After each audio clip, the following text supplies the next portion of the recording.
whole thing started. And so like the ghost was there since the beginning, and so like it was kind of like nostalgia, you know what I mean? I forgot what I was talking about.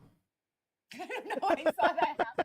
I saw that happen in the middle of, like, this is the thing, is like every ADHD person knows that face. Like when Cosmic goes into like full zone mode, I'm like, dude, you just completely zoned out. Like you're not even here, but you can see it happening when it happens. It's the funniest thing because it's like I just saw that happen to you, and I'm like, dude, he's totally gonna forget what he's saying.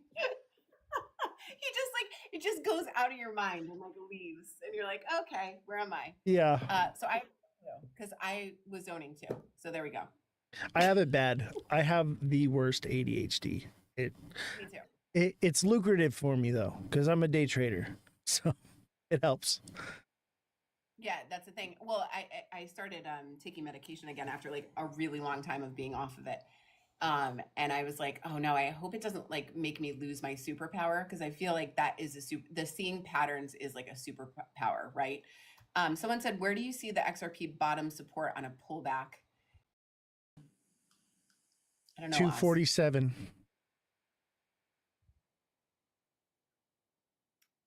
So yeah, I Honestly, would find I would $3. Okay, $3. Come on, let's be real. find it very hard to believe that we would break through the 269 level. And the reason why is that that double bottom was forming for a really, really long time. And it came back and retested on multiple time frames. And so for me, if we were to break through that, I would think we have a lot more downside. Uh, and That's interesting. Yeah, I don't think that I think the 260, sorry, 267 level. If we break through that, I would say like we've got some major downside because that hung around that level for a really long time. I think I say 247 because I always call it to like the cent, right? And so I know exactly where the cent of that resistance is at, and I can read it with the candles, right? And the reason why I've chosen that resistance point is because 250 is a psychological zone. So because we've passed all-time highs and we're up at this higher level, the psychological zone used to be $2. Every time it dropped to $2, people bought, and it kept it above. And anytime it fell below, it would recover very quickly. Well, that zone has moved up to the next psychological zone, which is $2.50. That's me getting like deep into the psychology, right, of it, because it's more than just the charts and everything. To me it's also psychology. Is 250 250 is a strong psychological zone. Now it used to be $2, now it's 250, also $3. And you can see where the consolidation is here at $3, and obviously if it's $3, it's going to be just above it or just below it. But those psychological numbers play a big role. It also on the way up as well. Look at, we're at basically what, 350, 360, or 365 was about the top. Look at the top is 36555. That's psychological. XRP, I think, has to build some more support around $3. I think we 100%. Yeah, I think we blew by that. So I don't know if $3 would be support on the way down. And if we, especially like if this is creating some kind of a cup and handle here on a bigger time frame, that handle is it's gonna want to be drawn to a gap, right? And the $3. So I think that $3 may be weak right now, but I think it will be strong later. I think that we didn't have a lot of like we blew pretty quickly through those levels. Right. And that's a problem. That's a Yes, problem it is a because problem, and that can cause a really big fast pullback, guys. right, there's a lot of fair value gap in Yes, XRP right now. yes, and there will be like this looks like a job for the Sharpie Oh my god. cosmic. His But trash man wonders what is going on with the Sharpie. 100%. oh, Like it, 100%. The Sharpie is a star of the show, I think, when it's there. Like that's his sidekick. And guys, if you don't follow either myself, I'm Chelsea, I'm Bullish Babe. This is Oz, obviously it's his show. But if you don't follow us, please follow us from the live right now. also Otherwise, follow Cosmic Crypto, the and bullish Cosmic bro. Crypto, I please do follow. I was saying Bullish. this I was saying this earlier is like Cosmic Crypto, like when I first got into TikTok and the Cryptalk, right? So the crypto space of TikTok, Cosmic Crypto was one of the first followers or first creators that I followed. And I loved his content like since day one. And I was like, this guy's really funny and it's really good. Like, and I liked everything he had to say. He was always pretty much on point. Not always, but pretty much. And I was like, this guy's great. And like, when I finally actually spoke to Cosmic for the first time, I was starstruck. I was so, My I, favorite on TikTok when I first got on too, and I wasn't starstruck, but he's like such a nice guy, right? But same thing. Like he was the one when my husband was like, wait. I think one day he came into my live or something, and my husband was like, he was in there, and I was like, yeah, because he knew that I liked his content so much. But yeah, he's super funny, like, and it's quick content, so it's like easy to watch, right? right. My FYP is just full of Cosmic. It's been that way since I started TikTok. I love that It you're always has. starstruck by him. Cute. I love that. You're my boy, And Blue. everybody loves that. Blue, you're my boy. There you go. Mm-hmm. And you know That's the what's thing. great is like now, like I see you guys as my colleagues and my friends. And it's crazy. Like I was talking to Caveman about this the other day, is when you become a creator, you don't realize when you first start doing this the friendships that you make, because you don't think that like people on the other side of the world could actually become your friend. You know what I mean? And it's like I've built real friendships and real relationships on this site, and I've actually met with them in person. Like I did a meet and greet in Vegas, and people drove and flew from other places in the world just to come meet me. And I honestly, I thought maybe one person, because I knew people were going to be in town because of the Bitcoin thing. But a lot of people showed up, and I was really surprised because I've seen bigger creators on TikTok have their meet and greets, and no one shows up. Yeah. It's like I a mean, it's thing. so nice. What's nice is that like we are we're the minority when it comes to like crypto in general, right? Like if we're sitting at a table, we're one of, you know, or we're sitting at a wedding, we're one of 100 people that knows about crypto, that likes to talk about crypto, like, I don't know, 23 hours a day. So to find other people that like to do that, I think is, it's endearing, right? It's something where you can, I think you can connect on a level that is, it's different than like surface. We all have our friends in real life, right? But I think it's like the XRP army when XRP was going through like all of its legal battles. The reason why they're so strong right now is because they all went through that together. They all banded together even stronger. Same thing with crypto people. And I feel like that is on social platforms in general. And TikTok is a great place for it. So Yeah, if you um, find somebody in real life that knows anything about crypto, you will bro out with them instantly. That's why Cosmic calls it crypto bros. Like it's a real thing. Like you just instantly bro out with somebody and you have everything to talk about. There's not a dull moment. yeah, I mean, and that's the thing is, and you know, I went to Vegas. I got to meet Jay Heat, Mike, Caveman, uh, and we all hung out, and it was like we had known each other for years, you know, because we all hang out on here so much, um, and and it is fun to finally find people that know what you're talking about. You know what's crazy is before I was like very new, right? Before the Bitcoin conference. After the Bitcoin conference, I kind of like took off from there, right? And we're just continuing to grow from here on out. But I was like kind of like shunned away, and it was just like, you know, the Drake thing like this, you know, that was me. And none of the creators really wanted to pay me any mind, and we're just like, be gone with you, peasant, right? And so I was there in Vegas, and I didn't meet up or hang out with anybody because I kind of felt excluded a little bit. So, and I kind of regret it now. I wish I had showed up because I feel like all of our bonds would be a lot tighter. But they'll be next year, you know. But I kept to myself.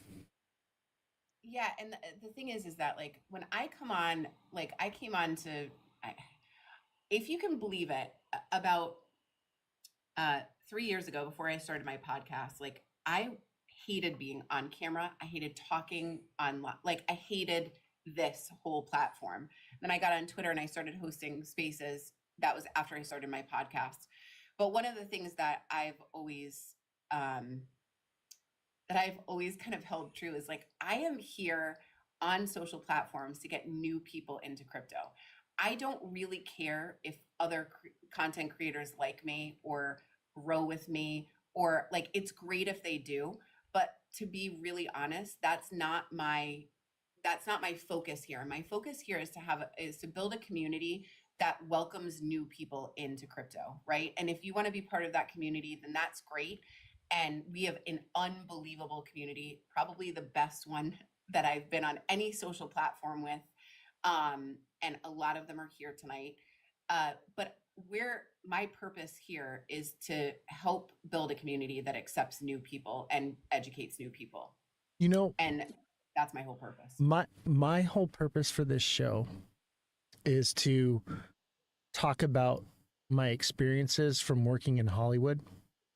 And I've had other podcasts before nobody ever watched, and I have things that I need to share with the public, right?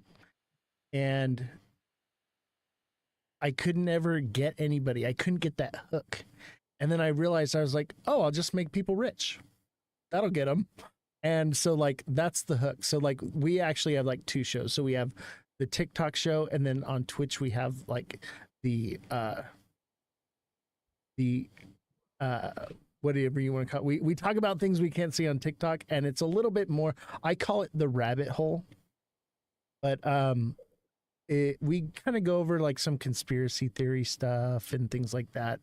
We do still talk about crypto, but a lot of like the conspiracy theory stuff that people, you know, speculate on, I've actually been involved in, and I've seen things with my own two eyes being in Hollywood and, you know, rubbing elbows with the most powerful and influential people in the world. So that's my purpose of this show, is to one day spill the beans. But I have to become famous enough so that when I do spill the beans and they get rid of me, that I become a legend. I become a martyr, and they get rid of it. I don't know. I feel like your crypto bros would protect you. Just tell us what to. Oh, I already know. I already know. Like, I've met with them, and they're like, "You got a problem? If somebody gives you a hard time, you just let me know, man. I got you. They're like, I got people." And I'm like, yeah. But I think listen, like it's funny. The time that I came onto TikTok, I think I've been on TikTok for like, I don't know, 5 months maybe. That seems right. Cosmic said we should talk about crypto and the telecommunications conferences. Listen, that's for your time on Oz's show. My time is not going to be talking about telecommunications. Cosmic, I have an opening. There we go. Somebody canceled. Talk about telecommunications. He'll talk your ear off about it. He'll talk your ear off. I want to talk more about that too. Yeah, Cosmic, DM me. Let's book you to come on. I had a cancellation. You know, Stroh's. I've been here for 5 months or something like that, and it's funny the amount of crypto creators that have come and gone already in this small amount of time just tells you like why people are really here, right? And that's why I value what Cosmic has done. Uh, I feel like this is like a this is like a hail Cosmic thing, but like I value that, right? Because he has been here for a very long time, doing it for a very long time, and um and and for me, like that is like there. That's where credit builds, right? That's where you can really see what somebody is about and what they've done. And so I hope to be here way after the What was that? you got half of your goal, I think. Oh, nice. But that, that's what I hope people will say about us is like we were here through thick and thin. I think the creators that I valued the most were the ones in the bear market when I was completely panicking my first cycle and knew nothing. And I thought I was watching the chart like, 23 and a half hours a day. And every dip was like panic time for me. And I valued the crypto bros that were there telling you like, this is just a dip. We're going to get through it. It's a 4-year cycle. We're in the bear. Like those are the kind of people that I valued. Right. I've been doing crypto since 2016. Like obviously the bull cycle is going to end and crypto is not going to be as prominent on TikTok. And that's kind of why I have the other show to kind of fall back on, but it'll still all be about crypto. We'll still talk about crypto and be investing and getting ready for the next bull cycle and all of that. But I think a lot of these creators that come in as far as crypto is they think that we're making money doing this. They think that this actually pays money. And I see a lot of like followers, they'll say, oh, he's just doing this to make money to buy more coins or whatever. We've made $5 and I've been sitting here for over 2 hours. This is slave labor. Okay. This is definitely not about money. I pay the staff more. Yeah. I pay the staff more than what I make here. That is 100% sure. But the trading funds the whole operation. So it's like, and the donations as well. But the donation part of it is more or less about offsetting some of the costs of what I have to pay and also raising money for charity. Yeah. Yeah. I mean, and that's the thing is like, I do think that things are going to change for crypto now.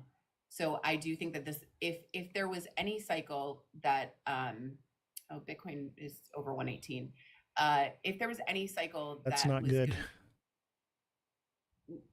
No, I guess it needs to break above like 222 above 120 again. Or 120.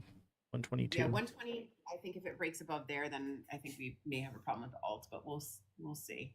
Until then, like the alts have been running, so like if they get a little bit of a pullback, like I'm fine with that. Now I forget what I was saying. Cosmic Crypto says, "I'm humbled. Do not lie to me, bro. You and I both know you are not humble. He is a ham. He is a ham. I'm just messing with you, bro." But yeah, I think if there was any cycle that things were going to change for crypto content creators, I think it would be this cycle. The more mainstream that crypto becomes, it will just be like traditional finance. So the content creators that talk traditional finance, crypto is going to start becoming that, I think, to some degree. Well, it's on the news now, you know? Yeah. So, I mean, it's on the news during the bull market, but I think what's changing is like the administration's backing of it.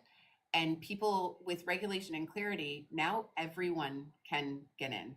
And I think that may change the landscape, which is why I think this time, if you are a content creator, this time is so important within the next, 4 to 6 months of making sure that, what you're putting out there is worth it, because those are the people that people are going to watch.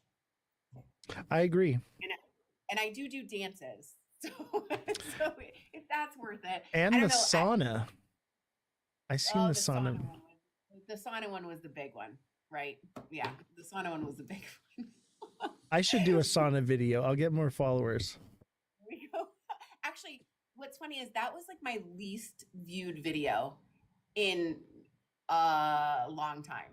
So when you think that that kind of stuff does well, didn't really do that well. I don't know whether to take offense to that or not, but I do. But I do. Do. I know. Do. I know. I do. I do. Some of the trending things to mix up the algorithm because I do want to get out to more normies. And if you do that, then some people may see your content and be like, "Oh, what else has this girl done?" And then see that I'm a crypto creator. That's And why so that's Jesse's show is more political than it is crypto, and it's a way to kind of reel people into this show, because politics is the new pop culture, right? Politics is pop culture right now, and she's brand new with like only a few hundred followers, and her content and her lives are more popular than mine now already. She's going to be massive. She's going to be bigger than me. She's going to replace me. And then I get to go back to retirement. There we go. I mean, that's not a bad thing, right? Who wouldn't want to go into retirement right now? I mean, I probably would be super bored, so I don't know if I would want to, but That's why I'm doing this. I was super bored. You can only like tinker on old cars and sit around and watch TV for so long before you're like, and like you're sitting at home and you're like, hit up your friends. You're like, hey man, you want to go to Vegas or you want to go do this? And they're like, I got to work, bro. And it's just like, all right, I got to teach people how to trade crypto so I can have friends that don't have to work. that is the thing with trading. Like you can make a really good passive income, and I say passive, but to be honest, like when I'm trading, I'm also looking at the charts, right? Like it's not a set it and forget it type of deal. I don't know if that's what you do or not. There are some people that do that, or you use a trading bot.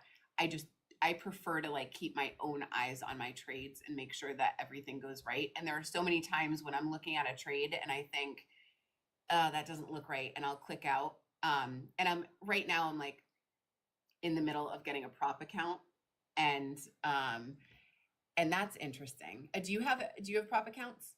Well, I don't even know what that is. So it's basically you try out as a trader, and you use somebody else's money to trade. Wait, like paper trading? So like fake money? So I'm trying out right now. You have to hit a certain amount a day, which I went $15,000 over the other day, which is crazy.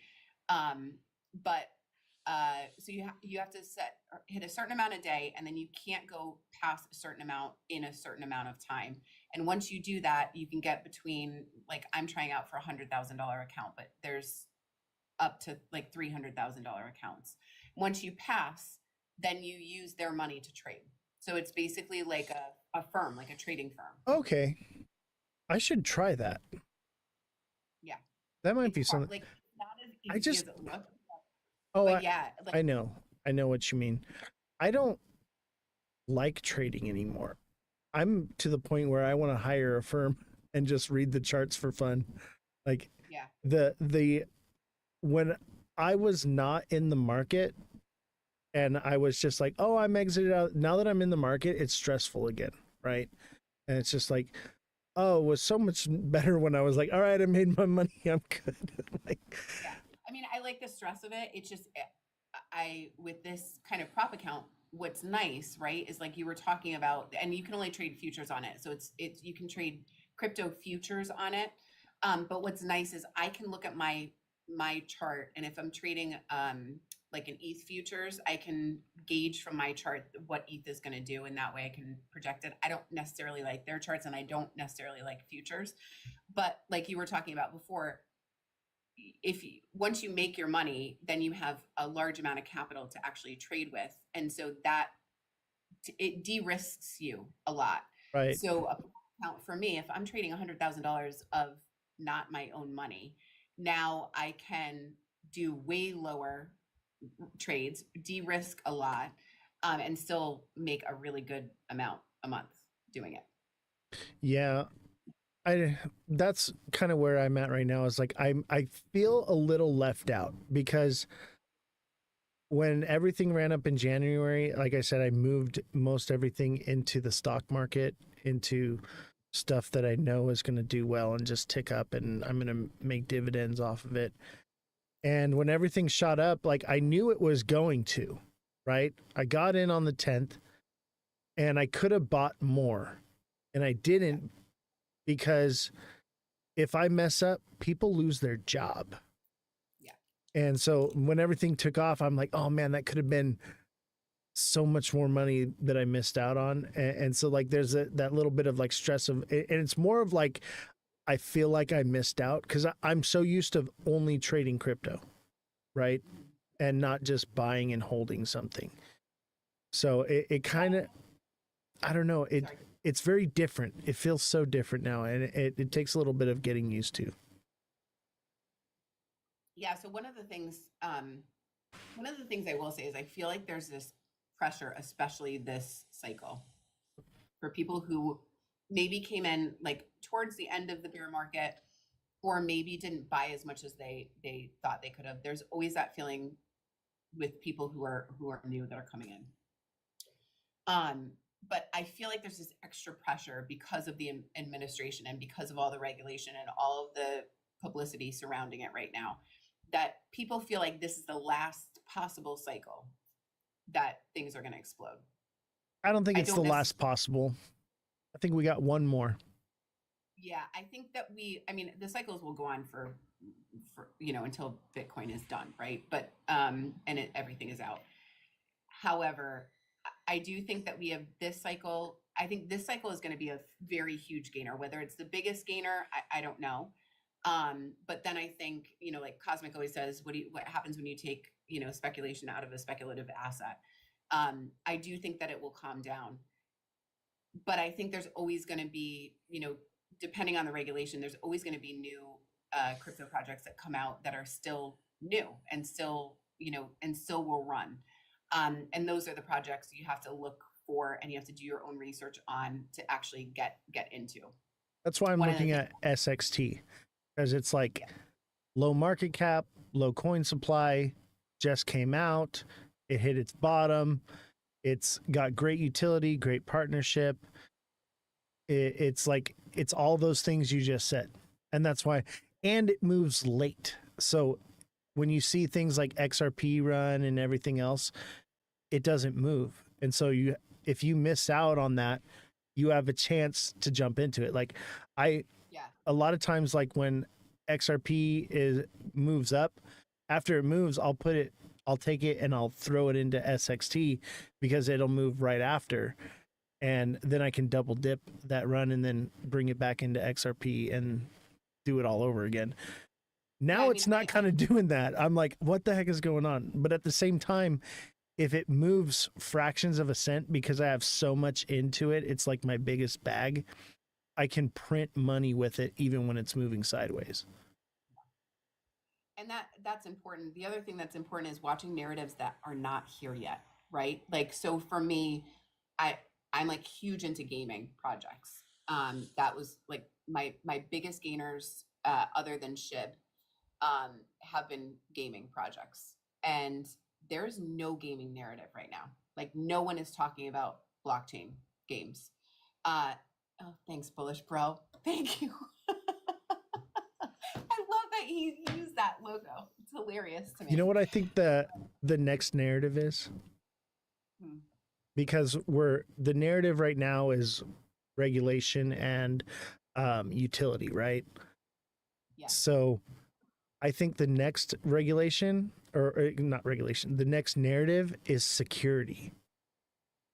People are going to want security. And that's why I like SXT, because that's the next step, is people want to feel like something is safe and secure. Yeah, and I think privacy goes along with that. So like Monero, like I hate to say it because my business partner and friends, like he has talked about Monero for a very long time. And I just, I just didn't get into it. And so I think security and privacy is going to be one of them.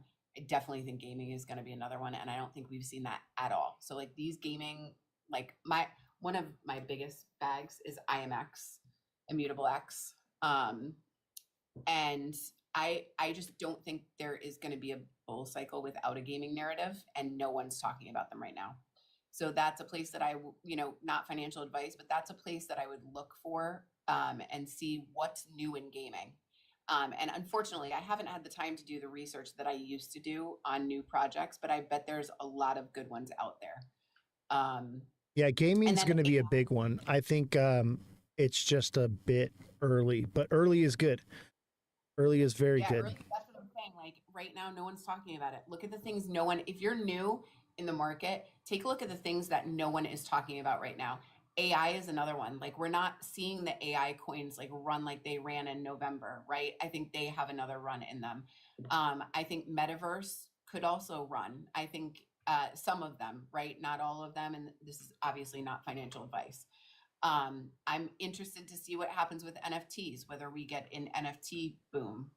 I don't think they're going to be the same ones, but you never know, right? Like you never know. You know what I realized?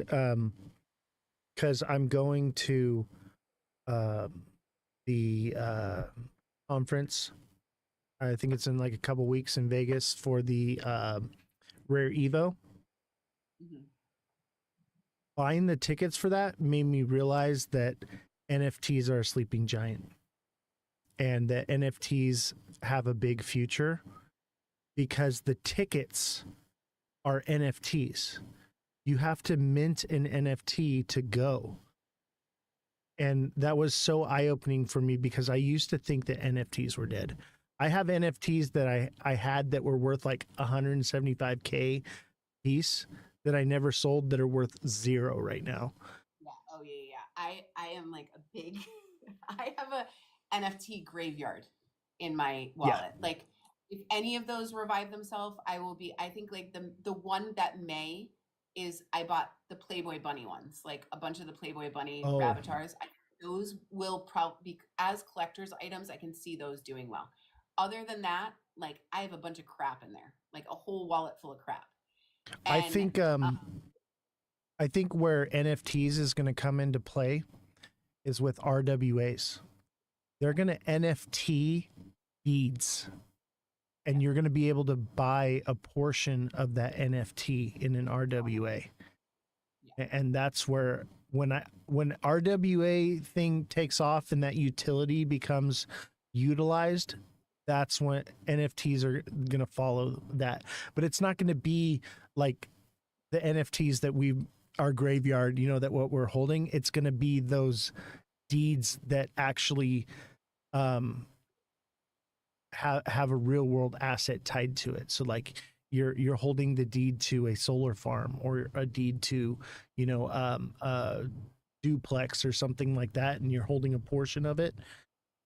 And I think some people will have like their whole deed, they'll own their deed, and they'll fractionalize it, and other people will own portions of it, and then there will be some people that just own the portions of the deeds.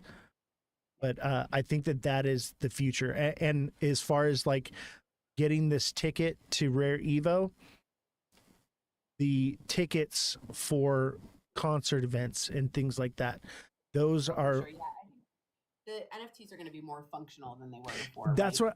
what I don't know about. Like they will hold value. Like let's say concert tickets, for instance, right? An NFT concert ticket will hold its value, but only until the concert is over. And it may hold its value after because it's like, oh, I have an NFT to see whoever it may be, Metallica.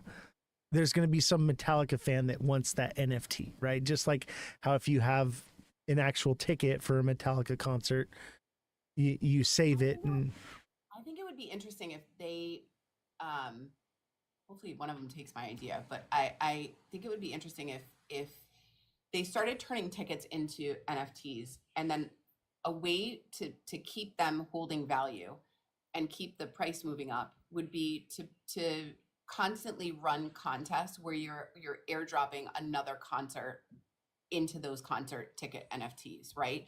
So you have a chance to win either meet and greets or something like that by holding the NFT, and that would keep the floor up because people would then want a chance to imagine like Taylor Swift, right? If she were to have an NFT for her concert and say like every single month I'm giving away 10 trips to my concert in the next city. All of those NFTs would be sold out before you knew it. And the price would skyrocket. That's what I think is the function and the way that NFTs should move forward, right? Is I that think something so. has to be a value moving forward to holding those NFTs. Otherwise, they just lose value. I think you're right. I think it's like event tickets, and it's like proof of ownership. And obviously art, like there's going to be art or whatever. So like, okay, I want to own a portion of the Mona Lisa, right? So they NFT the Mona Lisa. Now you own a portion of it. And that's okay. That's a bad example, but you get what I'm saying. So I think Yeah. I think that's really going to be the main use case for it. I don't think they're dead, but I think a lot of like the NFTs that we're holding, like my apes, they're worthless. They're going to be worthless. Yeah, which we don't really know. Like I think I keep saying that maybe a lot of them are dead, but we don't really know. This is what happened to me. I took profit from something that I had held for a really long time. And I always say like on these shows, the worst mistake you can make is to be vigilant and patient the entire bear market and then to throw your profit away on something new and shiny.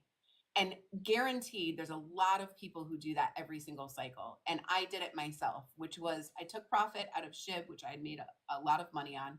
I took profit and not all of it, but I threw a bunch of it into NFTs that are completely worthless now because they were new and shiny and they were the new thing. And if you can avoid doing that, that would be great. But we don't really know what this next wave is going to bring. Are they going to reboot some of these NFTs? Is the FOMO from retail going to do the same thing that we did this cycle? So some of those NFTs like could run again. I have no clue. Oh, definitely. Like what, Yeah. like everything we talked about, like the concert tickets and the deeds and things like that. When that narrative comes out and that becomes the next new shiny thing, all those old NFTs are going to get one last run, and you better dump them. Yeah, that's what I'll be doing. I will be learning my lesson and I will be dumping whatever's in my wallet. Agreed. There are no sentimental NFTs for me. Yeah. So I would be happy to dump those. But you just don't know what the next like big new shiny thing is going to be. Like I bought into this metaverse. I bought real estate. I bought in Sandbox and Decentraland, but I flipped them for a good amount of money the last cycle. But I did buy into this one metaverse that really I thought had potential, and they've been building through the entire bear market, and I still own like 31 properties in there. And it will be interesting to see what they do. I used to buy grass in the metaverse. Grass fields. There we go. Mine Worthless. It's worthless. Mine is TCG World, which I just thought it's like so out there. I don't even know what market cap they're at. I haven't paid attention to their like anything. They have Telegram, Discord, whatever, but they built the whole metaverse out and it looks amazing. And so I just held on to it. So I don't know if it goes someday, great. If it doesn't, then I'll have more NFTs in my wallet that are dead. Right. And there's a guy that came on the show here that I know, and thank you, Revolution. Thank you for all the gifts. Everyone that gifted me and Bullish, thank you guys very much. Guys, thank you so much. Thanks, Revolution. Thank you guys. And if you don't follow us, please follow us from the live so you don't get copycats because there's a lot of them. Yes. Make sure you follow Bullish and Cosmic. Great creators. But this guy, he was like deep into the NFT thing, right? And he was telling me about all of his NFTs and like showing me. and he has the most magnificent graveyard I've ever seen in my life. And I'm like, you poor man. I feel so bad for you, but at the same time, it's really cool. It's a nostalgia thing. I think the NFTs one day will be like Nintendo, right? We're all gonna be reminiscing and be like, oh, look at all my NFTs I still have, like, you know, and certain ones will retain their value and other ones will just be like, oh yeah, back in my day we used to have the ape NFTs. And the kids will Well, be and like, that's old, grandpa. instead of like dumping my NFTs in the bear market, what I did was the ones that I believed in because I either liked them or I thought they were cool or they were going to get like some kind of bump. I basically like consolidated and then bought like the one of one. So like I instead of having, instead of having like four of like the lower end ones, like I sold them and then bought like the highest level one that I could. So like who knows, maybe one of those will pay off, you know? Yeah, you Or never maybe know. not. I think Or they're maybe not. sleeping giants. I think they've, when that, like I said, when that whole narrative picks back up again, that's going to be your last chance to dump the ones you got now. I will be dumping hard. Same. I'll be dumping hard. Like, go bye bye out of my wallet because I think that was the biggest mistake, other than sending money on the wrong network. That was it. What do you guys know about ordinals or rare sats? Do you know anything about? That is not my forte. Um, we could have Jesse look into it. I don't know if she left early or not. She did tell me that she might be leaving early today.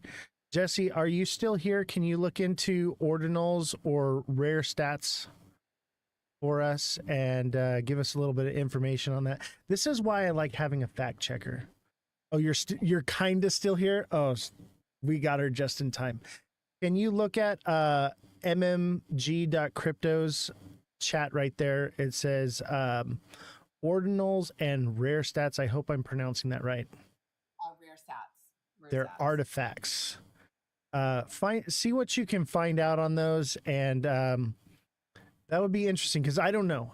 I'll tell you what. Since I started creating, I don't have time to look into new projects as much anymore. I don't have time to do as much. Like, I'm doing the news, I'm doing the show, I'm managing the business here, and we were building the studio and everything. Like, now it's starting to simmer down. Okay, now I'm starting to finally get some time to myself. And but yeah, I'm actually a little bit behind on things. Yeah, I don't know a lot about like runes or ordinals. I know a lot of people talk about them. He said rare sats are a way of categorizing individual Satoshi. Technically, I believe it's Euxos. Utos? Utos. Euxos? Is that? I don't know. And here's the thing. This is why we have Jesse, because anybody can come in here. Not that I'm saying MMG would shill anything or say anything like that, but people come in and say things and they give their own narrative to something. That's why we have Jesse to look into it and find out what exactly it is. And Jesse might even not understand it. You know, who knows? Like, we'll find out. These are like pretty complicated things, which is why I don't know a lot about. I'm fine saying I don't know a lot about them. But the idea is that you can do things like collect sats from Satoshi's wallet or the first block. So that's what the rare sats are. Interesting. And yeah. It seems like it's another like narrative where it could become a bit of a buzz in the nerd space, but probably never really amounts to much in the long run. That's what I think. I feel like that's what runes were. Like runes, people were talking about runes. And I don't know a lot about them, but that was like, there was like a small narrative going on around those as well. But that's interesting, MMG. Yeah, I've actually never heard of that before. This is my first introduction to it whatsoever. It's a BTC thing. There's different levels. You want me to mic you, Jesse? Or is it above your head? Because it seems like it's above my head. it's definitely above my, like, I would have to research it for a very long time, I think, for it to be. Runes are like BRC's 20. There's a lot of got it. It's on Bitcoin. Well, chat, I would say make sure you do your own research, okay? But I do trust mmg.crypto, great creator. So usually if he's going to say something, I'm going to think he's probably not feeding you a load of BS. No, but I think it's just a category. Like it's a category of something. He's not shilling something. He was just asking if we knew a lot about them. yeah, I don't know. That's definitely something to look into. Chat, you have homework. Go do the research for me so I don't have to. And there it is. So I have to head out, Oz. This was so nice. Thank you so much for having me on the show. Yeah, we went 2.5 hours. Yeah, but it is 11 o'clock where I'm at. And I have been working I've been at the office since 7 this morning. So good night. I took a little break and saw my family and then came back to the office. I appreciate you coming on the show and staying as long as you did, and everything you've in your show, you always tell people to follow me and everything. So I'm very appreciative of you. You're always welcome here. If it's during the week, I don't have guests, but if you pop in and you want to come on, you're always welcome. Same goes for Cosmic. There are certain creators that always have a place here, so long as it's not when there's a scheduled creator on. So you're always welcome to come in and yell at me and correct me and tell me that my hair is bad or whatever. I don't care. Well, I had a great time. Thank you guys all in the audience who came to hang out with us tonight. We really appreciate you. And yeah, follow Oz. Great show. Yeah, follow Bullish. All right, get out of here. You're no longer welcome. Night, go to your guys. family. So all right, bye. Guys. All right. That was great. I love her. She's amazing. Great creator. Make sure you're following her. Make sure you're following Cosmic Crypto. What time is it? It's 8 o'clock. You know what that means?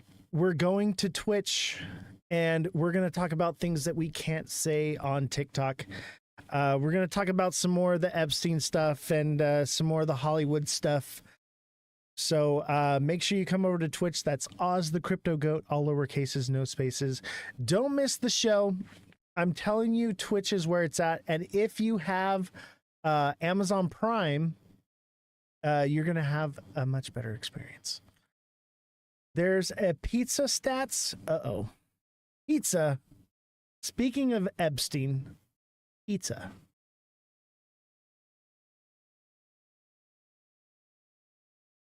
So make sure. Should I buy XRP or Dogecoin? XRP has utility. Dej has nothing. There's your answer.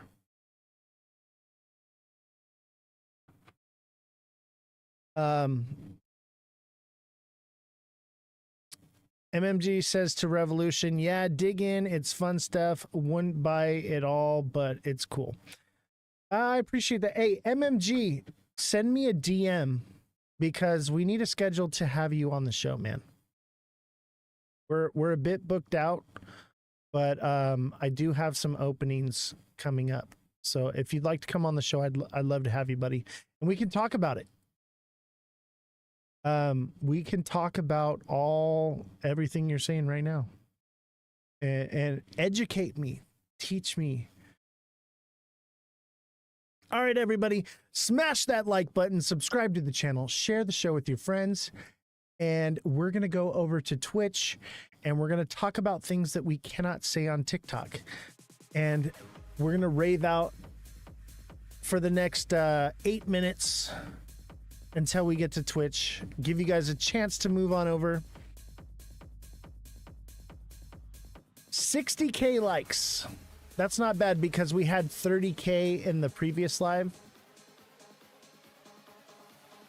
That's 90K. That's pretty damn good. 90K likes for today's live. The appeal of rare stats lies in their scarcity, uniqueness, and the ability to hold historical value. Interesting. So it's like collector's items.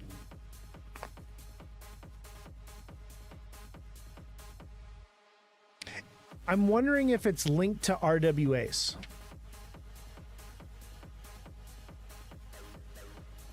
That's why she's our fact checker. Is there any link to RWAs with that? Because if it is, I'm very interested. Because like, think about it, a real world asset collectible. That's my thing. They aren't, but they could be. I think that that would be the future of whatever that is that you're talking about, is real world collectibles that are like, that's going to be a big one. If I can buy a portion of like something that's just crazy collectible that no one else has, right? But I own a portion of it. How cool is that? And I get to show it off to people. Hey, look at what I got in my wallet. I've got a portion of the original DeLorean from Back to the Future. You know what I mean? Something like that.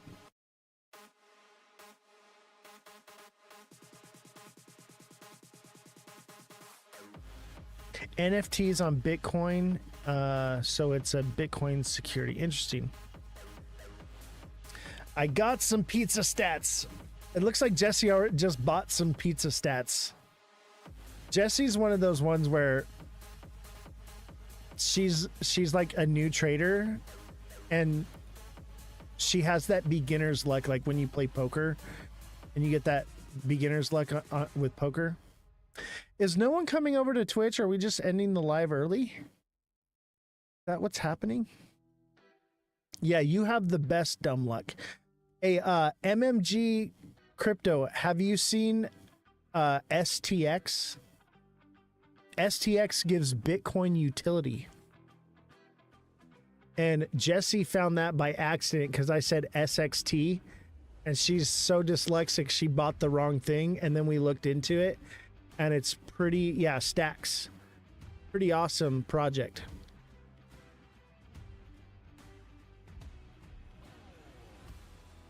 Well, I guess if nobody comes over to Twitch, I'm just gonna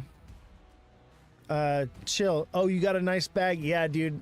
STX is the next bag that I'm building. I wish I'd started on that one sooner.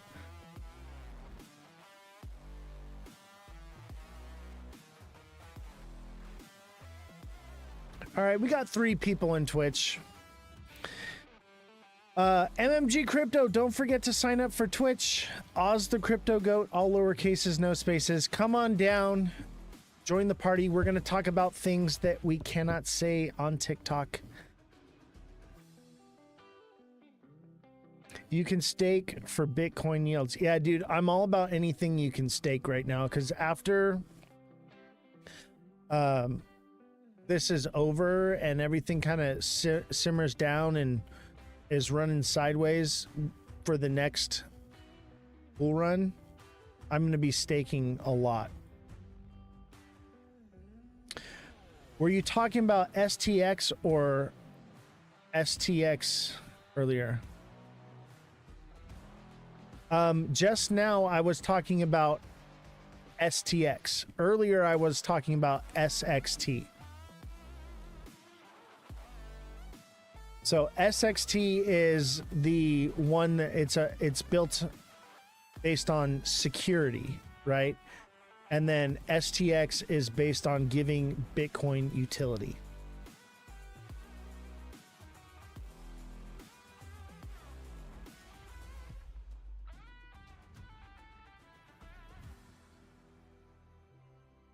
You know, the new launch things, I don't like to get into them because they start out very volatile and then they just kind of crash down and then they hit a bottom, and then that's where I like to accumulate them and get them down there at those low prices and wait for them to go up. I know it's not a token, blockchain or whatever, you know.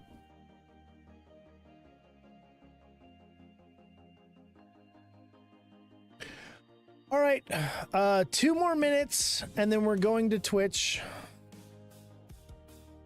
If you want me to do XLM or Algo, you got to come over to Twitch. We're going to be talking about things that we can't say on TikTok. It's going to be our less family friendly show, where we get a little bit more cheeky and we talk about things that we can't say here. What's up, J-Dan? How you doing, buddy?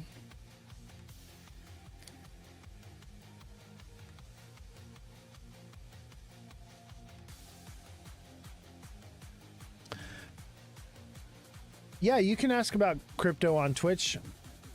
Of course. J-Dan the Goat. Yes. Just surfing TikTok at 4 a.m. Right on, brother. No work tomorrow? My Twitch is Ozthecryptogoat. At every platform, you're going to find me with the exact same name. Ozthecryptogoat, all lowercase, no spaces.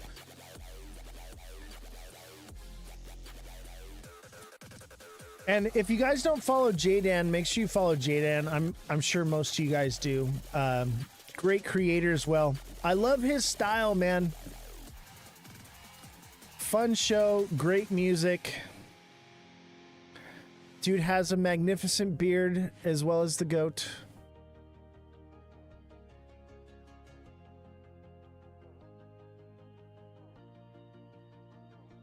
Hope you're well. No, sir, I'm off on Brevmint, unfortunately. What does that mean? Are you like sick or something?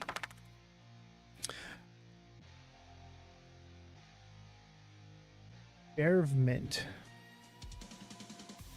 Like you're on leave from work?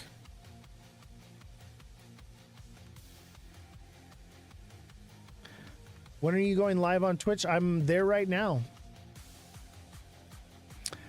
What's up, HCell1? Glad to see you on Twitch. Okay, Twitch is starting to pop off now. We're going to have our Twitch exclusive live in... it's actually going right now. Brevmint, I spelled it... I don't even know what that is.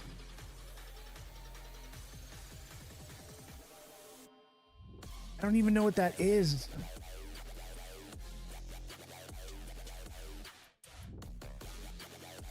The loss. Oh, I'm so sorry. My condolences.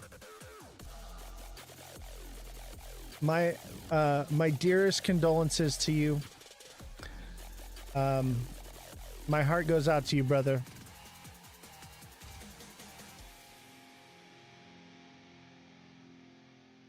Hey, J-Dan, if you need to talk to somebody, bro, you can message me. I have horrible insomnia. I'm up all hours of the night, all hours of the day. So if you need someone to vent to or whatever, I'm here for you, brother. I got you, bro. Anything you need from me, let me know. I got you. The vibe's already getting killed, brother. Like we're moving over to Twitch right now. Most of everybody's on Twitch.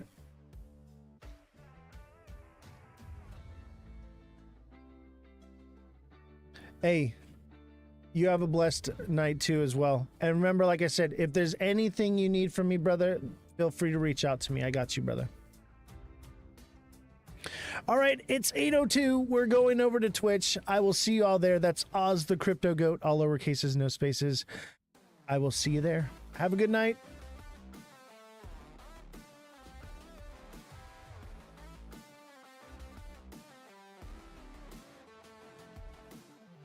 All right, we are on Twitch. Need XRP talk. All right, yeah, we'll do a little bit of TA before we get into everything. Let me, I gotta change things around a little bit because I shut TikTok down.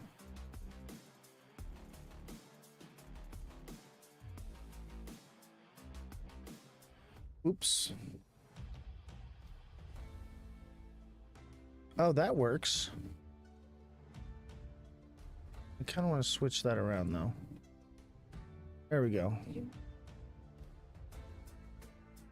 guy or are you good? What? You the IT guy or are you good? No, I'm good. I'm good. Are you going home? No. You're staying? All right. Full paycheck? Hey, pineapples? I'll punch you in the throat. Spam the chat with pineapples, everybody.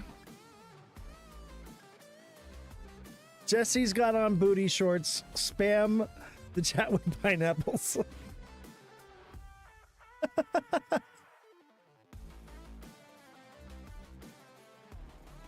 All right. So, you guys want some TA, I guess, huh? What shall we look at first? XRP? You think SEI is a good buy right now? Let's take a look at it. Kill the music. That was a great show with God,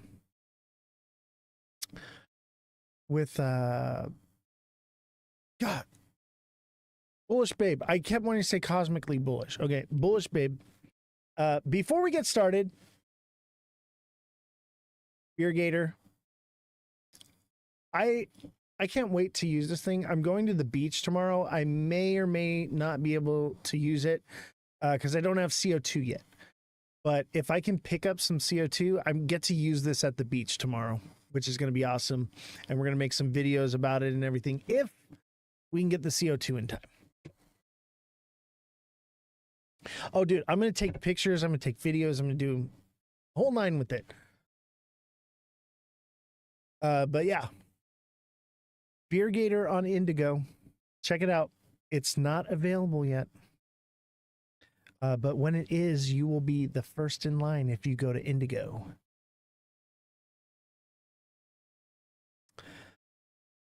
All right, let's see here. So XRP. Let's start with XRP.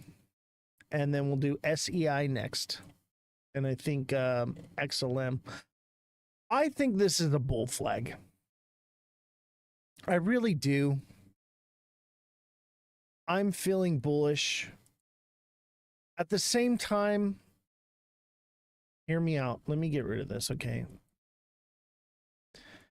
At the same time, we moved very quickly in a very short amount of time. It's coming at some point. And look at something here. This is what I want you to see.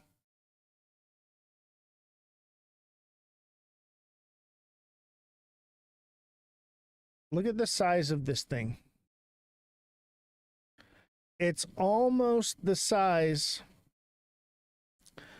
of this first run up. But this is why I think it's got one more left in it. Possibly. But something to take note of.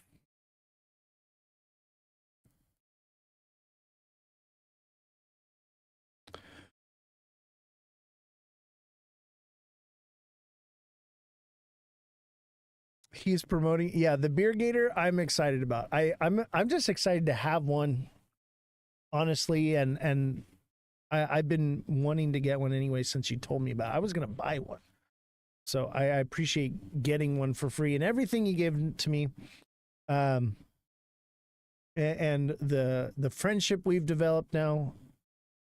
Enjoy you, buddy, and I'm very appreciative.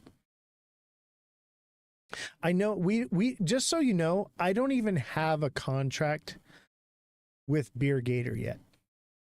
I just think it's so cool that I'm supporting it on my own volition right now. I want to look at XRP in the 4 hour. XRP needs to break 350 and soon. If it keeps consolidating, this is a bear flag and it's coming down. But if it shoots up, this is a descending channel, push up, making it a bear flag or a bull flag, excuse me. We have to keep an eye on this one. All right, because if it consolidates, it'll shoot up, it'll double top, and then it'll come down. If it shoots straight up, it'll hit a little bit of resistance and then shoot right through it.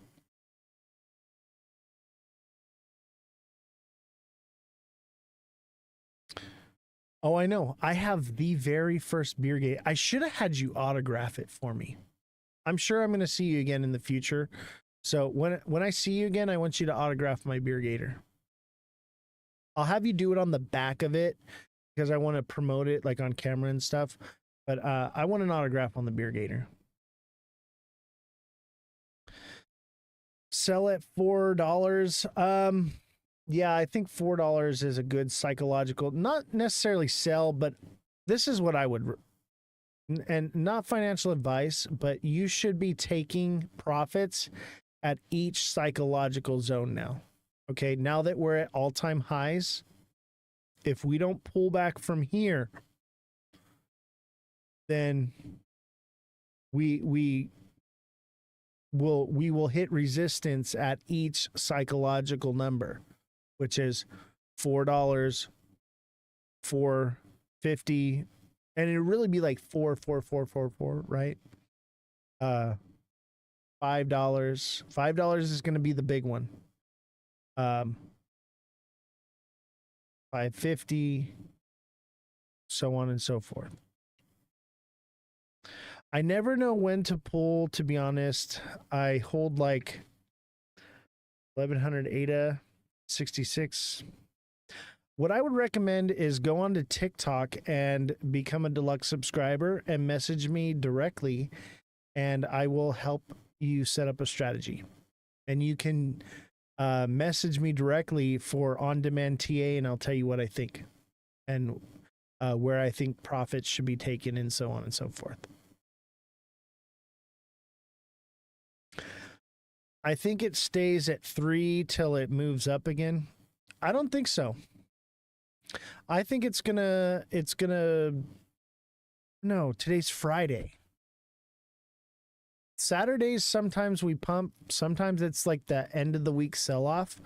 But let me tell you this, a lot of people in the markets are degenerate gamblers, okay? And the markets are closed for the weekend as far as the stock market.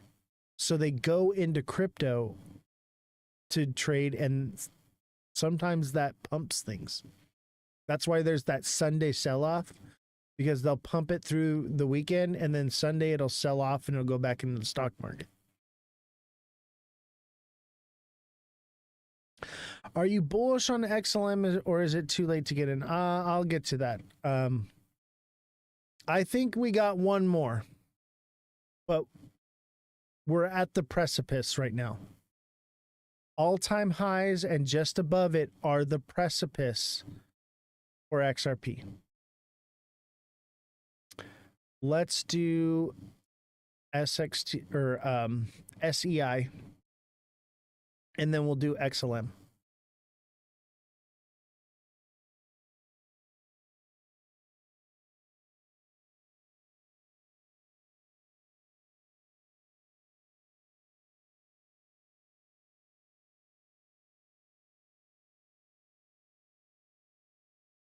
SEI.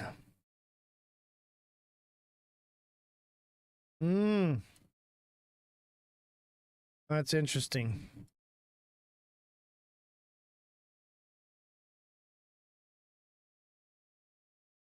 Interesting indeed.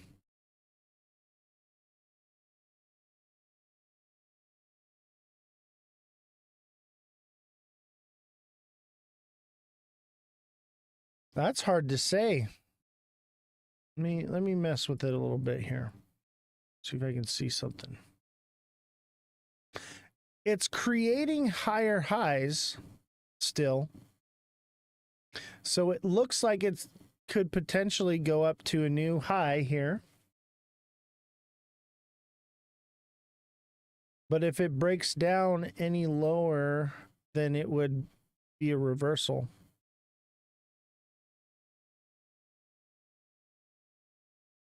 You said, I know, that's why you need me.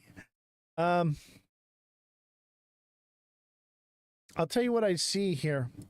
I see a double bottom. It's definitely coming up to at least, let me get in a lower time.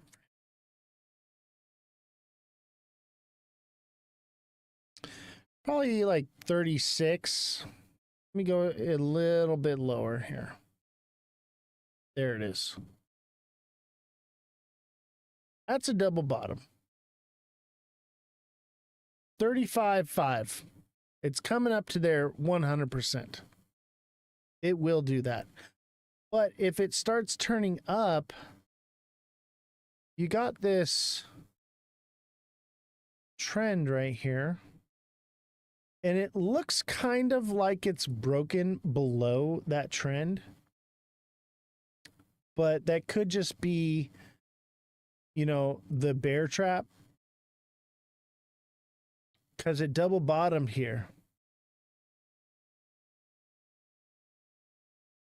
I think it could probably do like 36.5.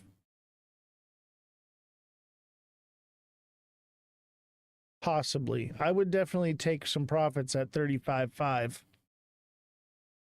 But it's definitely a double bottom. And then also it's another double bottom here. Right? So if it continues along this upper trend and it doesn't fall down from here, you need to watch and see if it falls below 34.5. If it falls below 34.5, it's potentially going to break down again. And I would say that it's more or less like 33 is where it would be like, okay, like that's where you want to put your stop loss, like 33 or lower. It's coming down for sure.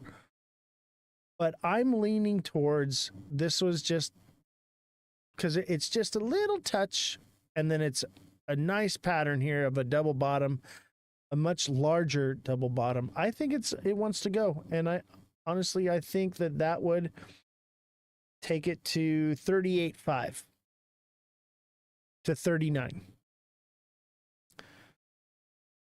But I would say probably it's going to go higher to 39.5. That's what I would presume. 39.5. Take profits at 38.5. And actually, I would even say take profits at 38.3. Right? Because you want to give a little bit of leeway, right? Just in case it doesn't go as high. And then 39, obviously. And then 39.5. And it will probably peak up just above 39.5. But we're not trying to catch wicks here. But we do. Obviously, in this show, you guys are catching lots of wicks. John Wick over here. I think it's got more in the tank, dude. I really do. I think there's a lot of bears that are being obliterated right now. That's all this is.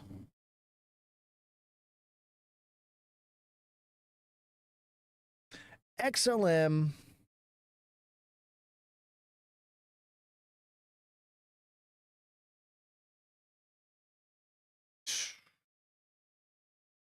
XLM.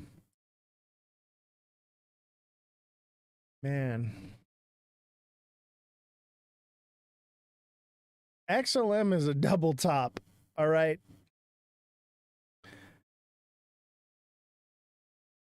But that doesn't mean that it won't push up above 52 cents. 52 cents is the top right now. But look it's still making higher highs. So there's a potential that it comes back to retest 52 again. But also remember, this thing follows XRP, but it doesn't have the narrative behind it. Okay. This one doesn't have the narrative behind it, so you have to be careful. When this one moves, it's going to print you more money, but it could get left behind with XRP at some point. So keep that in mind.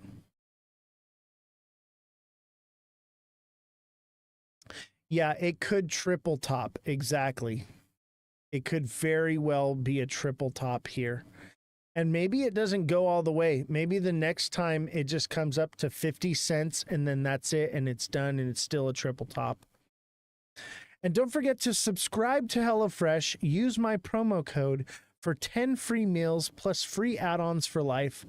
1 item per box with active subscription if you're in the US. Otherwise, the US and local discounts will apply. Free meals applied with the discount on the first box. New subscribers only. Varies by plan. Sign up for HelloFresh and help contribute to the show, and also eat healthy, save time, save money. Groceries are very expensive. All right. And so you have to eat. You might as well eat healthy and not have to cook and prepare it. And let me tell you, it's cheaper than DoorDash, way cheaper than DoorDash. And it's not like TV dinners, okay? It's food. It's real food. And it's good food. I like it. I'm not going to lie. I like it. Worth it. And I'm not just saying that because I have the affiliate thing. It's actually good food, okay? I like good food. But it actually is. That's another thing I want to tell you guys. I will never promote anything or any product on here unless I believe in it. Okay? Now, let me tell you something about Beer Gator. Beer Gator is still in development. It's still on Indigo. I believe in the product, but it may take some time for it to come to market. But I still believe in it. I still like it. I think it's a great thing that it has a bright future. But I will never try to sell anything to you that I don't think is a good product just for money. You know what I mean? It for real is good food, lays it out very easy for you to cook it. Yeah, it's super simple. And think about it. You don't have to go to the grocery store. Think of the money you spend driving to the grocery store, the hours you spend shopping around, right? The time and energy and resources, and think of all the extra money you spend because your kids are pulling on your pant leg and screaming at you that they want the cereal with the bunny rabbit on the box and not the one in the bag, right?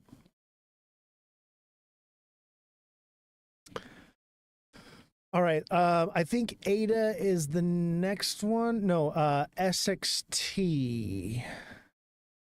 You guys are going faster than I can. SXT was next, I think. TikTok seller on SXT.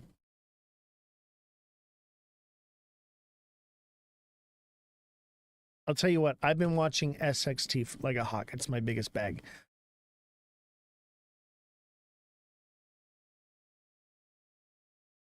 This is the wrong chart.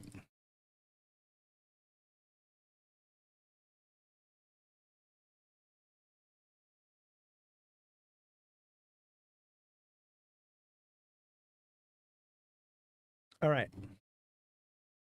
Hear me out. Okay. I think this is a cup and handle, but it's bearish. It's a fall in to a cup and handle. So it's only like 30% likely to happen, but it's already kind of, I would call this more or less indecision because we don't know if we're going into alt season or not. It's not 100% confirmed yet. And that's like what me and Bullish Babe were talking about, that there's still that chance that we're all getting played. But we do have a bit of a descending channel here, and it's been trending down like this. It's going to jump up again. It's going to hit 9 cents again for sure, and probably 9.5. Okay, it will hit that spot again. The question is will it go any higher from there? It could potentially go all the way up to 10. Looks like 10, double top and come back down. Very well could do that. It could also, if it is a cup and handle, let's say that's our cup and our handle, it could go to like 13 cents, which was another spot where it really wanted to do something. Let me do that one more time. Cup, handle. Yeah, probably like 13.50 potentially. And I would say, if you kind of look at it, it also looks like it might be an inverted head and shoulders here. Right? And that would take it up to like 12.50. So honestly, I think we're on the upside with this one. This one trended down for so long. It's actually very healthy what it's doing. It didn't skyrocket like XRP did. It's healthy movements upward, which means it's trending up. Look, it's making higher highs. It's trending up.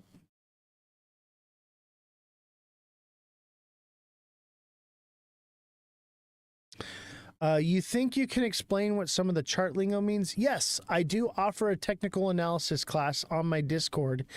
If you want to join the class, click the link in my bio, join my Discord, and there's a spot that says hashtag TA class sign up.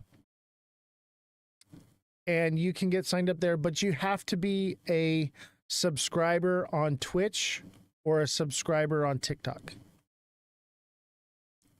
in order to be in the class.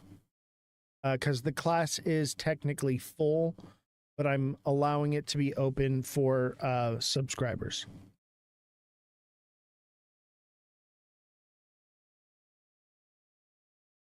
All right. What was next? Was it Cardano?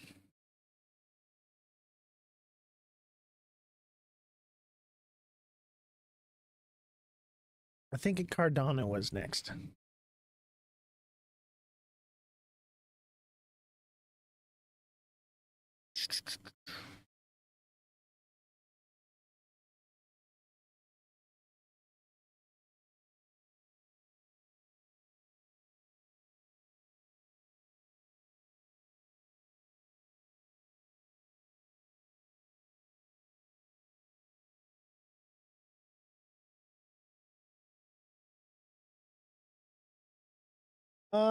Okay, Cardano's gonna send. This is a buy right now. However, hold on.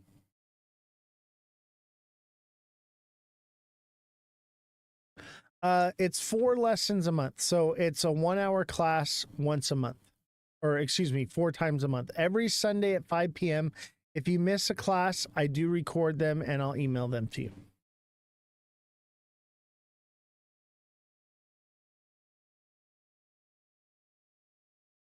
Okay. Let me show you something.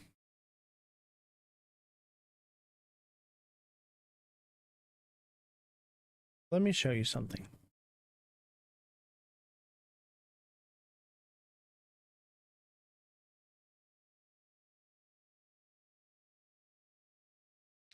Remember H bar was kind of hanging out. We had the double bottom here and it didn't quite fulfill. It was down here, right? I think it was right here at like around like 20 cents and it hadn't sent yet. And I said, this thing's going to send soon, right? So if you missed on whatever, you can get into this one, right? it'll send next. And look, it did. Perfect double bottom played out right here on H bar. Cardano is behind in the same way. So if you missed out, this one should send to $1, maybe $1.05, $1.55. So this one's lagging. However, keep in mind, it does have this trend and it's lined up right on it. Right? But I think that this double bottom is going to play out because H bar's played out. H bar was lagging behind and then it caught up to it later on. That's how some of these do. Okay? Some of these people, it's the same money flowing into the different ones, right? And that's why some of them are lagging. It's once this one tops, okay, then it all flows into the next one, and it's a ladder. And that's kind of how, you know, alt season happens, right? From Bitcoin, and so on and so forth. So if you miss out on, obviously XRP is going to send first, and then you're going to get H bar, and then you're going to get Cardano. And it's going to work like that. And there's other ones too, like Link and whatever. So whenever they hit their tops, you can pull out and then go into the next one. And then boom, get that one. Then pull into the next one. Boom, get that one. And you can do that over and over and over. Like, that's how it's done.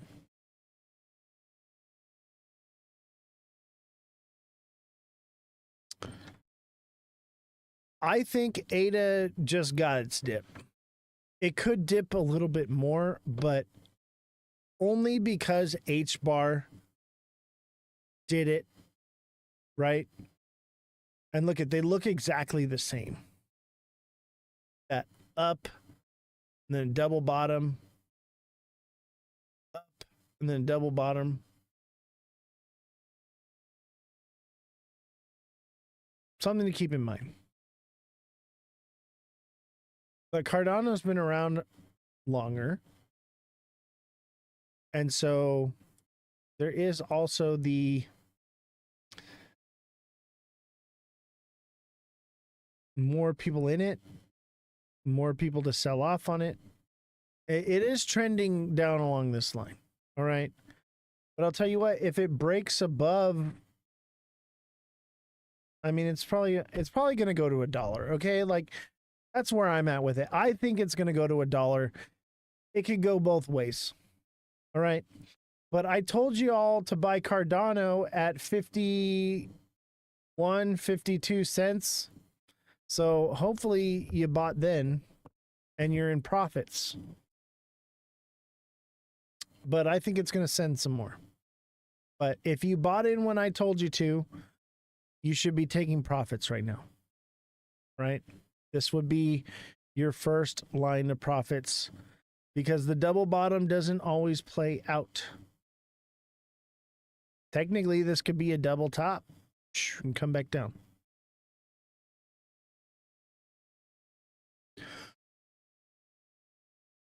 And H bar,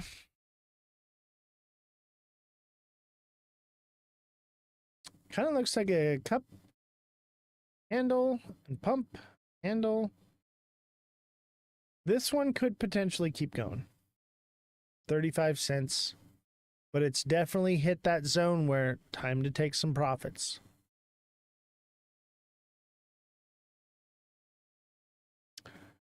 Who was next? AFA. We're never going to get into Epstein, are we? We're just going to be doing TA forever. And don't forget to send a donation, guys. 50% of all donations go towards the Tim Ballard Foundation this month. We've raised a little bit, but it hasn't really been, we've done better in the past, but some of our bigger donors have left the show. I don't know what happens. Sometimes people just fall off. Okay. So some of the people that were very generous are no longer donating anymore. And I kind of find it a shame because this is the month to give. All right. The Tim Ballard Foundation is something that I really believe in. And with stuff happening with the Epstein files and everything, I think it's very important that we give to this right now more than ever. XRP looks like it wants to do it. It wants to. We're gonna have to keep an eye on it.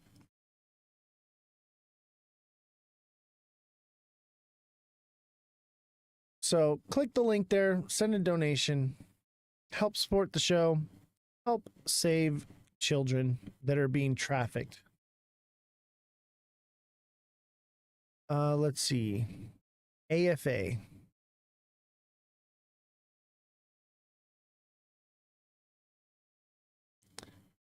They found 35,000 kids already.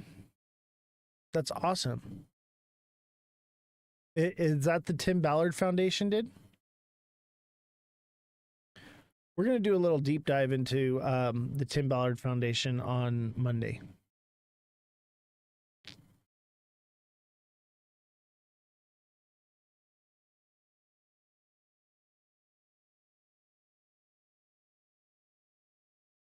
What was I doing? I got distracted. Sorry. AFA.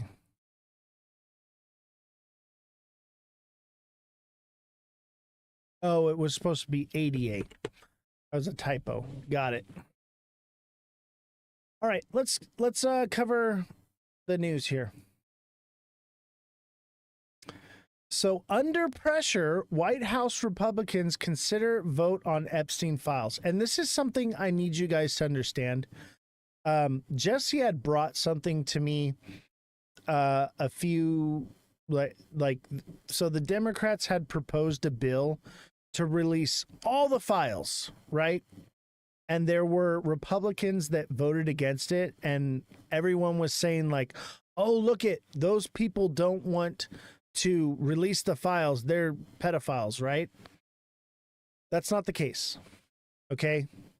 At first, I kind of was like, oh, this is alarming. We need to look into this. So I looked into it deeper. The bill that they had proposed to vote on about that gave no amendments for redaction. Okay.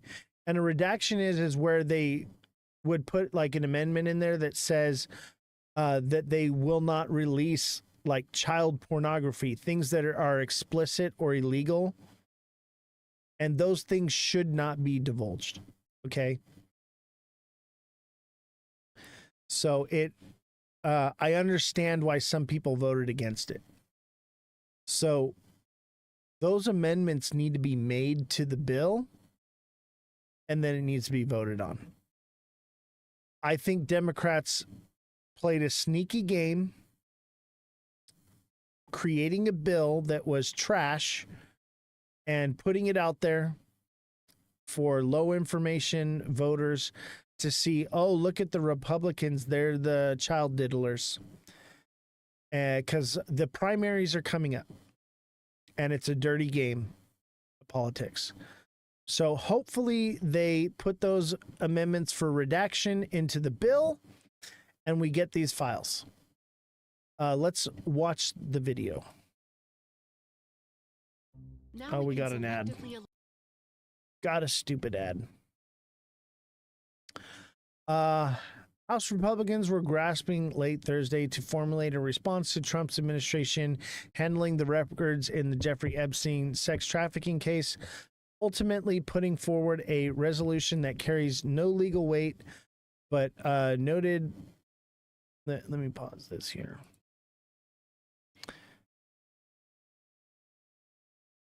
That noted the growing demand for greater transparency. The House resolution could potentially be voted on next week.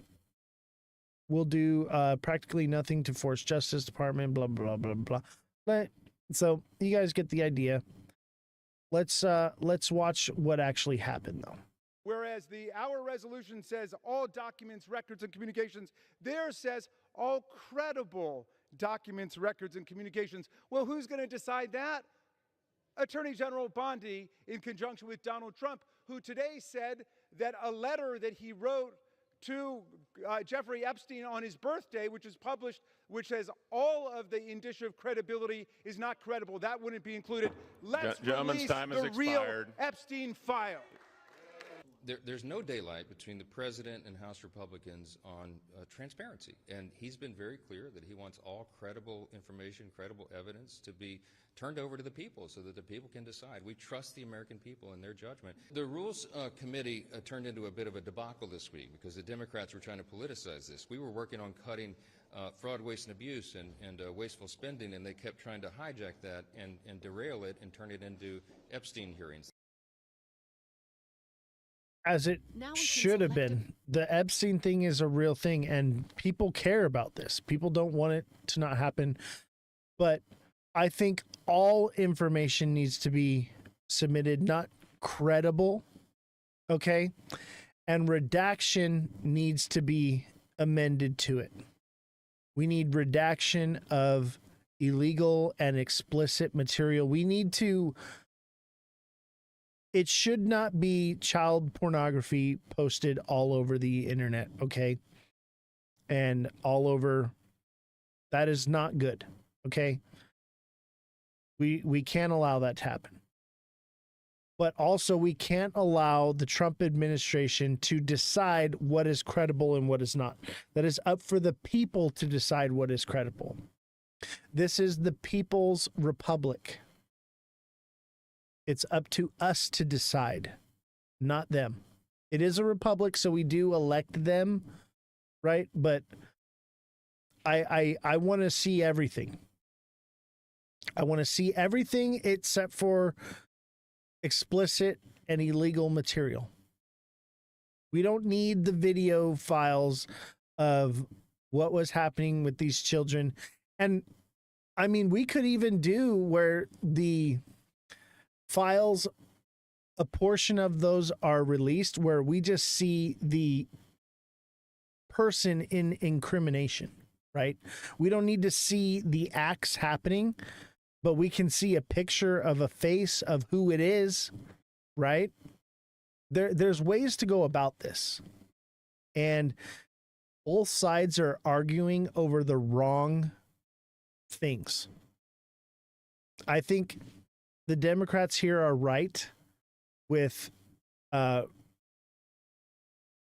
divulging everything and not credible.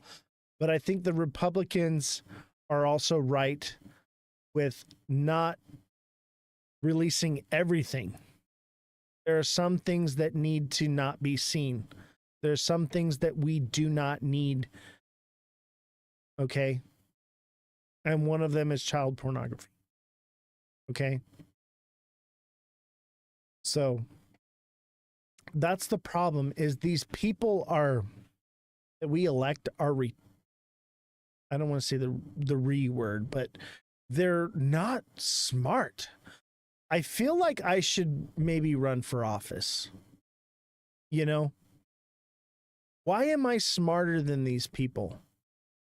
Why is it so clear and simple? If I could get up on the stand there like he is, I could make an argument for both sides.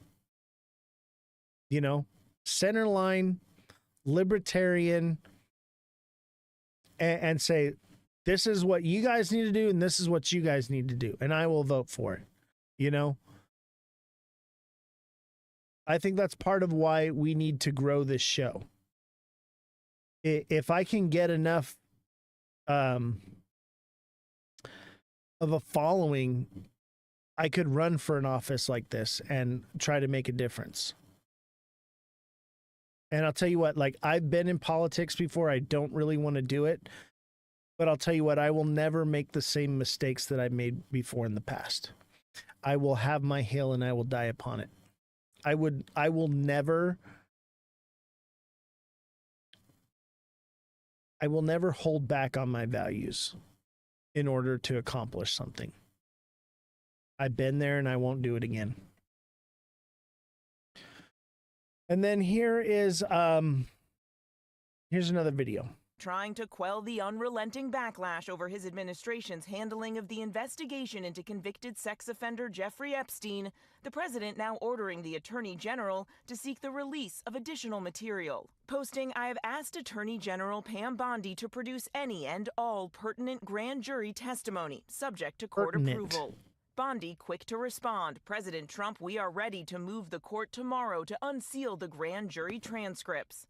But that could be a lengthy process that could require hearings with the judge to determine the impact on victims. This morning, it's not clear if this will be enough to satisfy Trump's critics, including many of his supporters, who have been demanding the release of the full FBI files on Epstein. The president's announcement coming just hours after the White House made clear Trump will not be appointing a special prosecutor to investigate, as some Republicans have called for.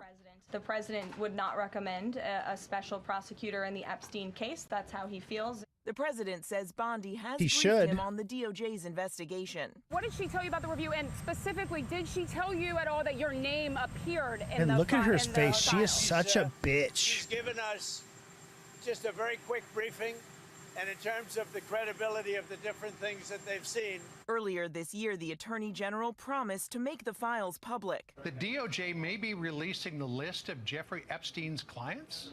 Will that really happen? It's sitting on my desk right now to review. That's been a directive by President Trump. But over the 4th of July weekend, the Justice Department and the FBI said the client list didn't actually exist and that they wouldn't be releasing any more information. Since then, the outrage from the president's supporters has only grown. But the president digging in, attempting to shift the blame, arguing this was a Democratic hoax and Republicans were duped. Trump calling the Epstein conspiracy theory, which his own top allies have pushed for years, Conspiracy a scam, theory. a waste of time, and boring. But many Republicans disagree. I have to disagree with the president. I don't think human trafficking of young teenage girls being exploited by billionaires on a private island is boring. Now, the Attorney General says she plans to ask the court today to release this grand jury testimony, but that could take time. These transcripts are usually highly protected, and even if this request succeeds, it falls short of what Trump's critics are demanding. So the bottom line here this morning, the president is trying to tamp down this backlash, but it's still not clear if it's going to work. Michael? Yeah, it looks like it's just amping up Mary. All right, so Neo says, how come the Democrats didn't push it when Biden was in? They could have prevented Orange Man from getting elected. I'll tell you why. Because they didn't know if Trump was in it. And now that Elon has said that Trump is in it, it's Trump derangement syndrome, okay? They didn't care about it back then because they didn't know that Trump was in it. Right now there's a possibility Trump's in it, and it's a way to make him look bad. Trump derangement syndrome. They never cared. And I'll tell you what, most of the Democrats are probably some of these diddlers. Same with the Republicans. Anyone in power, I'm just going to assume, anyone with fame or power, I'm automatically going to assume they're a diddler. All right? When you know what I know, and obviously not all of them are diddlers, they do other things, but there's a whole group of a faction of them that operate in this way. And I've talked about this before. Like, remember how I told you about the vampires and they use jurisdiction, right? They use blood as their jurisdiction. There are other groups and factions that use this form of basically intercourse is their form of jurisdiction. Okay. And there are different levels to this and different ways that these, I would call them maybe like nations. They're like different nations or factions or whatever, and they use different ways in order to, but I think nations is the right word to use. The AG in New York would have known if it was in it. Not, I mean, maybe, yeah. I'll tell you this right now, okay? They can't release this stuff. They don't want to. Even if Trump is not in it, okay? And the Democrats will push it because they know that Trump doesn't want to release it to make Trump look bad. It's the Trump, it just goes right back to the Trump derangement syndrome, okay? You have to understand that these are very elite and powerful people from not just our country, but from all around the world. And that if it could literally cost people's lives, it could topple governments, it could cripple everything as we know it. And I think that's more or less the reason why it's not being put out there and it's being brushed under the rug. But I would still release it, even if it was going to do all that, because these powerful elites need to learn that justice still applies to them, and we cannot. They're addicted.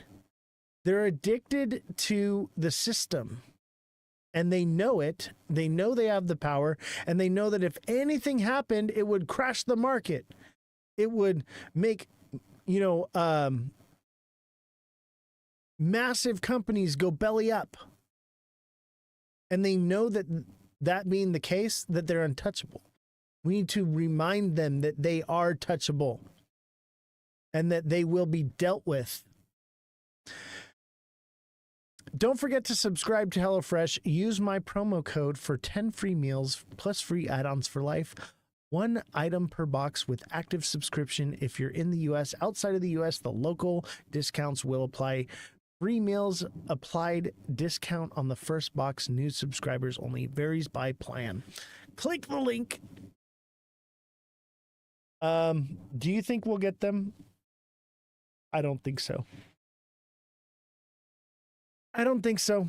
And I think if they do pass something, they'll find a way to basically be like, oh, there's nothing. And let me tell you, even if we do get them, it'll never satisfy anybody. Let's say we get the Epstein files now, right? We get everything and Trump's not in them. Do you think the Democrats are going to believe that? Do you think it's going to end? Do you think they're going to buy that? Even if it was true, do you think they'll accept it? Or let's say we get the files and Trump's in them. Do you think the MAGA cult is going to be the same way? Do you think the left cult is going to feel that way? No. We're so bifurcated now that it doesn't matter what the truth is. No one's going to believe it when they find out what it is. It doesn't matter. And I think that's part of why it's like, let's just make this thing go away. It's not worth the cost. Trump's name won't be in it enough. Oh my God. I don't necessarily know if he's in it. I don't trust Elon. I think Elon's in it. How about that? How you like them apples? I think Elon's in it too. I think they're all in on it. Or Elon's using a different form of jurisdiction. I think I know what form of jurisdiction Elon is in. Elon is in the jurisdiction of, how do I explain this? It's like ingestion, right? That's why you see him always like on drugs and like fucked up. That's what I think. I think he's on it. He's on one. And what a form of jurisdiction to have, just to be on it. But I think there's more to it than that. That's part of it. We'll have to get into that one deeper later on. I breadcrumbs, baby. Breadcrumbs. One step at a time. One step at a time. If I just said certain things, you'd never believe it. and it would amount to nothing. You have to get order of operations here, right? You have to understand. How do you know if it's true Elon and Ryan Hoffman are buddies? How do I know it's true? I mean, I don't necessarily know if he's in the Epstein files, but I'll tell you what right now. They do not allow anyone to become rich, powerful, or influential without having something on them to control them. It's just not allowed. That's why I'm where I'm at now, and why I walked away from Hollywood and I'm doing what I'm doing now, is because I could not be bought. I could not be incriminated. I could not be coerced. So that was it. I'm not in the club anymore. But I was around long enough and I'm observant enough to understand what I saw and what I was dealing with. Do I have any proof? No. You're just going to have to believe me.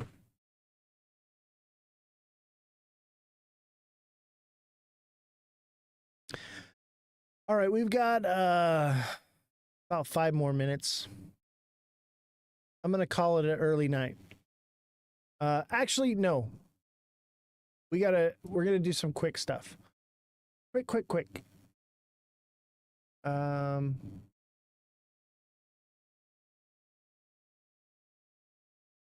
Tariffs. Okay. So China says that successful U.S. trade talks make Reuters. You can't even read it because there's so many freaking pop-ups. It says that successful U.S. trade talks make return to tariffs war unnecessary. So China basically is saying that there's no need to retaliate. There's no need for anything. We're going to make a deal. China's ready to make a deal. So that could be bullish. That means that even if there's bad deals with other countries, a good deal with China, or any deal really, even if it's good or bad, a deal with China that's set in stone would just erase the tariff problem.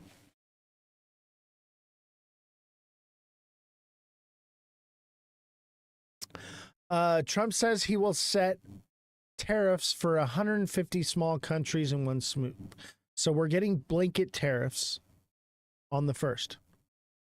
Actually, the letters have already been sent out, I believe, and they just go into effect on the 1st. These are small countries that really don't matter. What really matters is the EU and China, right? And the one that really matters is China, okay? If we have a good deal with China, none of the other deals matter. And that brings us to Canada curbs steel imports to shield domestic industry from Trump's tariffs. Canada is talking about just no longer trading with the U.S. And if that happens, we have to trade with China.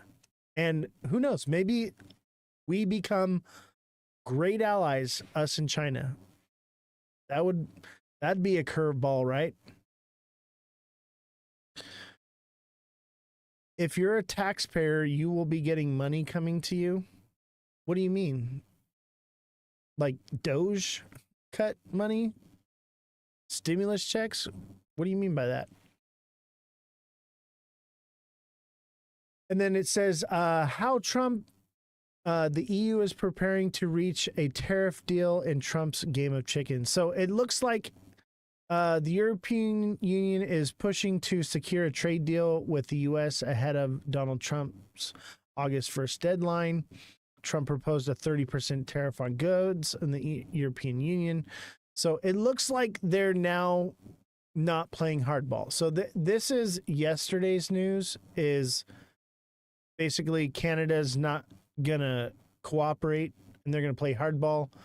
And then today's news is they found out that they might have to go from 15% to 30%, and they're starting to chill out. And they're like, all right, we're going to make a deal. We're going to make a deal. I think we get a pause on the first, to be honest with you, or a temporary deal. I think that's what we're going to get. Maybe a set in stone deal with China because of what we just read. I think it's all a game, and nobody cares about the tariffs anymore, if you ask me. At least in crypto. For right now. I think people are desensitized to it. They're seeing alt season is what they're seeing. I'll tell you what, if Bitcoin takes over dominance again, oh yeah. The tariff stuff's going to be a problem. But if Bitcoin loses dominance and we go into alt season, no one is going to care. Sell us some more moon cheese. I'm delaying it. I hope they delay it or they come up with a deal. I think they're going to come up with something. It's been months. There's bound to be a deal. Even just a deal with China is enough. If we get blanket tariffs on everybody else, reciprocal tariffs and raised tariffs on the EU, a set in stone deal with China would be enough, because for the first time since this trade war started, we would have a set deal with a country that we know, okay, we're going to get products from. And where does everything come from? China. It all comes from China. If we get a deal, they will care. If no deal, they will cause alt season. We'll have to find out. I think people are desensitized to it. They don't care anymore. They're like, I need my bags to pump. I'm getting back in. We're having crypto week. ISO is in play. You know what I mean? These people think that ISO means the switch getting flipped, so they can't be out of the market anymore. They have to be in because the switch has been flipped. They're going to miss out. So tariffs don't matter anymore because the switch has been flipped. Swift is in it. Swift is XRP is taking over Swift tomorrow, right? So, by the way, I'm being facetious. I'm being hyperbolic. Okay, none of that stuff's happening. ISO is in place right now, but is crypto being utilized yet? No. As you can see. And that's why they have the narrative of like, oh, November 22nd, right? Oh, well, ISO is going to be November 22nd. And that'll be the next big pump. Oh, well, they're not going to take over Swift until November 22nd because ISO was only in the US in July. It's for the rest of the world, and XRP is for cross-border payments. That's when it's going to happen. You're going to get another moon cheese, baby. Another one. So yeah. I don't know if tariffs even matter anymore. Desensitized. All right, guys, it's 9 o'clock. Thank you guys for sticking around. And don't forget, send a donation, or remember, you guys can also send bits on Twitch. So it's that little symbol down on the bottom. It looks like a diamond, looks like the Ethereum symbol. When you click on that, you can send bits just like on TikTok. It's the same type of thing. But donations are the best thing, right? Donations are the best. And remember, 50% of your donations goes to the Tim Ballard Foundation to stop child sex trafficking. Okay? And I know you guys are concerned about the Epstein thing. Whenever I do the Epstein stuff, you guys are chattery and you guys want to hear about it. You guys want to talk about it. That's the big issue right now. And that's what this month's donations are going towards.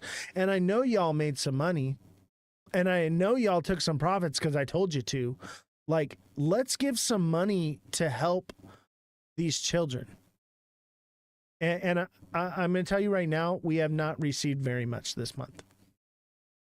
I'm actually, I'm a little, I mean, I'm not upset, but I'm a little discouraged. And you know, I love our men and women in the military, and we were able to raise so much, but these kids, man, these kids are what matter. And one last shout out to HelloFresh. Use my promo code for 10 free meals, free add-ons for life, 1 item per box with active subscription if you're in the US, and local discounts will apply. Free meals applied with the discount on the first box. New subscribers only, varies by plan. And Beer Gator. Check out Beer Gator on Indigo. All right. Indigo, baby. Beer Gator. Cool stuff. I'm excited to hopefully get to use it tomorrow. All right, guys. I will see you all Monday. Monday, we are going to be looking into the Tim Ballard Foundation and getting all that information so that you know where your money is going. All right. Peace, love, unity, respect. Bye, guys.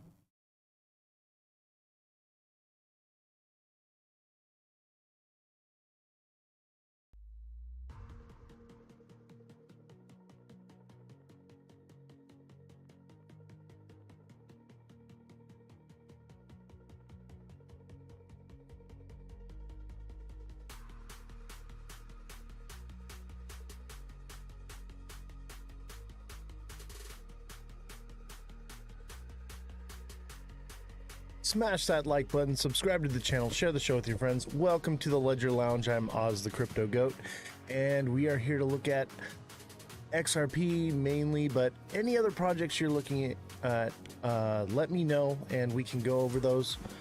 And don't forget, we are, if you miss a live, you can find them recorded on Twitch and YouTube.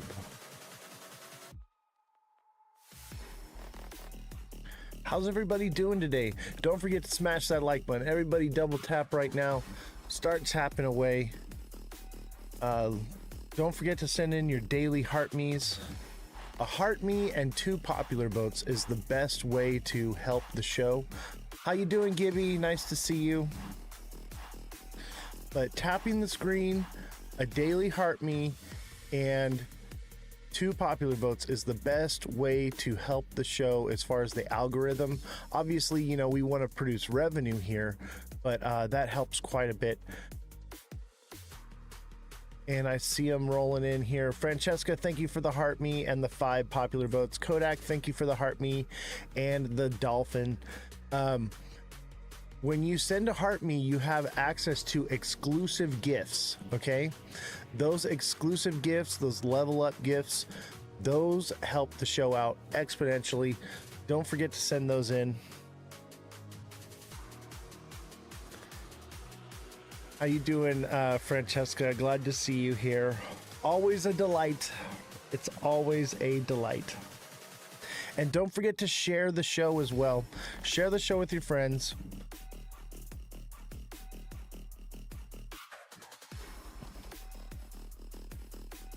I am so glad to have everybody here. Francesca, thank you for the greeting hearts. Kodak, thank you for the chili. Gibby with a heart me, and Kodak with an ice cream cone. Thank you guys so much. You're awesome. Truly spectacular group of people we have here, and I just appreciate and adore everything that you guys do for this show. And I'm sure the feeling is mutual because are we making money or what, baby? I am so ecstatic with the success stories that I've been getting. I received a message today from Seamont. He was like, hey dude, I don't know how you did it. You did it on a meme coin and you completely called it to the fraction of a cent, and I was able to get out at the very top and make tons of money. I love to see when that happens. Polly Boys, how you doing? Glad to have you. Don't forget we are simul streaming I'm not allowed to promote the other platforms, but everything is recorded and posted to YouTube and Twitch. But TikTok wants you to watch the live on TikTok, but we do record and post everything to those places as well. If you get my drift, if you get the hint, wink, wink, wink. Oh, awesome. Ken, thank you for the popular vote and the heart meme. Much appreciated. What's the next target for what project? What project are you referring to? Because there's so many that we're looking at right now. Please tell me. XRP, of course.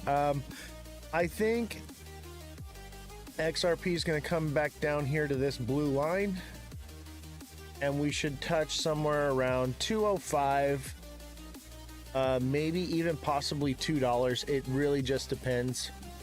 That's where we're headed. But there's just heavy sell pressure. This is a bearish formation. We have a massive head and shoulders right here, and that would indicate that we're coming down to about $1.60, $1.63 ish. So that's where we're at right now. This is a textbook head and shoulders. So we're going to get another great buy opportunity. I'm thinking somewhere between 180 and 160 will be that sweet spot. And if you were here from the beginning, we sniped 163 right here on this wick, and we made some serious money. We also sniped the exit at 264. And if you're looking to join, become a subscriber, and I offer one-on-one coaching. Okay, one-on-one coaching. You can message me directly and ask me about any projects, and I can coach you. We'll teach you how to deal with FOMO, all that stuff. Definitely worth the price. Oh my God, glad I sold yesterday. Yeah, I'm not here to lie to you guys. I'm here to just tell you the truth about this stuff. That's the whole purpose of this show. So, highly recommend becoming a deluxe subscriber. Those who are deluxe subscribed are making buku bucks. ISO 222 has nothing to do with crypto. There are coins that are ISO compliant, but even if that goes into effect, those coins won't be utilized for years down the road, 5-10 years. ISO 222 is just a mechanism, a way that a language basically that the banks use for their to communicate with each other digitally. That's it.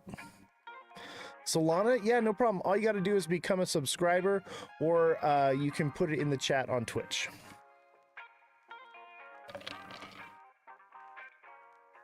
Someone told me XRP will drop 80% sometime next year. Bear market. Do you believe that might happen? Oh yeah, for sure. Definitely 100%. That's normal. That's normal price action. That's how the bull run goes. Everyone thinks it's happening right now, that this is the year, it's all happening right now. We don't have regulation yet. The case is still ongoing. There's so many things. We are too early. It's not happening tomorrow. How would you invest $500 in the market today? That's a great question, and I'll tell you exactly how I would do it. But you got to become a deluxe subscriber. So the first thing that I would do is I would invest into myself as far as education and coaching and mentoring. I would put $10 into becoming a deluxe subscriber and getting one-on-one direct contact with me basically every single day. All right. I take the weekends off, but I will help you on the weekend for a donation. All right. But I would take that $10 and I would subscribe to this channel and send me a direct message, and I will coach you exactly on how to grow that. I'm 37 years old and I'm retired off of crypto. I also do the stock market as well, and I can teach you. I started with $10 when I was a kid years ago, and now here I am. XLM and HBAR. Yeah, you got to become a subscriber. If you want to get any TA on anything other than what's on here, you got to become a subscriber. So become a subscriber today. And we do have another tier of subscription. So if you do the $1 subscription, not a big deal. It's $1. But you can, I post daily price points for XRP, and you can come into the live and ask for any TA on any project. So $1 a month.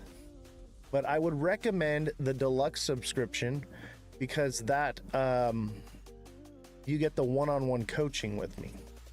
Me Cheeky, thank you for the heart me. And don't forget, if somebody reaches out and messages you and claims to be me, there are fake accounts out there floating around. Make sure that it's at Ozthecryptogoat, all lower cases, no spaces. There are no other characters involved with that. Throw some lines on that chart and sell a subscription. Who's your manager, bro? What? Dude, IP chat, help me out. Chat, will you help me out and tell this young boy that I've been calling the price action every single day to fractions of a cent? Somebody help me out. Somebody please. Let him know, chat. Polyboys says XLM. I got you, brother.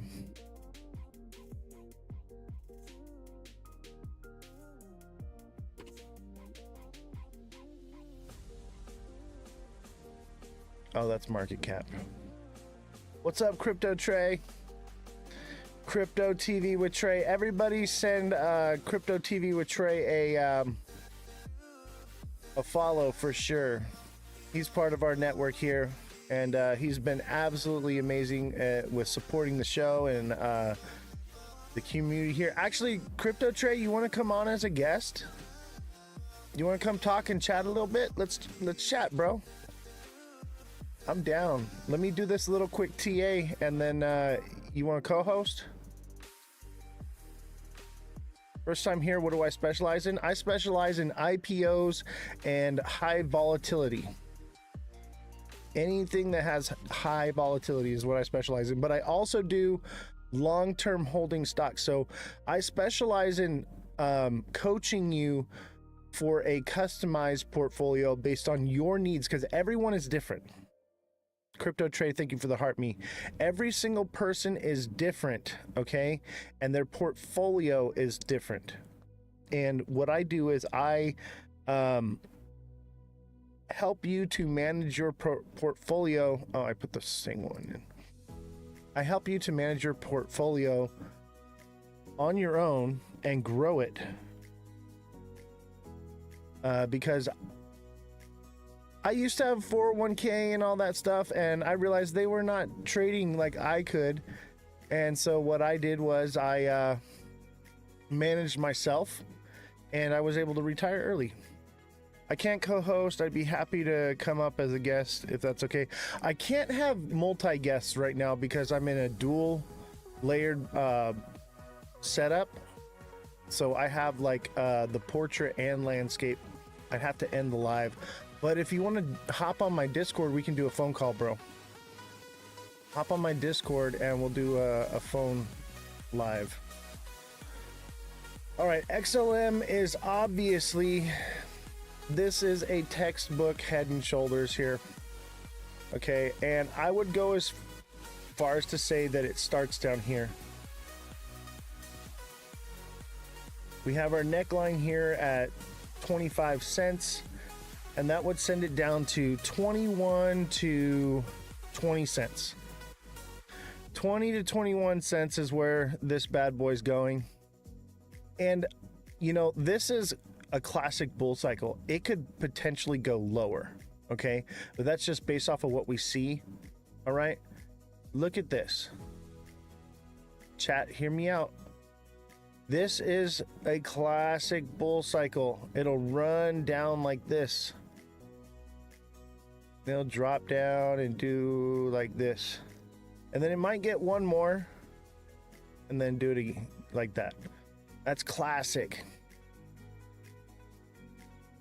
This is normal. So yeah, it's headed down for sure. Yeah, Trey, the Discord link is in my bio. I'll pull up Discord here real quick so we can chat. When I see you pop up on the thing there, I'll accept your phone call. Yeah, man, I've been meaning to have you on for a minute, so this would be cool. So yeah, Poly Boys, XLM's coming down. I think you're gonna get it probably even 18 cents. I would say 18, and who knows, it could drop even mad hard and do like 14 cents. You know, it could just plow down. Obviously, it'll recover quickly.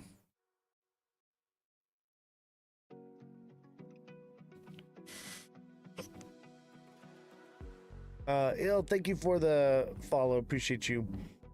Can you take a look at Spark? It just came out. Yeah.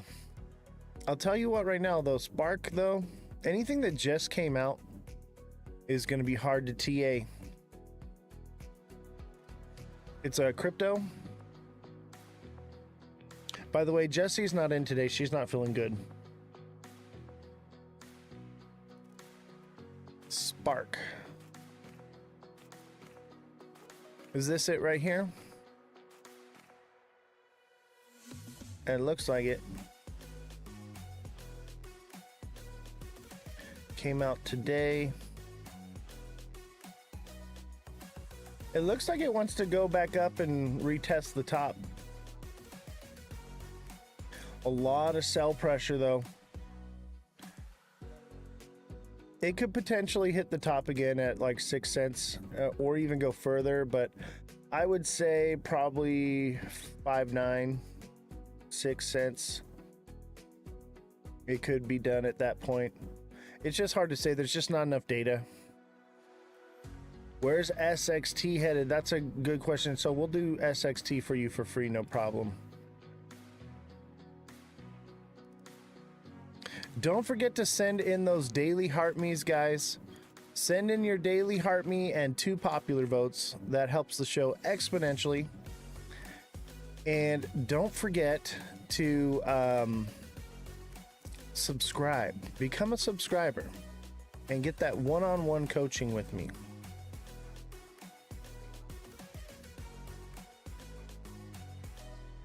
SXT, space and time.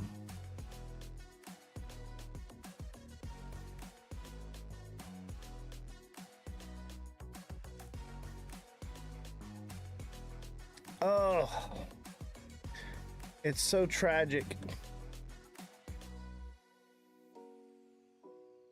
It looks so tragic right now. I'm hoping that it finds a floor soon. Look at double bottom here, and it got a bit of a pump, and it just didn't do it. But it looks like it's getting a double bottom here and could recover. And I'd say 0.0735.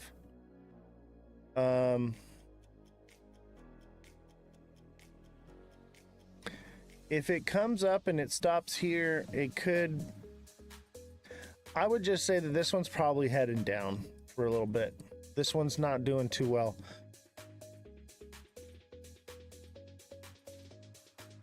How long will it take for XRP to drop to 160, 180? I'm thinking by mid-July. Did you get a chance to have a look at the pre-sale yet? Pre-sale on which one? Which one was it? I'll tell you this right now. No, I haven't been feeling well. Actually, slept for like, I don't know, like 15 hours straight. Finally got some sleep. Unstaked. Jackalope, thank you for the heart. Me appreciate you. Let's see if we can get this helmet here. Who's got me with a racing helmet?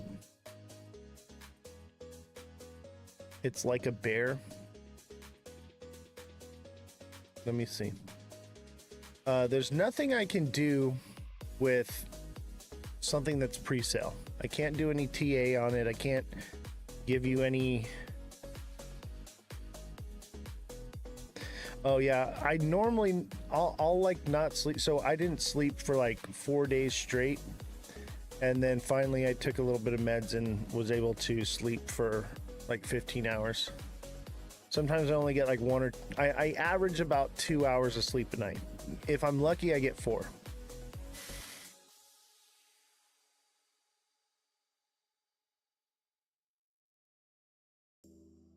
Can you check Sheeb? Yeah.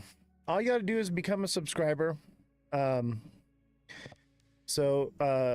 We offer a deluxe subscription, and you can get one-on-one coaching with me, or you can just get the base subscription, and it's only $1. Ending. Oh, I got Trey right here.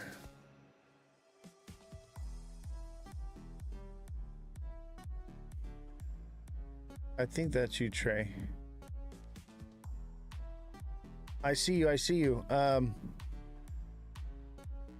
gonna send you a voice call right now.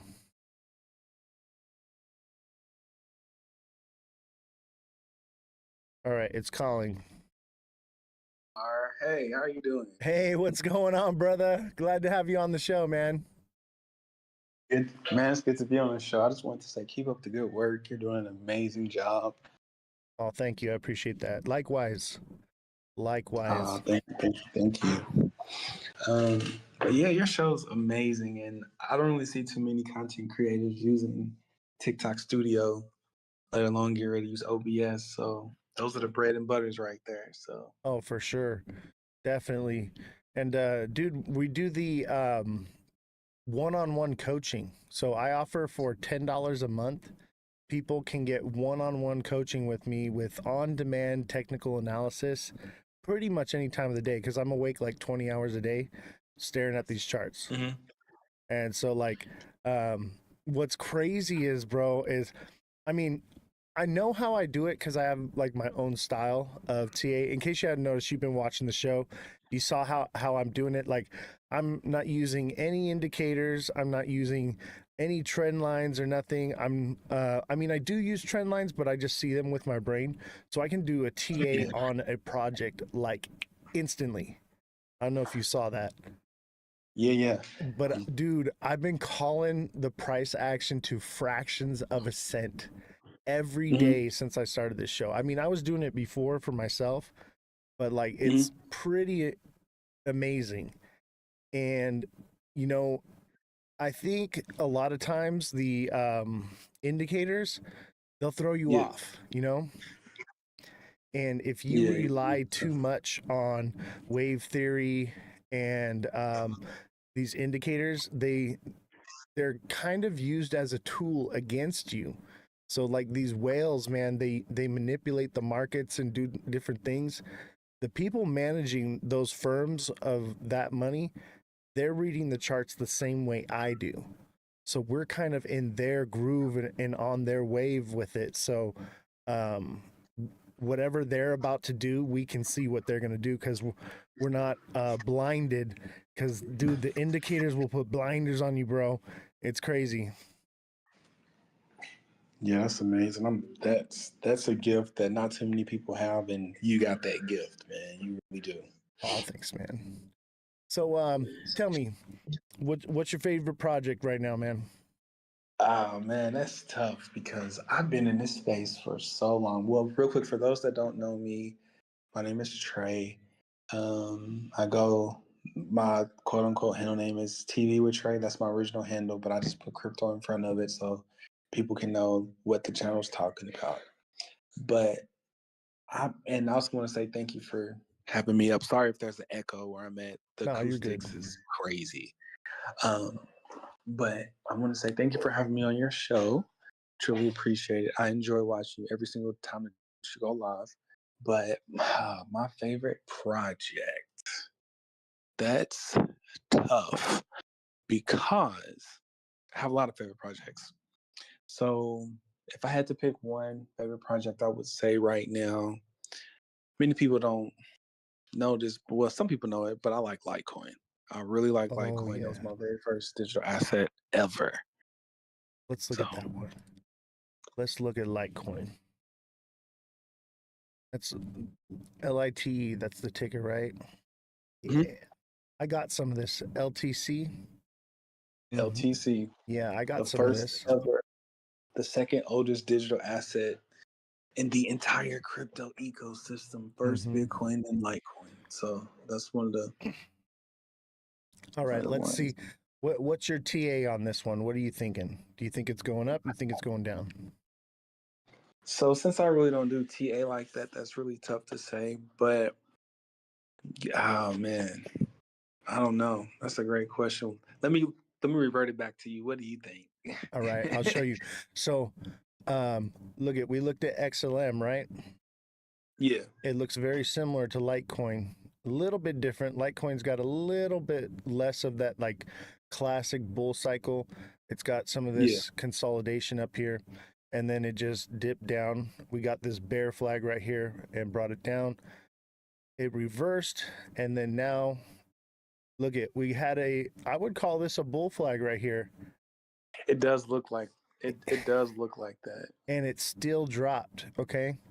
When you see something like that, okay, that's a heavy indication that there's been a reversal in the market, right? Okay, but look at this. We have our neckline right here. We have a head right here, and we got two shoulders lined up.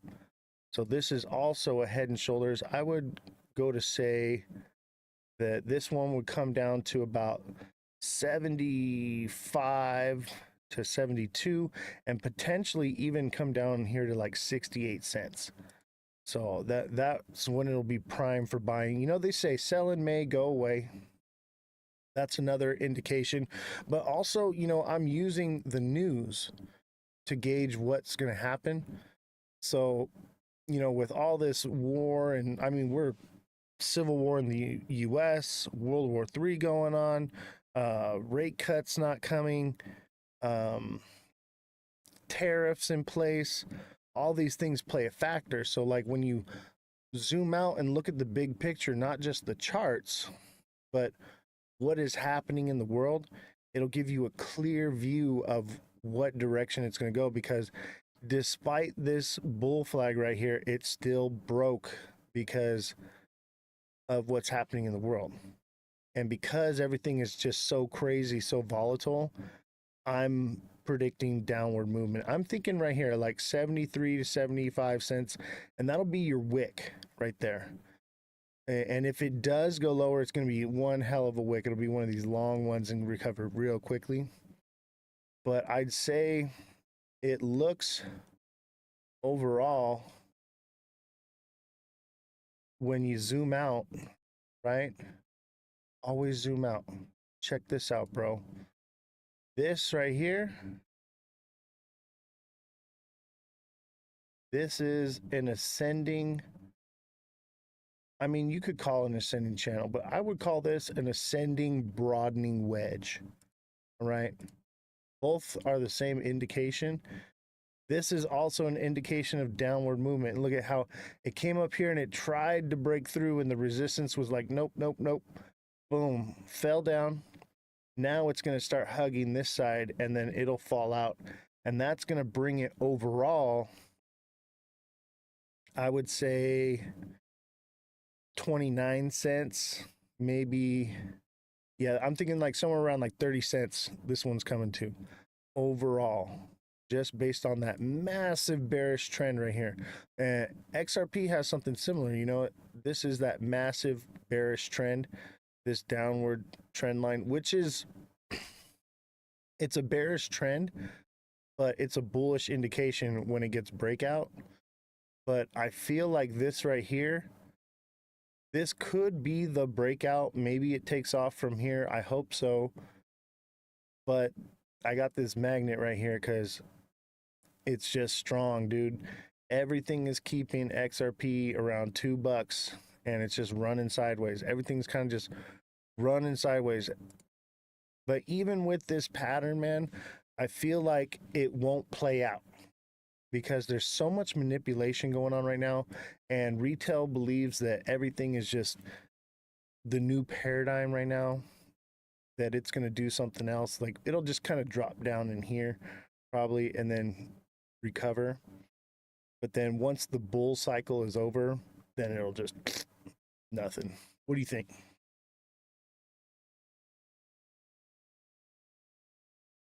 You still there, buddy?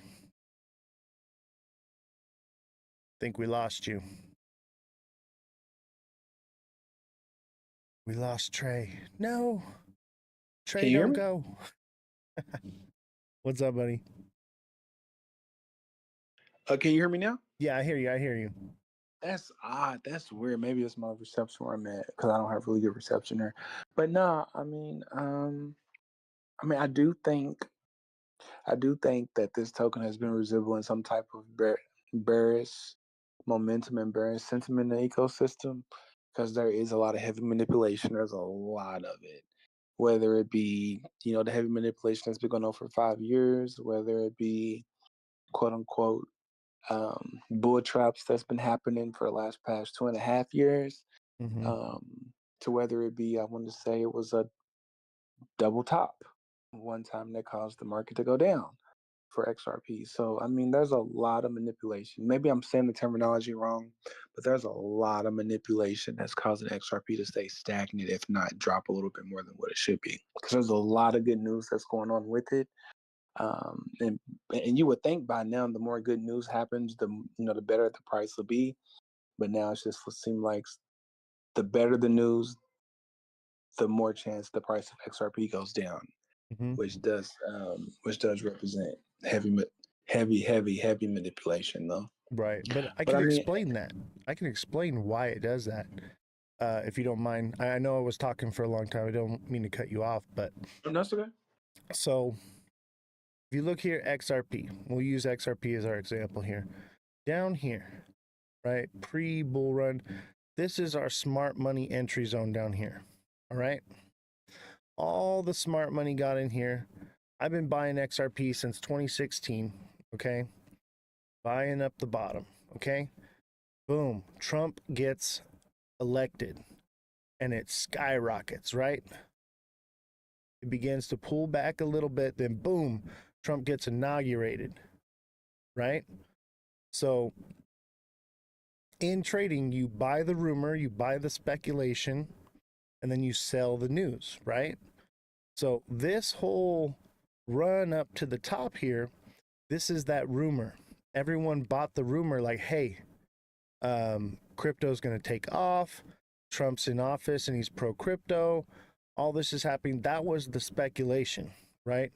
So everybody already bought the rumor, all right? And then we got tariffs. Boom, fell down, right? And then little bits of news would come out and it would pump it back up. But then tariffs would come back in, boom, it would send it back down. And so now it doesn't matter how bullish the news is. Everybody already bought in on the speculation that these things were going to happen. So they already got their positions. They're waiting for it to do something phenomenal because they think it's going to like 10K, right? And that's just not happening. Maybe it does, who knows, but it's not happening this bull run. I'll tell you that right now. That's facts. Yeah. That's facts. And I'd be happy to see $4, man. If we can see $4, cool. I'm all right with it. But I think that's becoming a bit of a reach now, especially if we drop down to lower zones like it's showing, because it emulates the prior cycle. So it does. It definitely does. I'm definitely looking forward to it to see what these last dang, 6 months have. Well, hold on, June.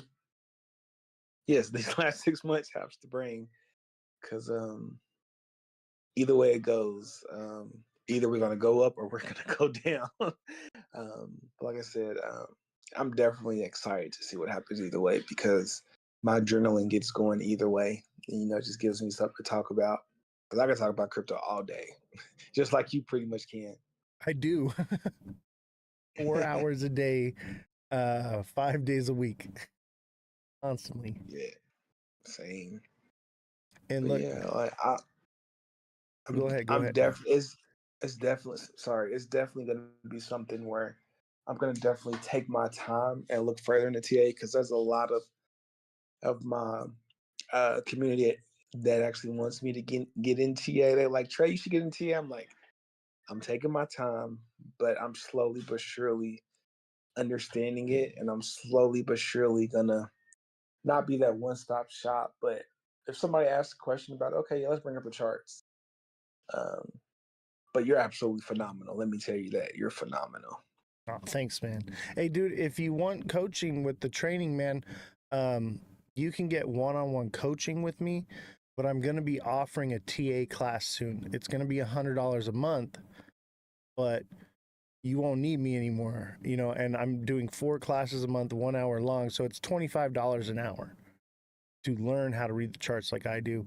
I don't know if you're interested or not, but that's coming soon. Hopefully next week I'll be starting that. And people are going to want to get into it early, because what'll happen is like, you get behind, and if you're not in it from the beginning. So just throwing it out there also for chat, that is coming soon. But I feel like $25 an hour is a reasonable price to teach this stuff, because you're going to learn it so quickly. It's very, very easy. It just, you have to hone your brain and just, dude, I've been staring at these charts for hours a day for the last 10 years, bro. So like, I believe it. It comes very quickly to me, but it's all about, what you put into it, But I'll tell you what right now, like, be careful learning the TA stuff, because if you get too far into certain ways people TA, you kind of get this mental block. And I'll tell you, true. when I first started doing this, the management here was like, hey, you need to start like doing more TA with like the indicators and stuff, for like other people want to see this. And when I added that to it, because I know how to do it and I use them sometimes, but usually when I'm like, I can't see it, like it's not showing me, like I use an indicator or something like that, usually like the EMAs, I'll use those. But if I can't see it, then I'll use that. But I noticed that when I started doing that I became less accurate. So like now I'm like, I'm just gonna stick with it, dude. You can look at my videos, bro. On January 30th, I said that XRP would go into a downtrend from that point on, and it would be on a downtrend until it hit about 160, 163. And it did that. And then I said it would go on an uptrend until it hit about 260, 265. And it did that. And now it's coming back down. And I'm like, all right, so it's coming back to 163, bro. But like, I'll tell you what, like chat, I told him we hit here at, it was like 260 was the last time it was there. And I was like, everybody short the market. And it fucking fell from 260 down to 163. Made so many people so much money. It's incredible. I don't even know how I do it, bro. I don't know. That's crazy. That's dope. So yeah, that's one of those things. I mean, you got it. Some people got that gift and some people don't. And you got it. And that's amazing. So sorry, let me address chat real quick. Yes, there will be a set schedule, but for the one-on-one coaching, it's pretty much on demand. So you just send me a direct message and I'll do on-demand TA for you. But if you're looking to do the class on how to TA, it's probably going to be on like Mondays or no, it'll probably be on like Tuesdays or Wednesdays for like 1 hour, and it'll be an exclusive live for the people that are on that tier. Sorry, Trey, go ahead. Oh no, that was it. That was it. I'm actually got to head out here in a minute because I got a DRIVE soon. Oh, for sure, man. Anything like that. But I do appreciate you having me up. Hey, man, I'm telling you, keep up the good work. You're doing a phenomenal job. And I just wanted to welcome you to the team officially. Officially, I want to welcome you to the team. I know you're going to do really great things, not only in the team, but outside of the team and for your channel too. So keep up the good work. You're doing absolutely amazing. Thank you, man. That means a lot to me, bro. And we'll have you on more, man. Anytime you pop in and you want to come up, just let me know, and we'll get you on here. I'd like to get you on a co-host so we can everyone chat can see your face. They can just click on your name, right? You know, and go follow you like real quick. But everybody, go follow Crypto TV with Trey. All right, go follow him, chat. Phenomenal dude. I seen his content just recently, but I've been digging it, man. Dude's not blind to what's going on in the market right now. So anyone that sees it like that and isn't got their blinders on deserves some validity in this space for sure. Thank you. I appreciate you so much. No problem, bro. Thanks for coming on, man. I'm gonna let you go. No problem. Have a good one and happy streaming. Hey, thank you. All right, that was Crypto TV with Trey. Phenomenal creator. Absolutely respect this guy. He's doing big things too. All right, so we got some news here. JP Morgan moves further into crypto with stablecoin-like token JPMD. All right, U.S. banking giant JP Morgan is launching its alternative to a stablecoin called JPMD. The product is a so-called deposit token that's designed to serve as a digital representation of commercial bank money. JP Morgan said that the benefit of launching a deposit token over a stablecoin is the close connection with traditional banking systems.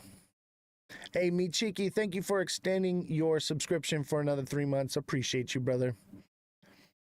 So this is cool, man. Hey, I told you guys, stable coins is the future. Things like XRP may become null and void at some point. Using Coinbase's blockchain on Ether.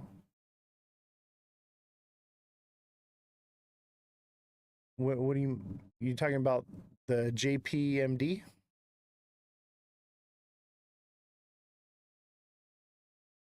Oh, yeah. So yeah, it's the U.S. banking giant told CNBC on Tuesday that it's planning to launch a so-called deposit token on Coinbase's public blockchain, which is built on the Ethereum network. Each deposit token is meant to serve as a digital representation of commercial bank deposit. That's crazy. That's pretty freaking awesome. And then here we got this news today. Senate passes the Genius stablecoin bill, giving crypto industry its first major legislative win. I believe it goes to the House now to vote on, if I'm not mistaken. Neo, thank you for the 2 popular votes. And Neo, thank you for the heart me. Marco, thank you for the heart me. And Jackalope, thank you for the heart me. Appreciate you guys so much. Let's see if we can get this helmet. Who's got me with the helmet right here? Help me out. We paid for more promotion today. It's a lower tier promotion, but I'm trying to offset those costs by raising some money here. So hopefully we can break even. But we got to make $20 today in the live. Got to make $20. And don't forget, you can also just send donations. If you're watching on Twitch, We have our donation link right there. You want to send $20 or whatever, that would be greatly appreciated because we are trying to grow right now.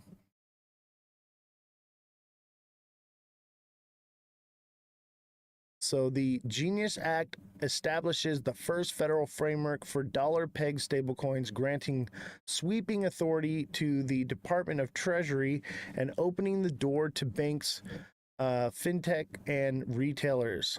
Democrats failed to secure a provision barring the president from profiting, even as Trump disclosed earning $57 million from token sales in 2024 alone. Industry giants like Amazon, Walmart are reportedly moving towards stablecoin style offerings as payment networks break for distribution. The future is stablecoins. Michiki, thank you for the racing helmet. Appreciate you. Nate, thank you for the heart me. You guys are phenomenal. Let's see here.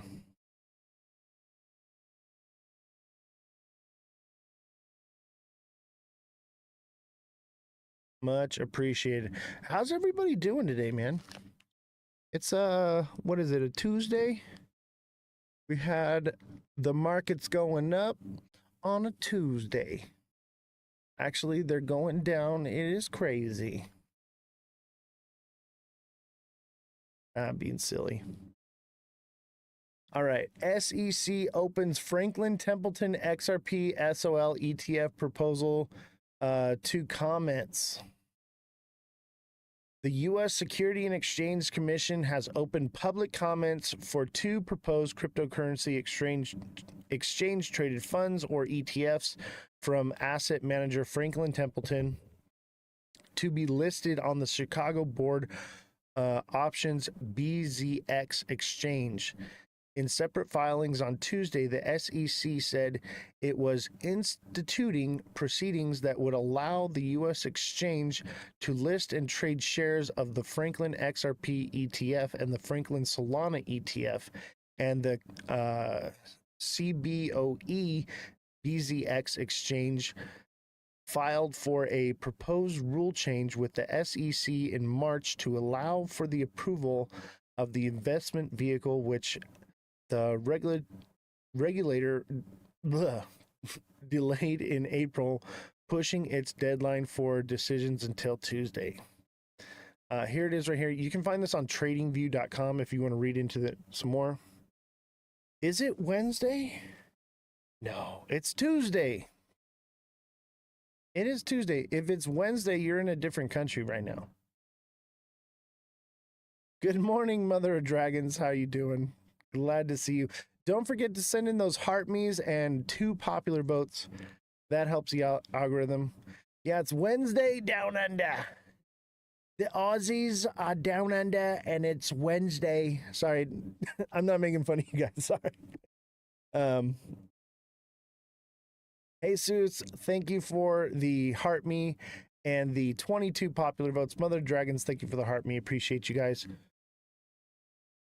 Yeah, I always forget that. There's people watching me all over the world. It's amazing how that we can reach so many different people.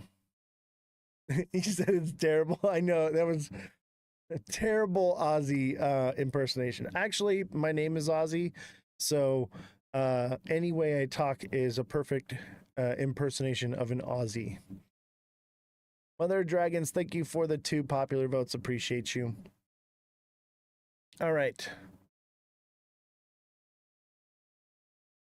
XRP lawsuit final within weeks? Question mark.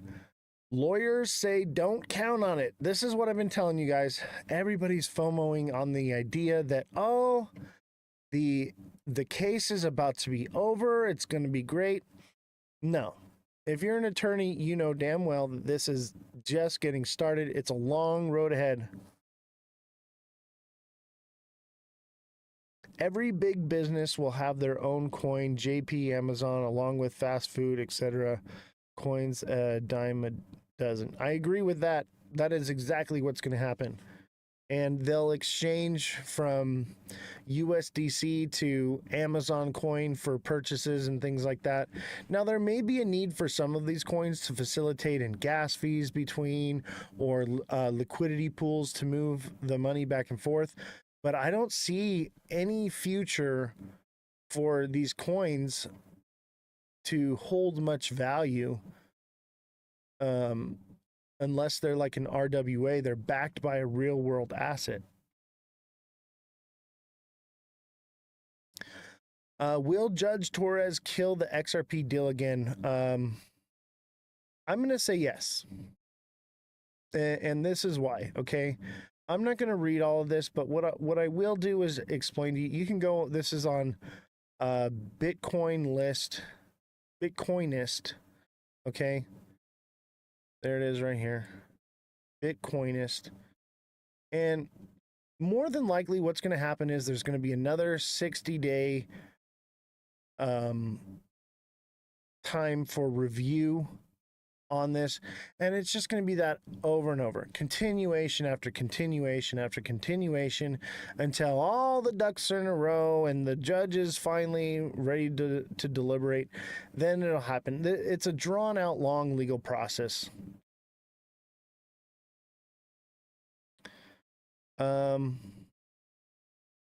With this will allow companies to change their coins all the time. They'll all run off the Ripple ledger. I don't know if they'll all run off the Ripple ledger, but I think it will play a role for sure. But that just means that XRP will be used like a liquidity pool and facilitation of gas fees. That's not bullish news for XRP. Another 8 years dive from XRP. December 2017, we just broke even.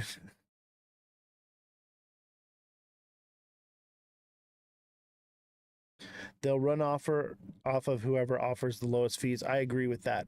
And XRP, or the XRPL, that is probably where the lowest fees will be at. But I think there's others that are just as low. And there may be others that, you know, they use Solana. I think Solana is pretty quick and low as well.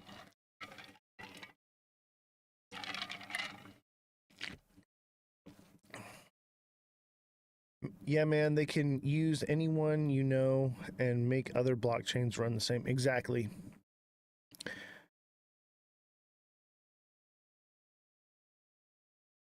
I know SXT is dying. I think 5 cents will be the bottom. I cried a little bit this morning when I woke up. Not gonna lie. And I'm not gonna tell you to hold this one to the bottom, but it's just so new. It's so new. It's unchartable. I'm still waiting. Glad I took out a while ago. Good for you, man. Some of you were not so lucky, and I feel bad because like and like I said this, man, I was like, dude, like I'm just gonna put a little bit in there and forget about it kind of thing and wait for the hype to build up. And some of y'all messaged me and were like, dude, SXT tanked and I put like $30,000 into it. What do I do? And I'm like, oh my God, why would you do that? Why would you do that? Oh my God. And I'm just like, oh, okay, like we'll figure this out. Retail could buy like Algo and rebrand it to their name. Yeah. Can't lie, I paid a house off and truck, but to throw life savings is insane. I know, right?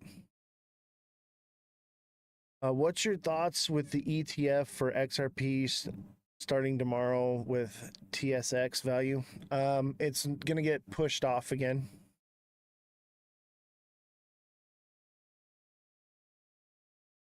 Yeah, XXRP is like 2x leverage too, right? That's a good way to get liquidated quick. Even with 2x, man. But as far as the ETFs go, they'll probably be pushed off. Maybe for any other things they'll get approved, but as long as the injunction's in place on XRP, I believe, this is my speculation, but this is based off of fact too. Until the injunction's removed, I don't think there'll be any ETF for XRP. Maybe in Canada and other countries because that's different, but here in the US, ain't happening. Danny Gibson, thank you for the heart me. Mother of Dragons, thank you for the 2 popular votes. Appreciate you. No, the ETF already approved for... Oh, you're talking about the one in Canada. Yeah. Okay. So, no. I think buy the rumor, sell the news. I think it'll keep going down. We're just in that phase of the market. Usually the markets don't heat up until August, September, October, November. Like that's it. And then after that, the bull run's over.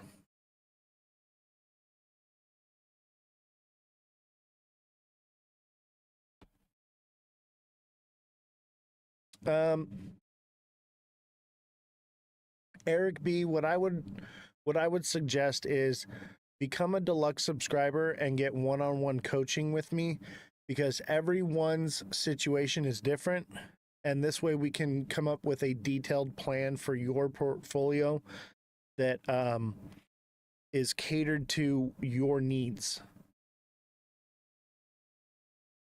What's up, Coach E23? So I would recommend a deluxe subscription, and we can talk about it and we can figure out where you're at, where you got in, how much you have in, all these different things, and what you need to do in order to grow your bag.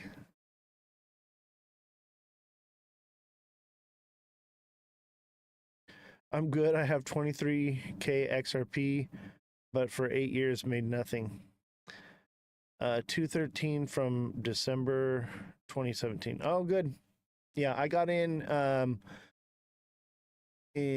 December of 2016, I think it was. Or maybe it was November. Actually, I think it was October. It's right. Yeah, it was October. I put $20,000 into XRP in October of 2016.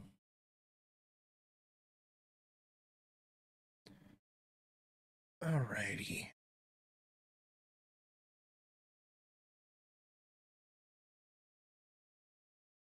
We need to bring someone on to argue with. What's up, Seamont? Seamont made some money. Seamont made a pretty penny. Glad to see it. Seamont is taking full advantage of being a subscriber. And I'm glad you're doing well, man. 5 defense ETF strategies to follow amid Israel-Iran tensions, okay? Defense contracts, man. Defense contracts right now are going to be amazing. Lockheed Martin, LMT. Tensions between Israel and Iran have been escalating each day.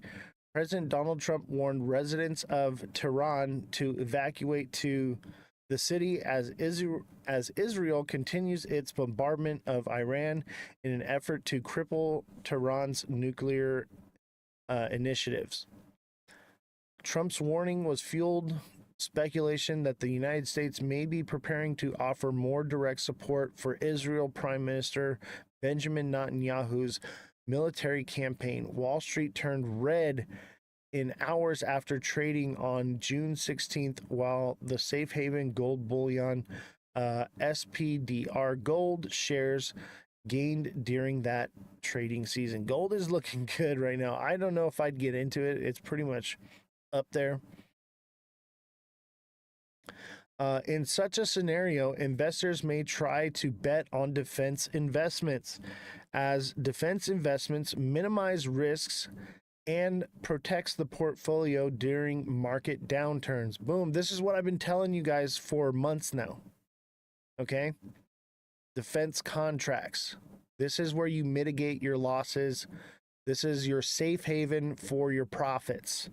Okay? And they earn dividends. Okay? This is your safe haven. Yeah, I've been doing defense contracts forever. And when Trump got into office, Lockheed Martin tanked because everybody thought, oh, peace on earth and goodwill toward men. And I was like, nope, I'm buying this shit. I bought a lot of it. And they're going to be building the the Golden Dome in the United States. Lockheed Martin's going to be a good investment.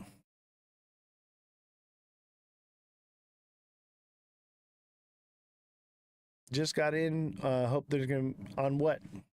You talking about Lockheed Martin, Simon? What'd you just get into? I would say if you're getting into Lockheed Martin, you're going to want to hold that one for a little while, or day trade it, and keep at the top of the day, pull it out, and then at the beginning of the next day, put it back in, and just keep growing it that way. Core Waves was my ticket. War pays. Agreed. It's a sad, sad thing, and I think that's why we're always in war. Oh, crypto in general. You just got into crypto? Got it.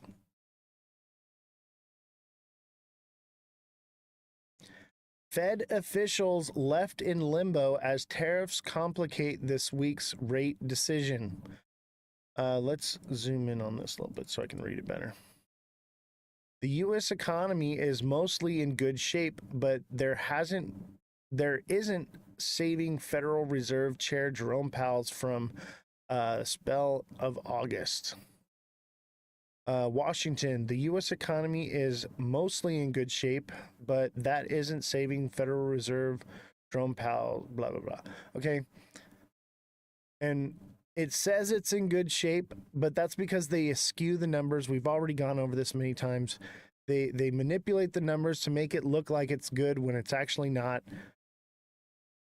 Remember when Trump bragged about not being in war his first term? I know, right?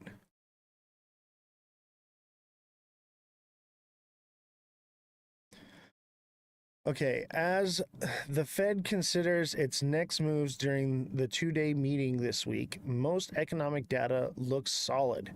Information has been steadily fading while the unemployment rate is still a historical low 4.2%. Yet President Donald Trump's widespread tariffs may push inflation higher in the coming months while also possibly slowing growth. With the outlook uncertain, Fed policymakers are expected to keep their key interest rates unchanged on Wednesday at about 4.4%. Officials will also release a set of quarterly economic projections that are expected to show inflation will accelerate later this year, while employment may also tick up a bit. Okay, so hear me out. Okay, they're talking about rates staying the same. So tomorrow, 4.4% rates will stay the same. Okay, but then they also say that inflation will accelerate later this year and unemployment may also tick up. That means they may raise interest rates. They may raise the interest rate. What time is it? That's a good question. We don't have Jessie on today. She's really sick. Let me Google that real quick. What time does the Fed announce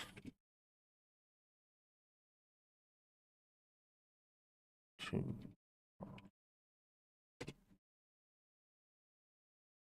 2 p.m. Eastern time? 2 p.m. Eastern time. So expect a pump until then, a little bit of possibly like the hour or two before, you might see a little bit of a gain in the market. And then as soon as the news comes out, because all the normies that aren't watching this show, they're going to go, oh yeah, they're going to lower interest rates today and FOMO in. And then, okay, because they're not reading the news like we are. Joe, thank you for the heart me. TikTok seller, thank you for the 2 let 'em cooks. Danny Gibson, thank you for the heart me. Appreciate you guys. You guys are spectacular. Let's see if we can get this galaxy. If we don't get this galaxy soon, I'll drop it down. But we paid for promotion again today, so we're trying to offset those costs. We need to earn at least $20 this live. Hoping to get more followers. I should have went for more live views instead of followers. I'm testing the algorithm right now.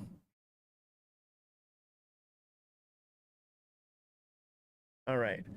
Trump threatens to keep 25% tariffs on the UK steel imports. Okay.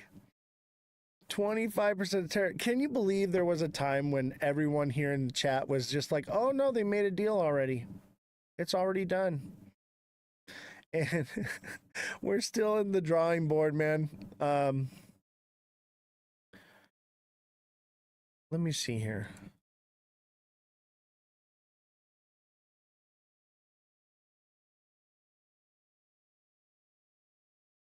Can we do the community fest? It won't let us. Shoot.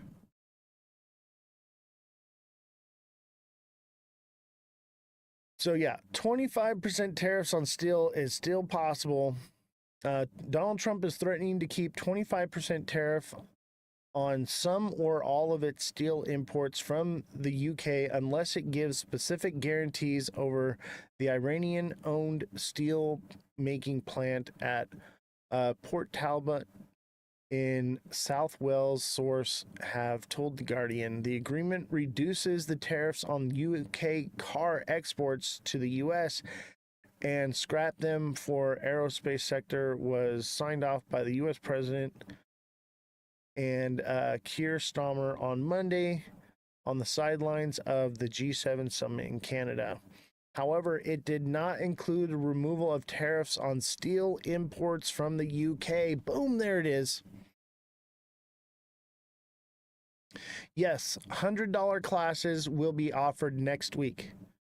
So I think I'll get it set up by today, and so that everyone can pre-sign up tomorrow in tomorrow's live. And we will probably on Wednesday or Tuesdays, we're going to do the technical analysis class. So it'll be different. Danny, thank you for the 10 tiny dinos. That class will be different than anything you've seen here. So it's not the same as coaching. It's not the same as the price point videos. It will be different. It'll be a live exclusive once a week. So you got to show up to the live class, okay? It'll be scheduled. All right. I'm thinking like every Wednesday. And I may do 2 separate classes. So I'll probably do a 1 hour, maybe in the earlier hours, and then a like at 5, and then another one later at 8. So it'll be 2 hours that I'm actually doing it. But in case somebody misses it or you're in a different time zone, you can still catch it. I haven't completely figured out how it's going to go. But yeah, it's going to be $100 a month for the 1 hour class. And you can watch the class twice. If I do it twice, you can watch it twice in one day and reaffirm that for you. That would be the best way to do this. But you will be learning how to read the charts the way I do.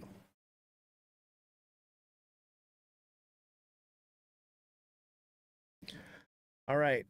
Trump signs order confirming parts of the UK-US tariff deal. Let's watch the little video here.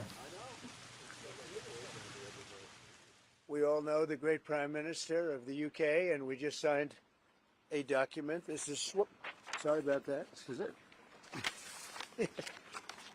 A very important document. A little windy out here. Give me that one. We just signed it, and it's done. And so we have our trade agreement with the European Union, and it's a fair deal for both. Send me a DM. I'll make sure that you get signed up. Implements on car tariffs and aerospace, our really important agreement. And so this is a very good day for both of our countries, a real sign of strength. So thank you again, Donald. I think a deal will be signed, or something will happen, but a deal will be signed. And I think Iran is foolish not to sign one. I think Iran basically is at the negotiating table where they want to make a deal.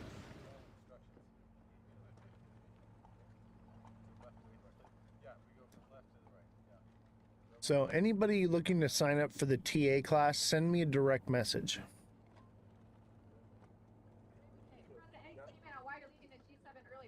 Well, I have to be back. Very important. But you probably see what I see, and I have to be back as soon as I can.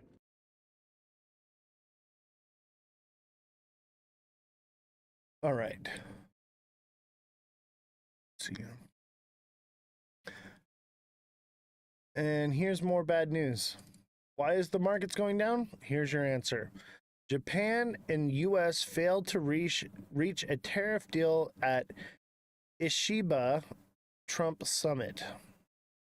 Japanese Prime Minister and US President Donald Trump made little headway in bringing gaps over tariffs at their summit on Monday, casting doubt on the prospects of a quick yet mutual beneficial package deal that can protect Japan's all-import auto sector. After sitting down with Trump for 30 minutes in Canada, rookies Ishiba said any potential deal should serve the interest of both Japan and the United States, and that bilateral ministerial sorry, my brain is really tired today.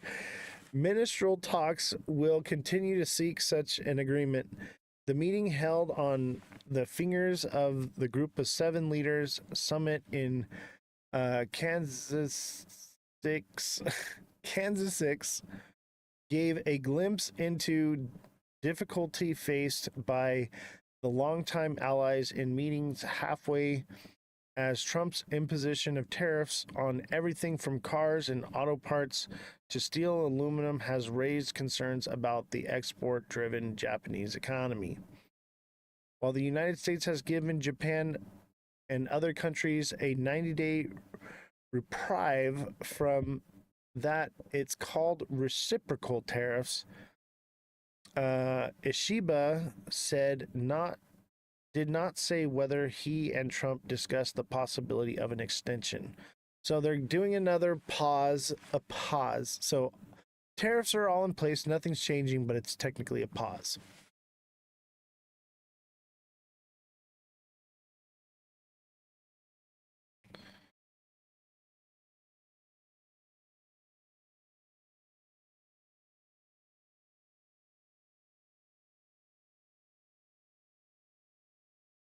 All right, where are we at here? I am so tired today. I am exhausted. How's everybody doing? It is one of those days where I could just sleep. I think we're going to change the gift goal. Let's edit this. Galaxy's a little bit too much. I get it. Let's do let 'em cooks.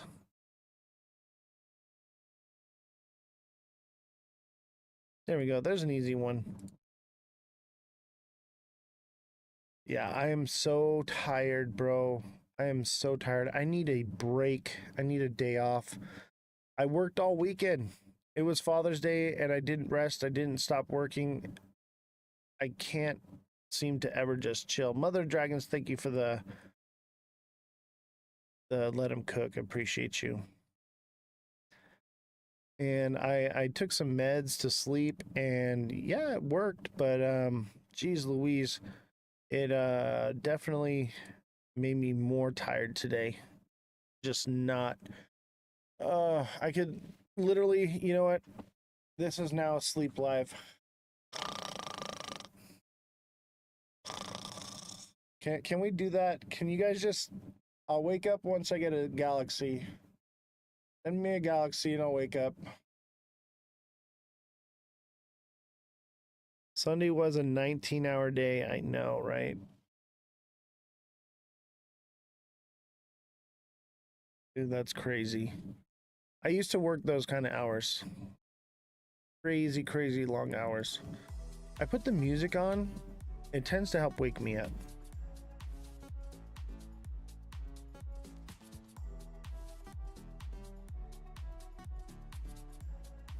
Anybody want to come on as a guest? Let me see if I can get a co-host on here. Let's see if we can get Crypto Cali.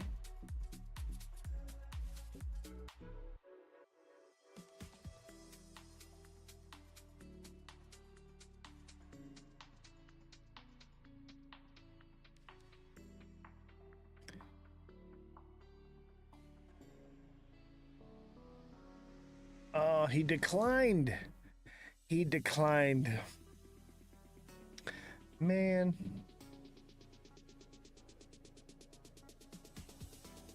I need someone else to talk for a little while. I'm so tired. Does chat have any questions? I guess we could do some TA for a little bit. Who's got a TA for me? What project do you want to look at? TA is now open to the floor for free for anybody.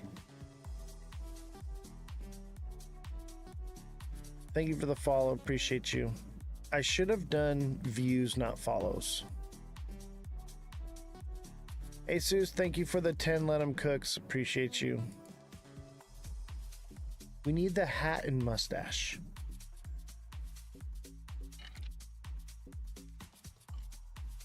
I need some caffeine. Avalanche, you got it.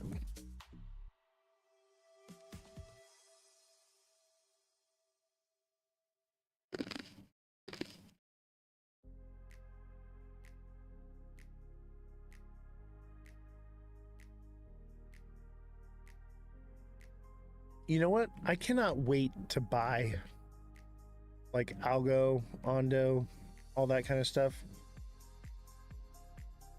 So yeah, this one's still coming down. 15 cents, I think, to 14.50. It's a Head and Shoulders. Nothing's changed. But minimum 15, maybe 16, but I doubt it. I think probably 15 is probably the sweet spot. It could be like 15 and change. It could be like 15, 60, 70. $15.70. That sounds about right. And it could do like almost $16. But I think it'll come down lower. I think it'll actually hit here. 14.59, 14.60.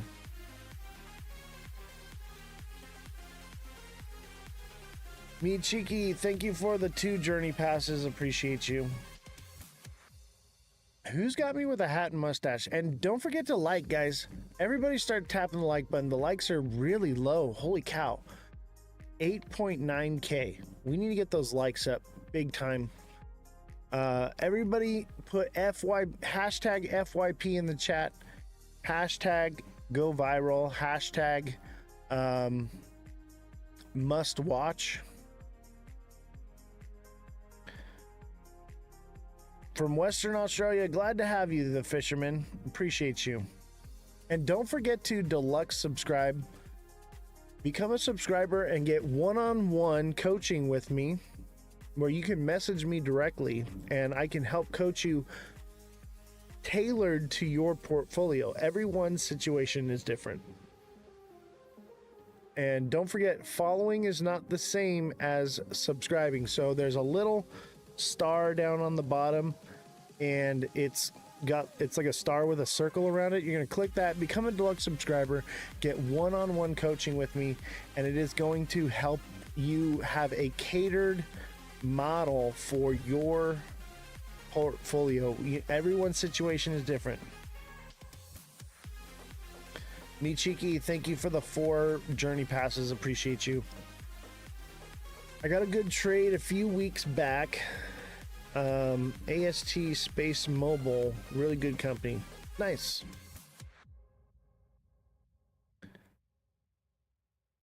Yeah, guys, thanks for the hashtags and the go virals. But become a deluxe subscriber, guys. I'm telling you, if you're having if you're crying every time the market goes down, Be a deluxe subscriber and you'll be cheering when the market goes down. You'll be cheering when it goes up. We are all just ecstatic every single day here because I'm calling the price action to fractions of a cent every single day. Neo says, I've made a huge mess of my portfolio. I know, bro. I know, man, but you haven't been messaging me and, you know, talking with me. You know, the deluxe subscription only goes as far as what you put into it, you know. You have to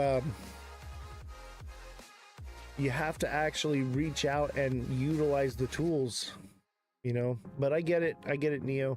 But don't give up. When you give up, then you lose, man. Everybody keep smashing the like button. Double tap. Keep tapping away. Let's get those likes up. Let's get to 50K likes. I know we can do it. DAG. Is that a ticker?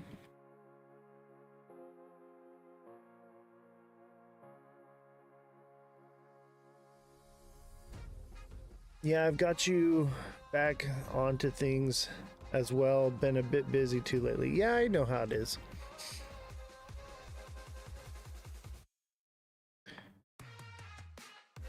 It's a crypto?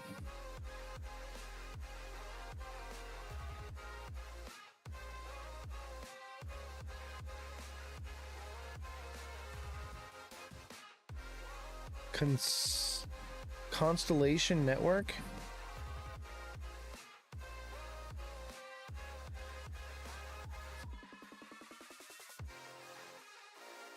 Is this it?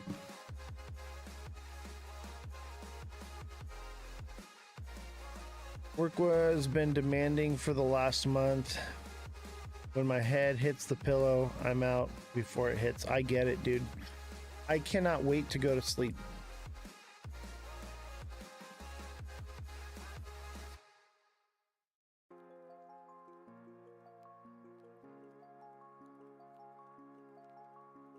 Let's see what this has to say. Your future is at your fingertips. Take advantage of the flexibility. Welcome everyone, Simon here from the Whales of Wall Street. A video here on Constellation DAG, DAG on the exchange. A unique one in that sense that the token name DAG also associates with the blockchain protocol or format that Constellation uses, which is direct acyclic graph. As probably one of my favorite topics in blockchain in general. For those who have been following us on the channel for some time, you will know that for sure, because I like to talk all day long about it. But if you are new to crypto or certainly trying to understand some of the blockchain aspects like direct acyclic graph, please do check out the video that I will leave at the end of this video, and there might even be something on the screen right now to remind you to have that in your watch later portfolio of videos. Before we go into this topic a bit further, please don't forget, of course, to try and smash that subscribe button. It's right in front of you now if you haven't done so already. And do hit the like button as well if you enjoy the content, not necessarily right now, but please feel free towards the end of the video or on your journey through this video to do so. Please do check out the other videos on the channel as well, loads of different topics, discussions. Brianna, thank you for the heart. We appreciate you. To cover any kind of topics around other tokens, etc. I will do my best to get more videos out in the evenings once I'm back from work duties. And this is a 30-minute video. Hold on. Let's go back.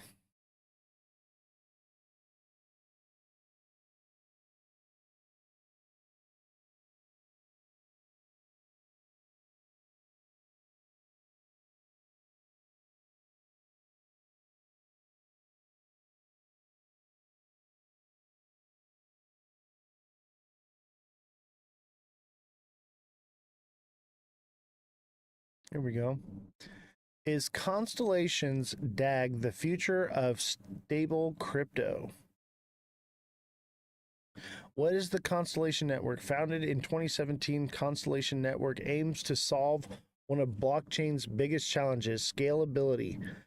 Unlike traditional blockchains that struggle with transaction bottlenecks, Constellation uses the DAG-based consensus model called proof of reputable observation. The design provides high-speed, scalable data transfer, making it ideal for big data and Internet of Things applications. Constellation's hypergraph transfer protocol enables seamless integration for enterprises, positioning its solution for industries requiring real-time data processing. How Constellation works: unlike blockchains that rely on sequential blocks and miners, Constellation DAG operates as a network of interconnected nodes processing transactions in parallel. This eliminates bottlenecks, enabling near infinite scalability. The proof of reputable observation consensus rewards nodes based on their reputation for honest validation, ensuring network security without energy intensive mining. Developers can create modular state channels with custom logic, allowing tailored applications to run on the network while maintaining interoperability. This flexible set Constellation apart from the rigid blockchain frameworks. This is cool. This is kind of like SXT, but SXT does it off chain.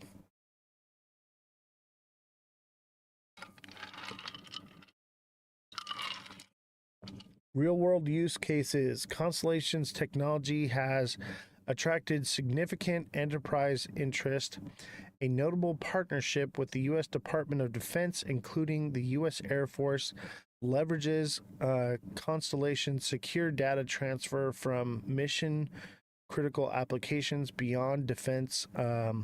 Constellation is exploring use cases in smart mobility, logistics, and decentralized data markets. Its HGTP protocol enables enterprises to integrate big data workflows securely, making it a go-to solution for industries needing real-time tamper-proof data processing. Okay, this is cool. This is actually really cool. It has staking, transaction fees, state channels, and collateral. All right, I dig this one. I might buy some of this when it hits the bottom. This is a good one.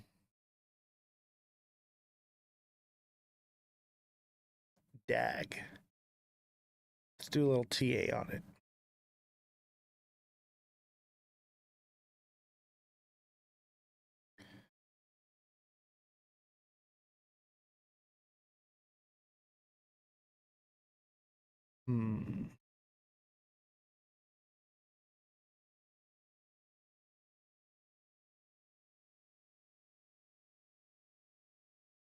It's on Tether network. Ugh, that turns me off. As soon as I see it's on Tether, I don't want it anymore.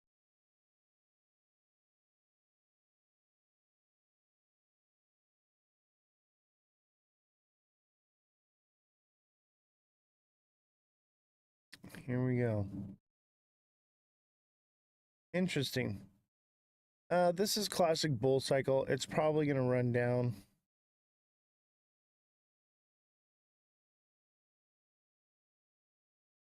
I'm thinking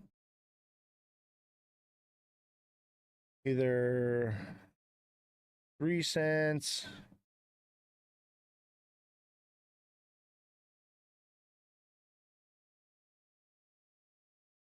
Somewhere between 2 to 3 cents. But I would say it's probably heading down. It'll probably do something like this.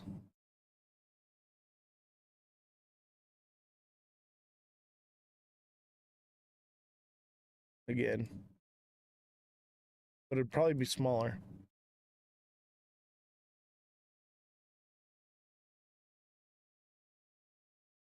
Something like that.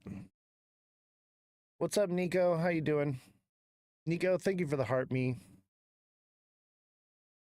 Are things going down further? Yeah, I think so. I think everything's gonna kind of, that's what happens. You know, you sell in May, you go away, come back July, August, get back in and wait for everything to run back up. That's just how it goes. Nika or Simon, thank you for the hat and mustache. Appreciate you.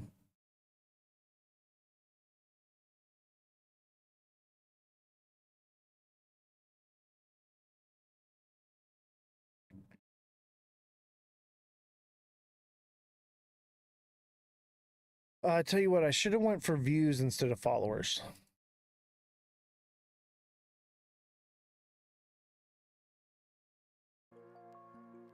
And don't forget everyone, join my Discord. The link is in my bio. So go to my bio and click the link there, join the Discord. And on Discord is the link to my merchandise where you can get your hoodies, men's and women's t-shirts. We have the mugs here. Look, I have my mug right here. And it's beautiful. We have the stickers as well. Get your merchandise. You can go to the link in my Discord. Shawty Dog, thank you for the heart. Me appreciate you. But get your merchandise, guys.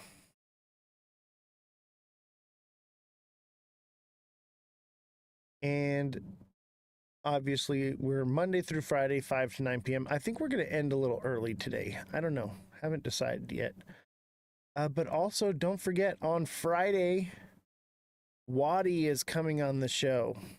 And I think we're going to talk a little bit about White Rock. I've been waiting on the whole White Rock thing to talk with Waddy about this.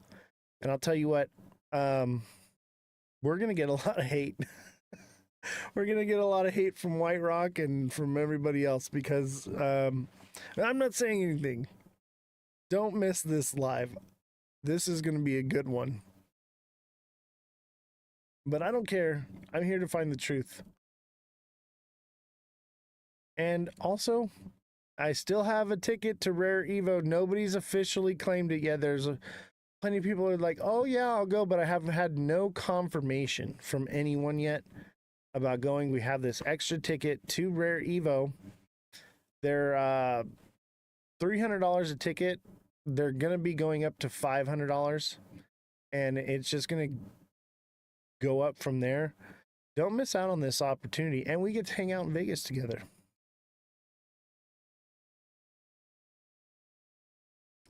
You're tired too, man. I don't know. Today is just one of those days where I'm just exhausted. Absolutely exhausted.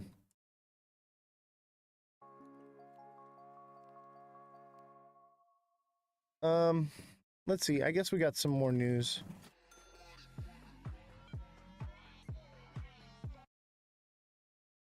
Pentagon sends warplanes, aircraft carriers to Middle East as Iran conflict rages. Let's watch the video.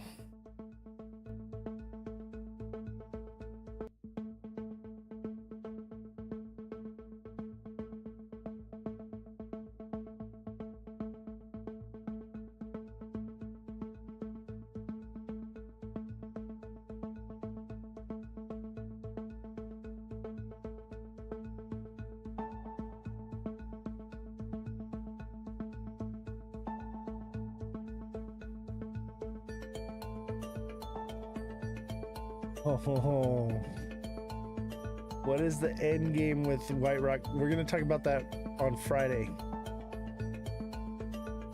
Friday will possibly be the end game for it. I mean, things are still unfolding, but Friday's live.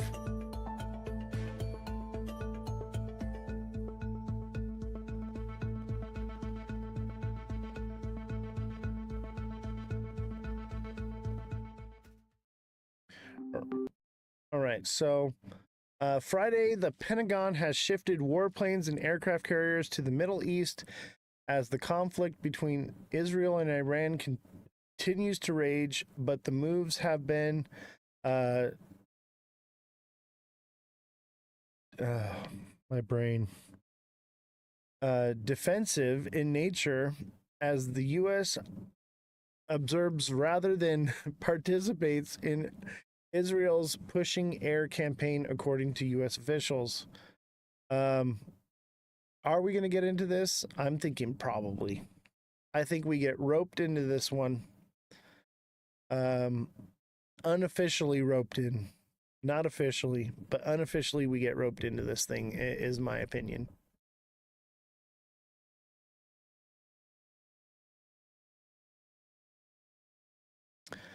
I'm not going to read any more about it.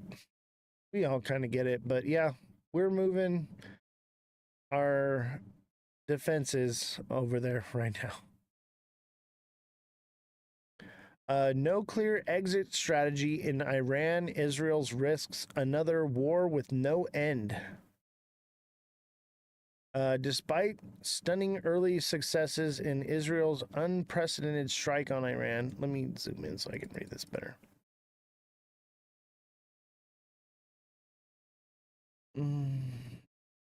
A weekend of intensive bombardment and retaliation is raising questions about Israel's exit strategy, how it can end the conflict with its ambitious goals achieved. While Israeli warplanes pummel Iranian military and nuclear sites virtually unopposed, dozens of Israelis have been killed and injured in retaliatory Iranian attacks. That's crazy. They have no defense against their planes. I mean, they do, but they don't. Israel has some gnarly technology, okay? They got some advanced. They have technology that we don't have. Even the United States doesn't have what they got going on. It's pretty incredible.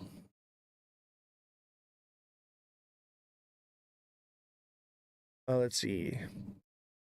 Meanwhile, the United States, though helping Israel defend against Iranian missile strikes, for the moment refuses to take part in attacking Iran, forcing Israel to reassess what its military options can achieve.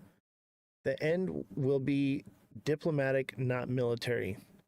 One Israel source told CNN, according to Israel's hopes, it is not. My brain is not working today.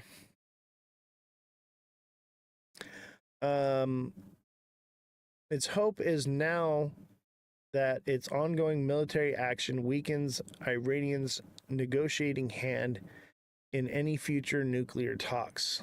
The same theory that Israeli military action will pressure any adversary to make concessions. And that's really what it all boils down to. They don't want their adversaries to have nuclear power.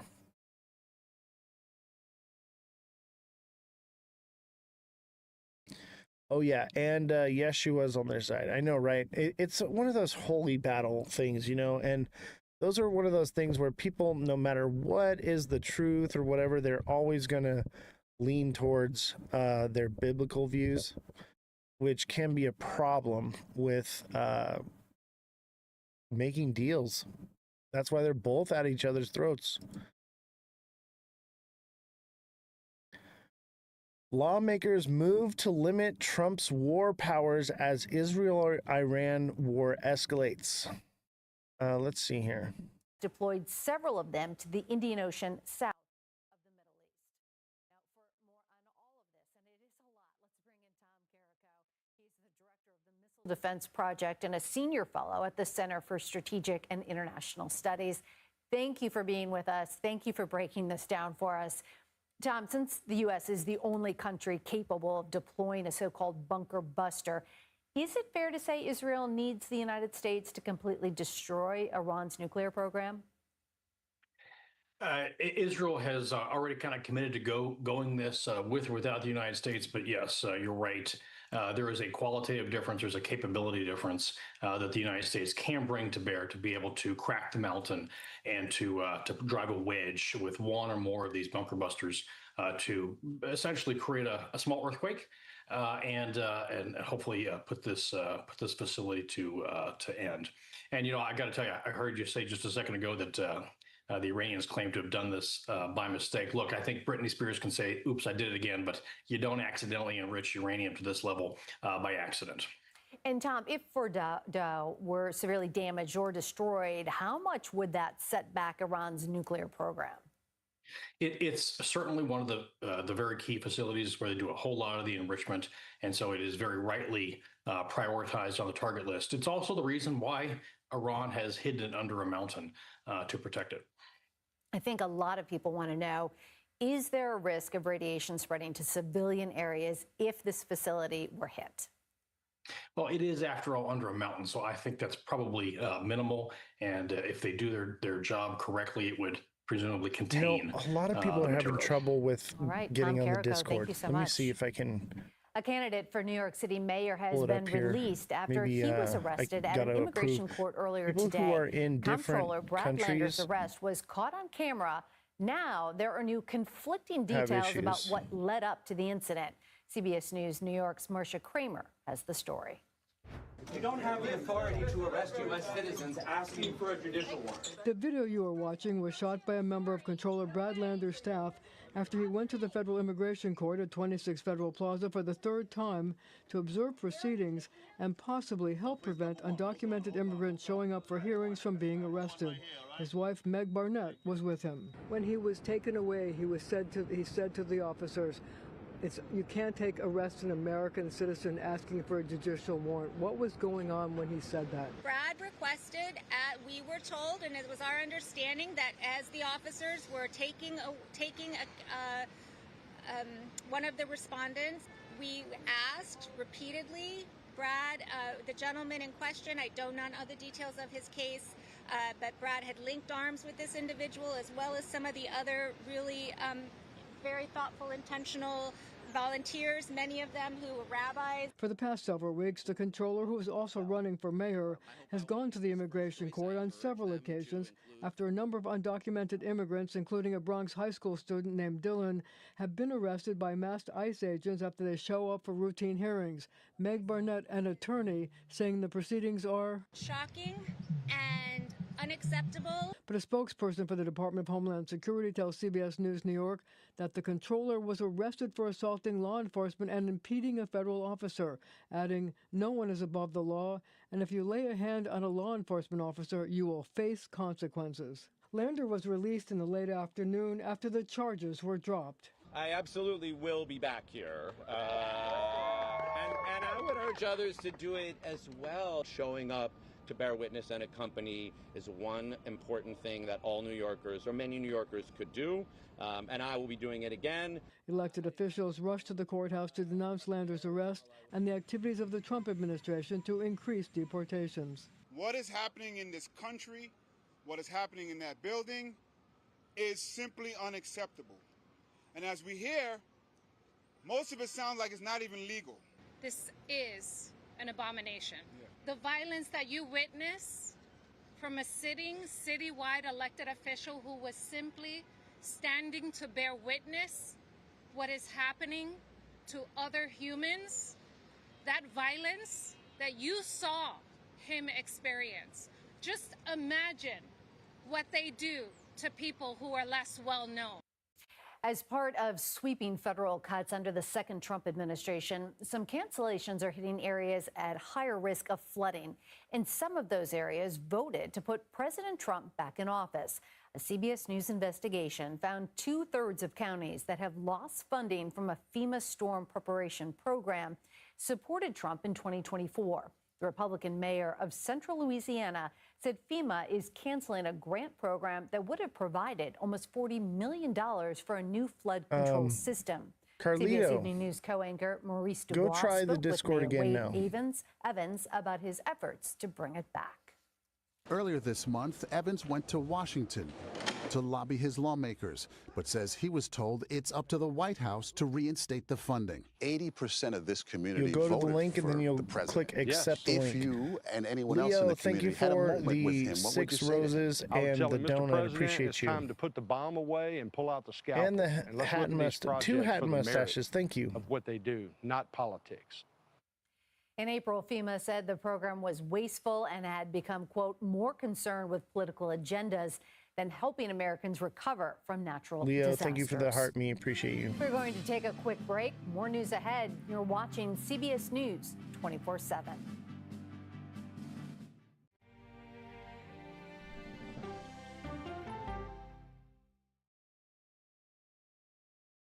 It's just like our new house.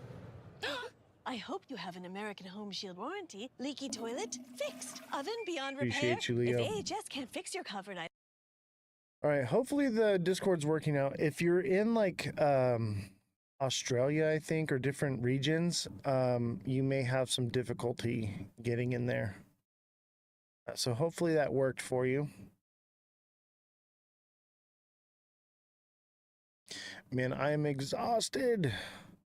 And don't forget, smash that like button, subscribe to the channel, share the show with your friends, sign up for the Discord.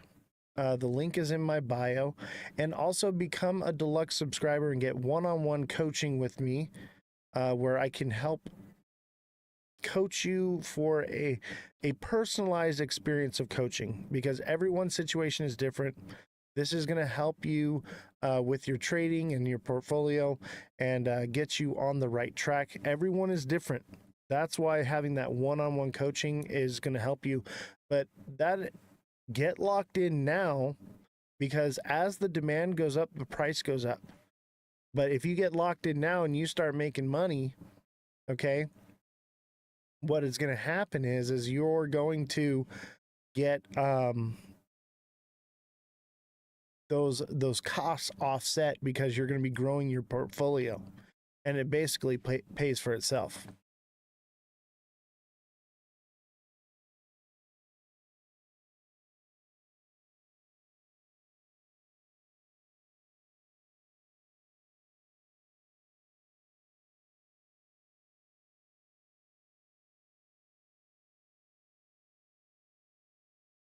I'm in Florida. It keeps sending me to the App Store.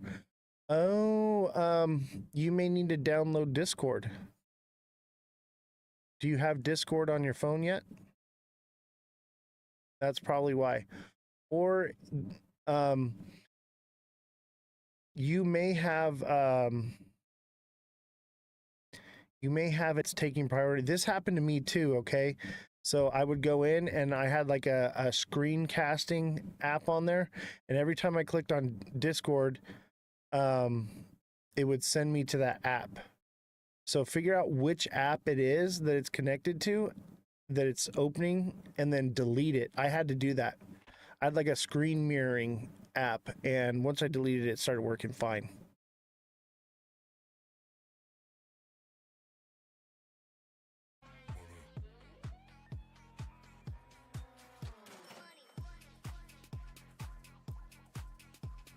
I'm so sad about what happened to SXT, man. Everybody hit the like button right now.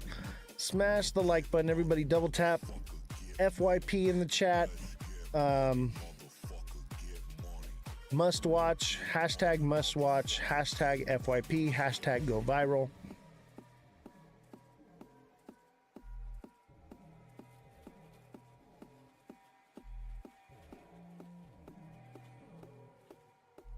Let's see if there's any news.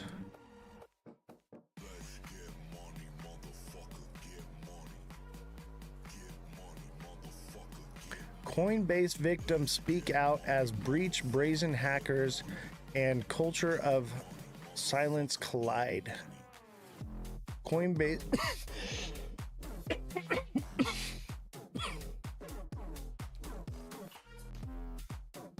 is this Ariel guy one of your people? No.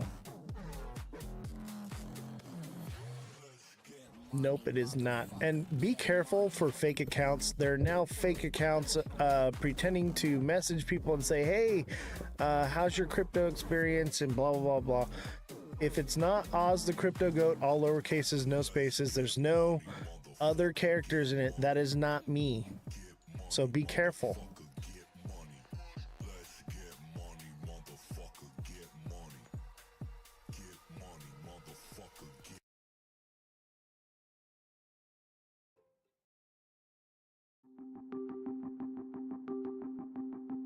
Let's see here.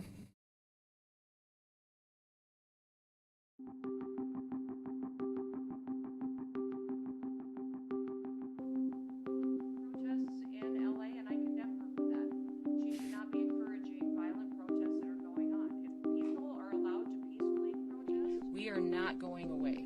We are staying here to liberate the city Christy Nome was hospitalized after an allergic reaction. Senator Alex Padilla, I have questions for the secretary because the fact that I don't even know the senator. He did not. For one-on-one, after the show, message me after the show or before the show.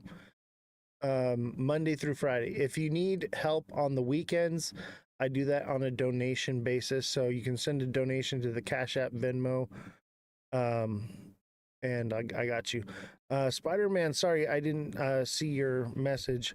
Oz, what coin were you talking about that you might get? That was DAC, I think. DAG. DAG. DAG is the ticker on that one. DAG. Hopefully you're still in there, Spider-Man. You know what? For the first time, I think I gotta go use the bathroom during the live.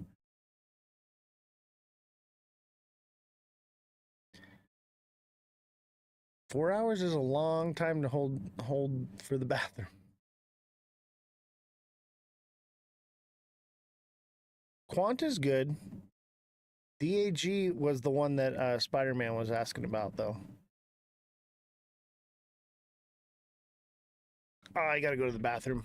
I'll be right back. Don't go anywhere. Send some gifts while I'm gone if you can.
All right, we're back.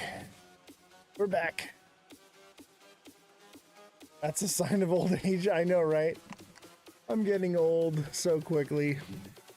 Oh man, I had to go so bad. Normally I'm good for the whole show, but I was running behind. I didn't get a chance to go before. I've been drinking all this soda trying to wake up. All right, I'm back. Sorry about that. Carlito, thank you for the hand hearts or finger hearts. I appreciate you.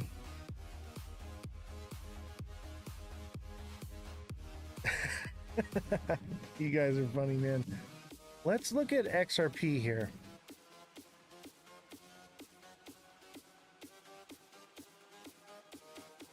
Let's see what XRP is doing.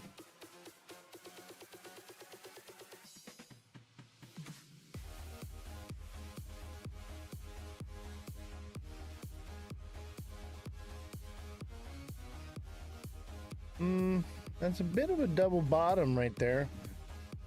That would send it back up to 219 to 220.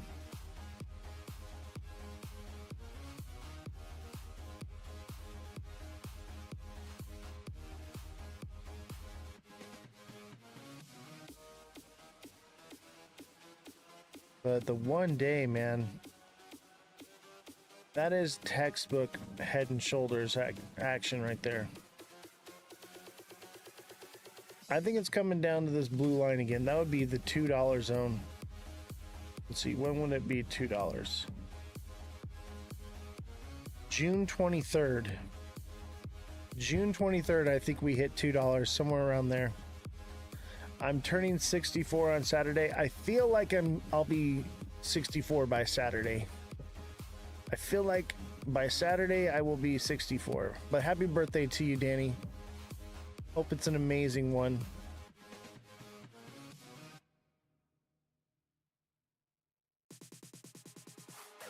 We'll remind me on Friday. We'll do a little birthday segment for you. We'll all sing happy birthday.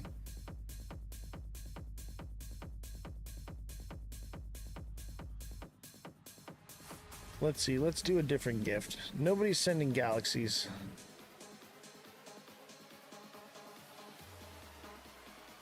Let's do the mustache. Hat and mustache.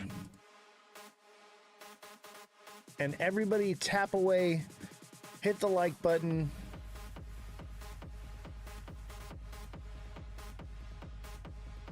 And don't forget, we have merchandise in my Discord. Click the link for my Discord in my bio. And there is a link for merchandise. And that's where you'll get your hoodies, your shirts, your mugs. Look, I got a mug right here. I'm telling you, your coffee is going to taste better with the goat on there. It just tastes better. Look at it. It's beautiful, isn't it?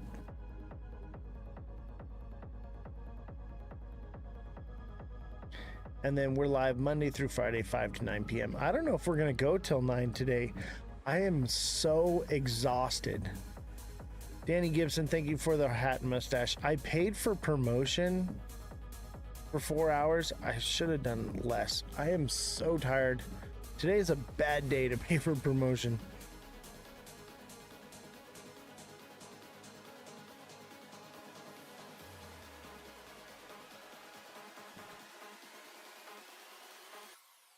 All right, so Carlito with a hat and mustache. Thank you so much. That's 2 out of 10. Let's see how many of these hat and mustaches we can get. We need your support here.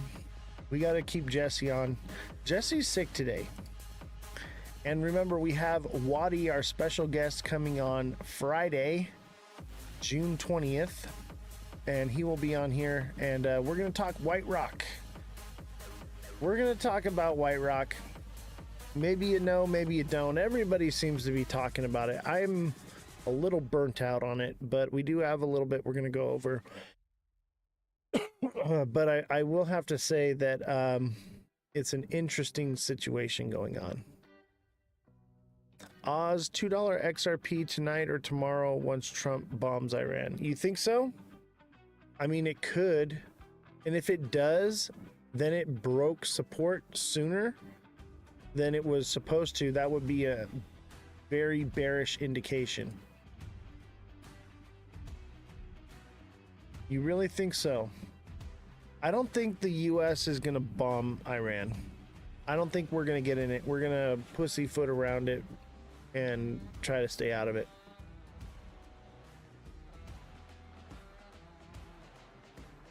But it's possible. I'll tell you what, if we do hit $2, I would say we're definitely coming to 160. If we hit $2 tonight, let's see, you said tonight or tomorrow. Actually, that's pretty doable.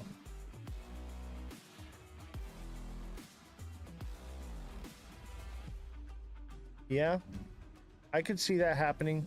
Maybe like 201, but the question is, does it bounce from there? Or does it just... I think it just starts dumping. It's overdue. It's overdue. I'd like to see it take off, but I just don't feel it anymore. And a lot of people are just sick of it, man. People are just sick of XRP doing nothing.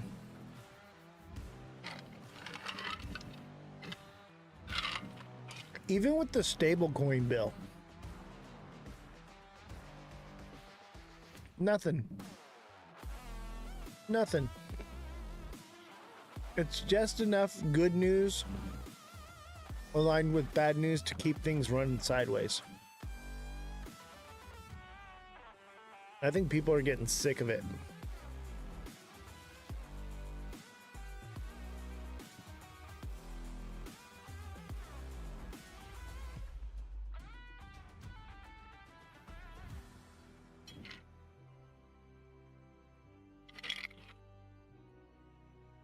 People are just fed up. They're just fed up. I'm fed up, man. Chat, help me out if you're fed up. Chill well, thank you for the heart meme. Smash that like button, subscribe to the channel, share the show with your friends. If you are fed up with XRP, hit the like button. And if you're not fed up with XRP, put a W in the chat. Okay? I want to see who's fed up with XRP and who is still holding on for dear life. Let's see what happens here. You know what? Let's do a poll. Let's do a poll here. Let's do a quick poll. All right. There it is. For the next minute. All right. Whoever, send a laughing face or a crying face. Crying face if you're fed up with XRP. A smiley face if you think we're going to 11D. If you think we're going to 10K, I want to see smiley faces. If you think it's coming down, I want to see the crying faces.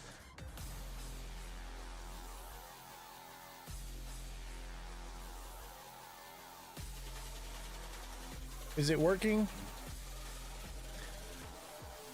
Oh, we got the crying faces coming in. Oh, man. Danny Gibson with the smiley face. I don't believe you, Danny. Let's see who wins this one. We've got 4 seconds left.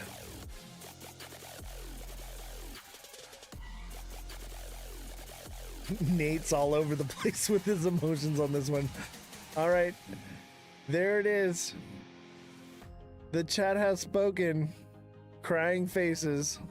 And they're still coming in. Here, let's restart this here. Let's do it. Let's do a new poll. Hold on.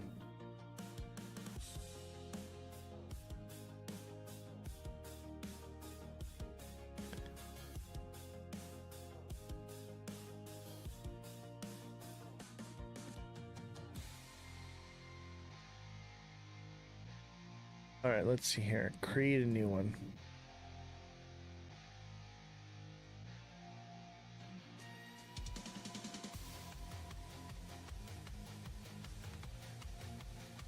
Is XRP going to 10K? Yes.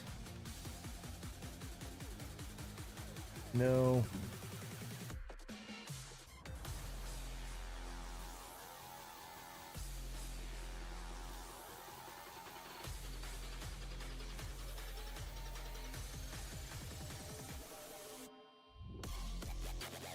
All right, I got one for you guys. You guys are gonna like this one. All right.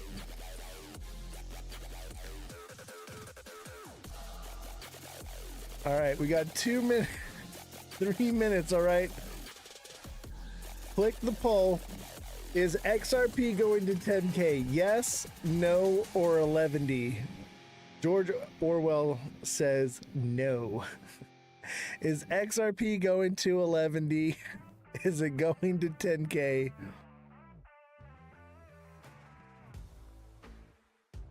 Where are we going here with this one? Everybody vote. Chat, click on there to vote. Yes, no, or 11D are your options. Are we going to 11D or are we going to 10K? Market cap does matter. Yeah. You know, I was in Waddy's live today and I was listening to everybody talk about some of these people are just stuck on the moon cheese, man. Click on the little thing there for the poll. And everybody put in your votes. We got 2 votes for no. No votes for 11D. I figured 11D votes would come in just to be silly.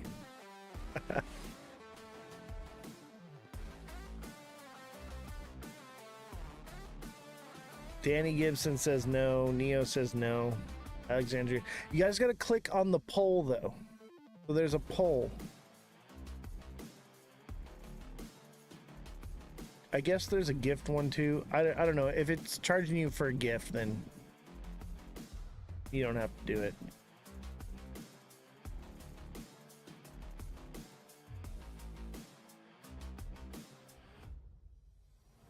And if you haven't sent in your heart me yet, make sure you send a heart me. Send in a hat and mustache if you can.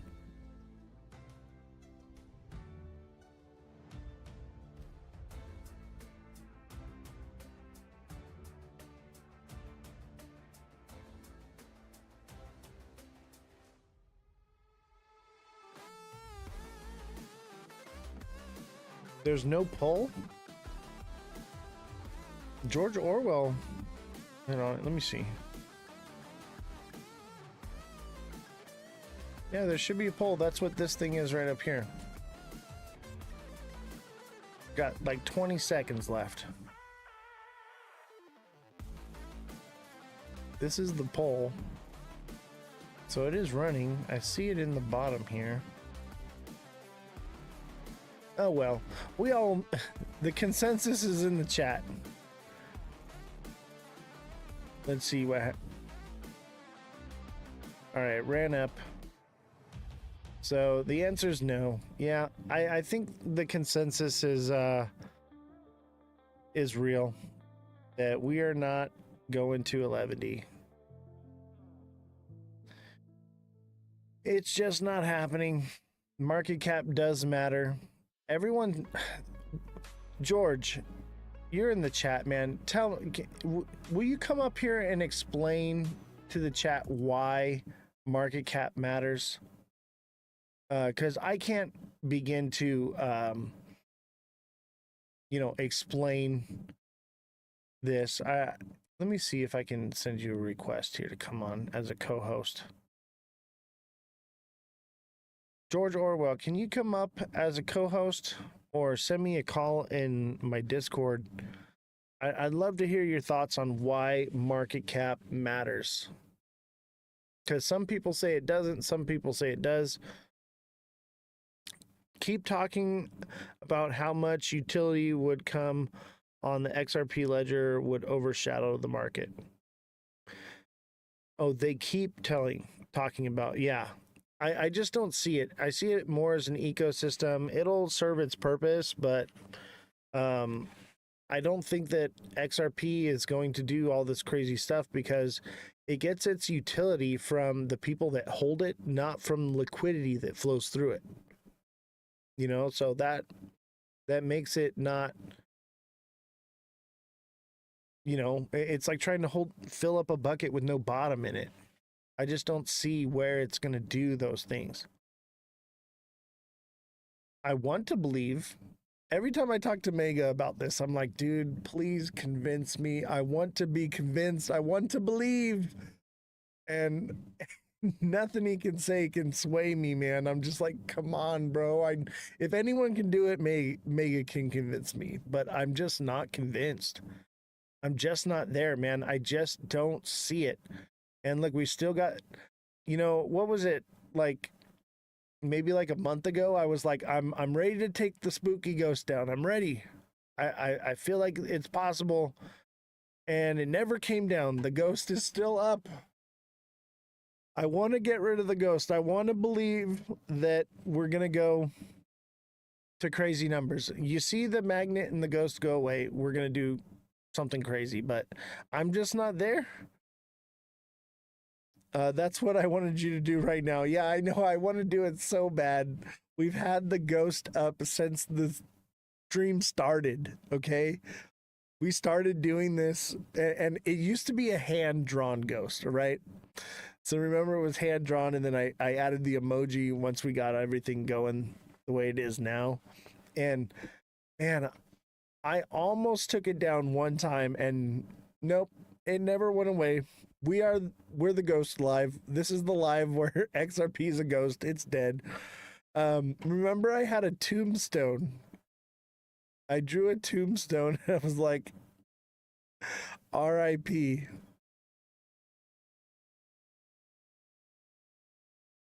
Okay, let's put it back.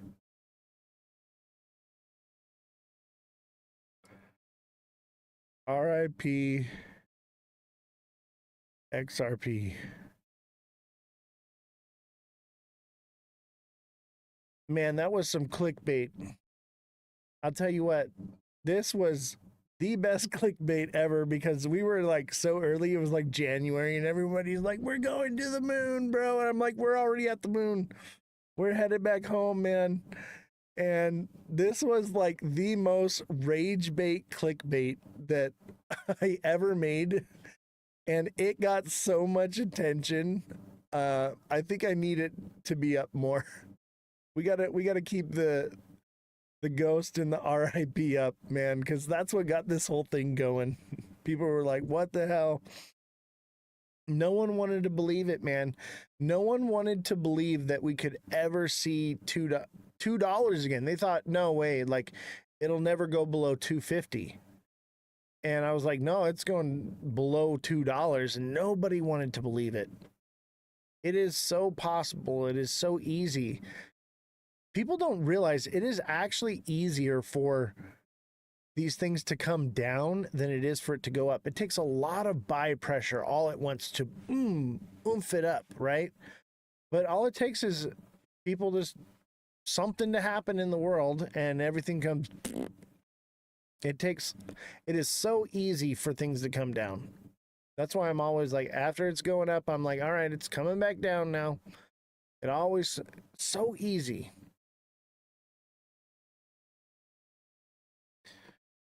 All right, let's get those likes going, guys. We're at 20K likes. We need to get those likes up. Smash the like button, subscribe to the channel, share the show with your friends, send in those gifts. We need to get some hat and mustaches. Hats and mustaches. And don't forget to become a subscriber. Oh yeah, we're going down. We're definitely going down.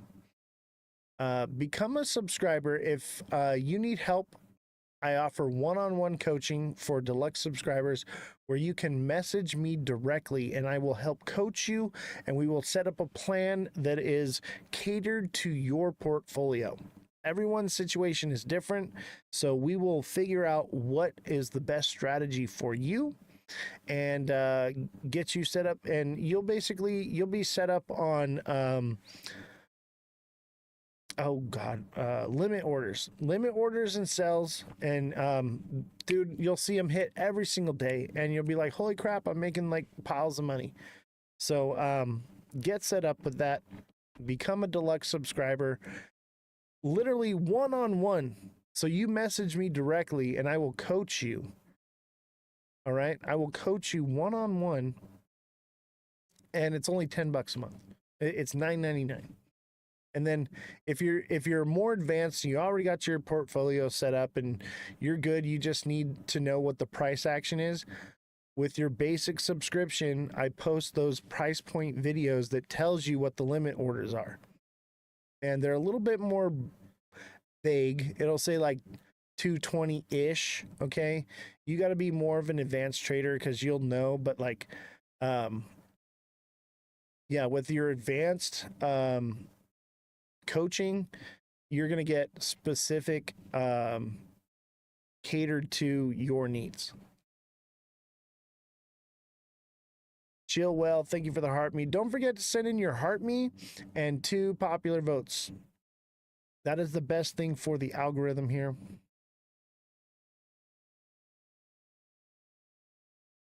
Man, chat is so quiet. Why are you so quiet, chat?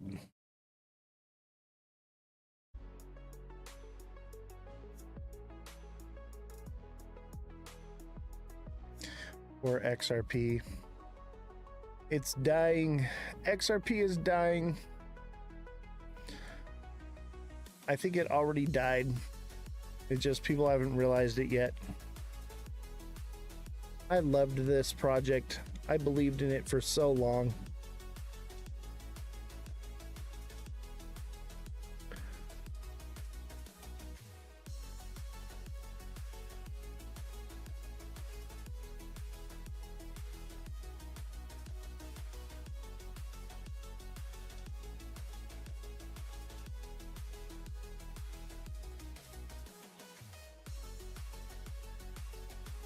Well, I'm not getting anything from chat. I don't have any more news to cover. Maybe I'll just call it a night. Anybody have any TA they want done? Any questions? Let me know. Otherwise, I'm going to call it a night.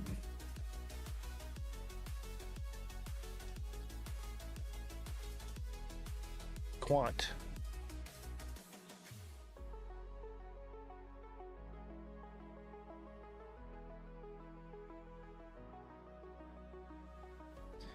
VET?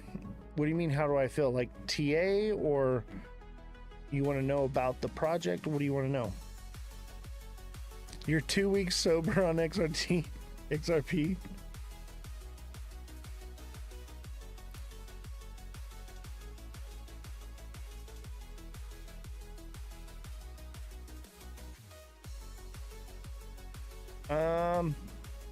I would say Quant is probably going to consolidate a little bit here, and it would be a Head and Shoulders. Possibly. Either way, let's say it doesn't. This is an ascending channel. And you could even call it an ascending broadening wedge. I would lean more that way with it, but that would indicate, I think this is more likely what it is. This is bearish. Quant is coming down to 83,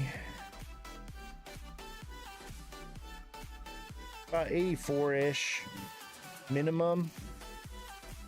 But if it is a Head and Shoulders, it'll probably come down to 75, 80, 76. Possibly lower, but yeah, Quant's coming down.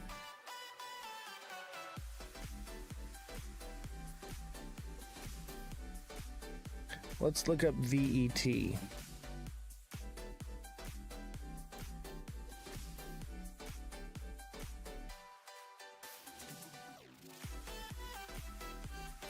VeChain.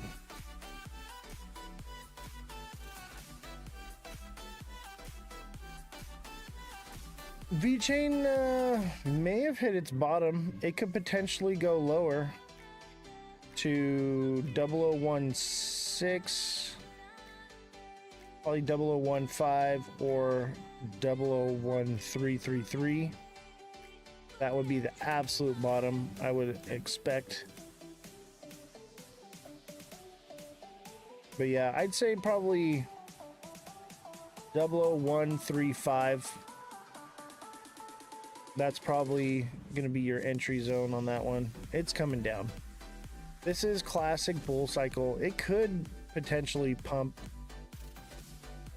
but I'm leaning towards downward movement. Let's see here.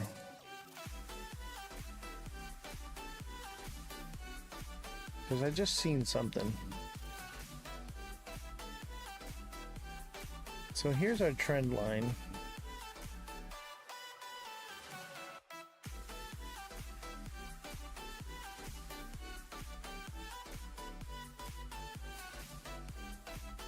I'd say this is kind of a descending wedge. Does that go back to there? Yeah, kind of, not really. Let's say that is a descending wedge.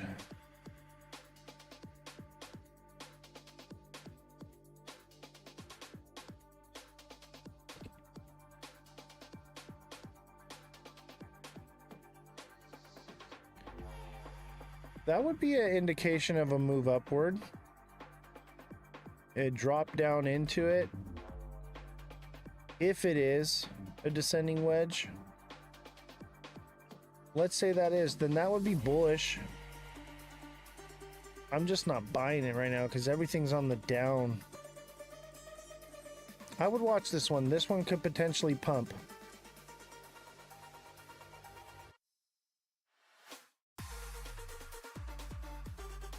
Why is crypto called crypto, and who named it and why? I think it's named crypto because it's encrypted currency. I believe that's why. Let's find out.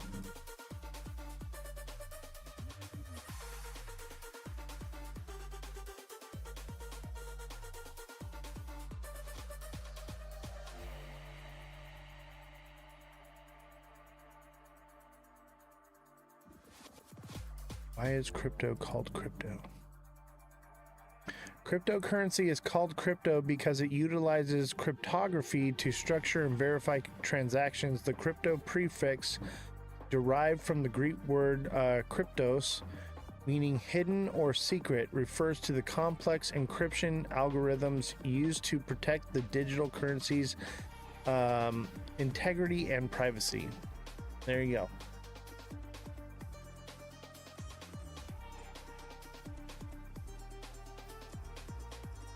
Do we got any more questions? I would say that there's a possibility that VeChain is getting geared up to pump, but I'm not buying it because this didn't pump up to here. But there's some sort of a pattern here right now. It could be gearing up for a pump. We'll have to keep an eye on that one. I just don't buy it. Everything's on its way down right now.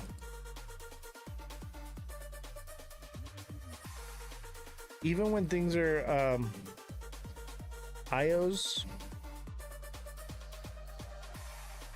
even when things look bullish, I'm thinking, okay, that's a bull trap right now because everything is heading down right now, in my opinion.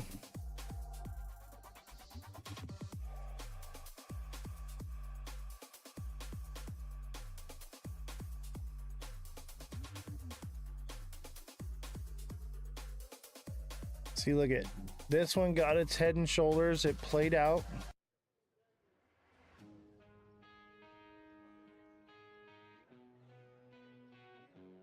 It's on a downward trend. This one could potentially move up short term.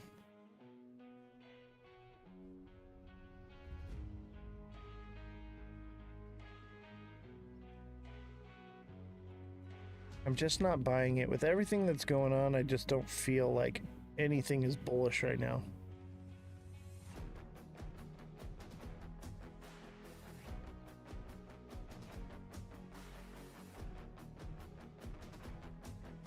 Let's see here. We got another wedge.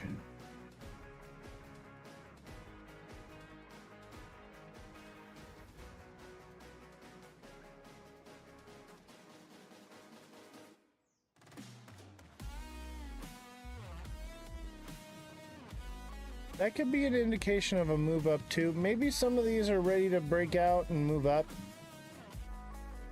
This one potentially could pump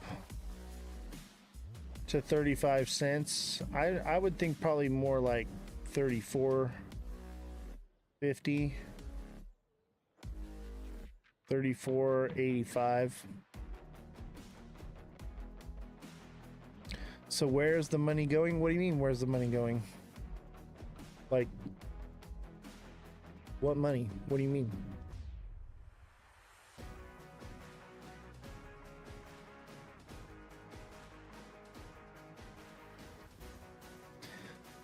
I've seen something this week alone, billions have left crypto. Yeah, we covered that the other day, that there's just massive amounts of money flowing out of crypto. And I'll tell you where the money's going. People are going on vacations. They're remodeling their kitchen. They're doing other things with the money, making it real. Yeah, whales are pulling out. Retail's pulling out. Everyone's just fed up with it. They're like, Wait a minute, we're getting all this bullish news, nothing's happening. People are just burnt out on it, dude. Like, I don't blame them. I'm burnt out on it. And I do a freaking show on it. I'm burnt out today. Look at me. I'm exhausted just staring at these charts 24/7 because it's like we're in this do or die moment in crypto, so I just haven't had a chance to like get away, and it's like we have to touch some grass, you know? I don't get the luxury to touch the grass, but sometimes it's good, man, to just forget about it for a little while. And we pretty much know like XRP is coming down, you know? And I would assume that most things will follow the market. There are other things that are not linked with the market. So if these other projects like IOS looks like it could be bullish, right? Let me see here. Let me verify that.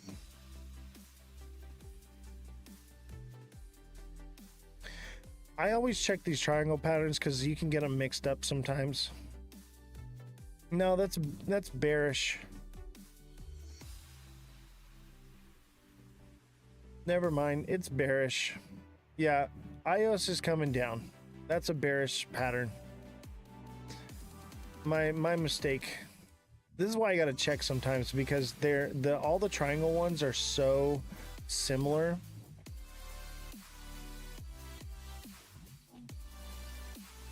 This is what we got right here.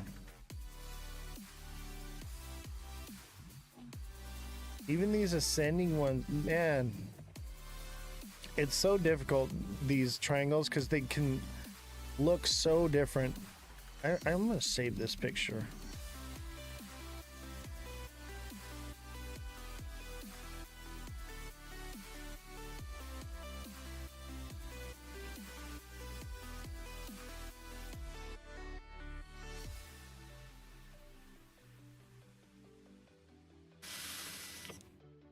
These can get confusing. These triangle patterns, these are like the only ones that I'll look up and verify because they all are just so similar. It can be, you can easily get led astray. So definitely find this picture, save it, memorize it, get it burned into your brain, because you'll see these a lot.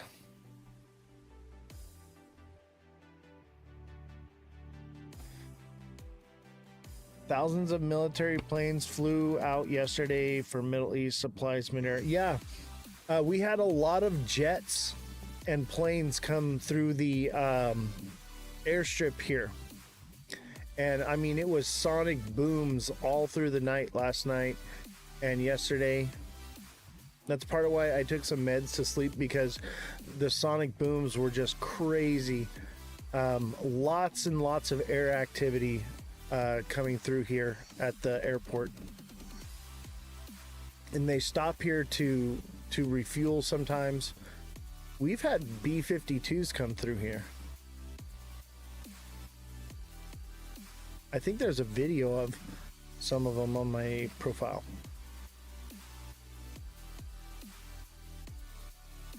I don't know, actually. I think I took it down. I don't want people to be able to use landmarks to find out where the airport is here.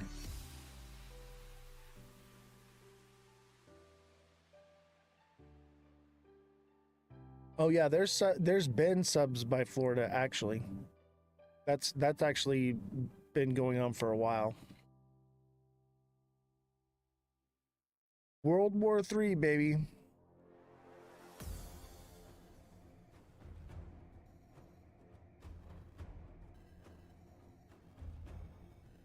Yeah, there's been a lot of activity, a lot of military vehicles coming through, convoys, massive convoys, tanks coming through, lots of tanks and armored trucks and all kinds of stuff. The red vet is the landmark, I know, right? If you pull up the satellite view, if you figure out where it is, you'll be able to pull the satellite view and you'll find the red Corvette. I got the vet in the garage though, so you can't find it now.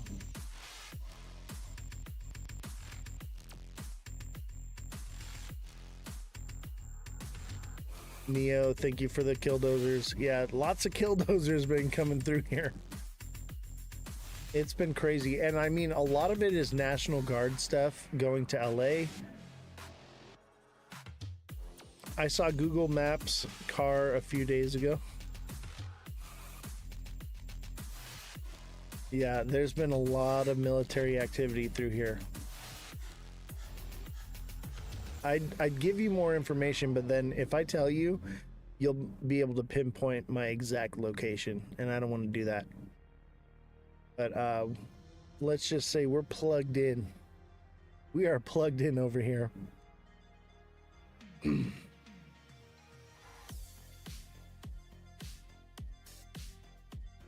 Are we getting alt season? We already had alt season. We're in alt season.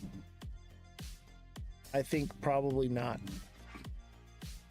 The liquidity is more spread out than it's ever been. There's more projects than there's ever been. Do I like East or West Coast better? I like the West Coast, man.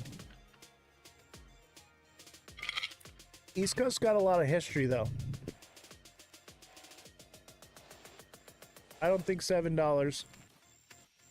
We'll be lucky to get 4, but I don't think we'll get that. I don't think we'll get above 3, but that's subject to change. It just depends. As of right now, I say no, we're coming back down to 160. What if this section is just the shoulder? That's what I'm thinking. We're in the Head and Shoulders. We're coming back down. $5? Maybe. $5 is a huge psychological zone. Let's just say. You mean the first shoulder? What do you mean? I mean, this is what I'm seeing, this Head and Shoulders. But let's say it breaks structure and turns bullish. Okay. I think $3 to $4 would be it. $4.80 at the most. I think people are just fed up. We took a poll earlier. Chat, if you think we're going past $3, send a smiley face. If you think we're going down to 160, send a crying face. TikTok seller with a crying face. Crying faces for 160. Happy faces for $3. I mean the left shoulder since November. Oh, right here. You think that this is a massive Head and Shoulders? That's why I have the ghost up. It was originally a Head and Shoulders. Let's go into the 1 week. Okay, if we go into the 1 week, let me get rid of all this.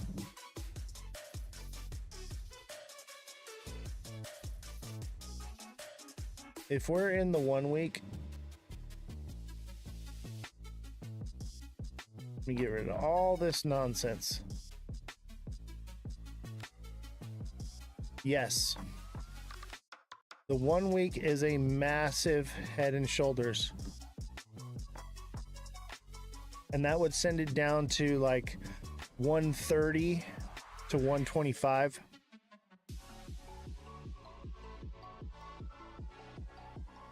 Nicholas says a big smiley face. Danny Gibson's got a smiley face. What's the monthly looking like? That's a good question. I'm sure the monthly looks even more like a Head and Shoulders.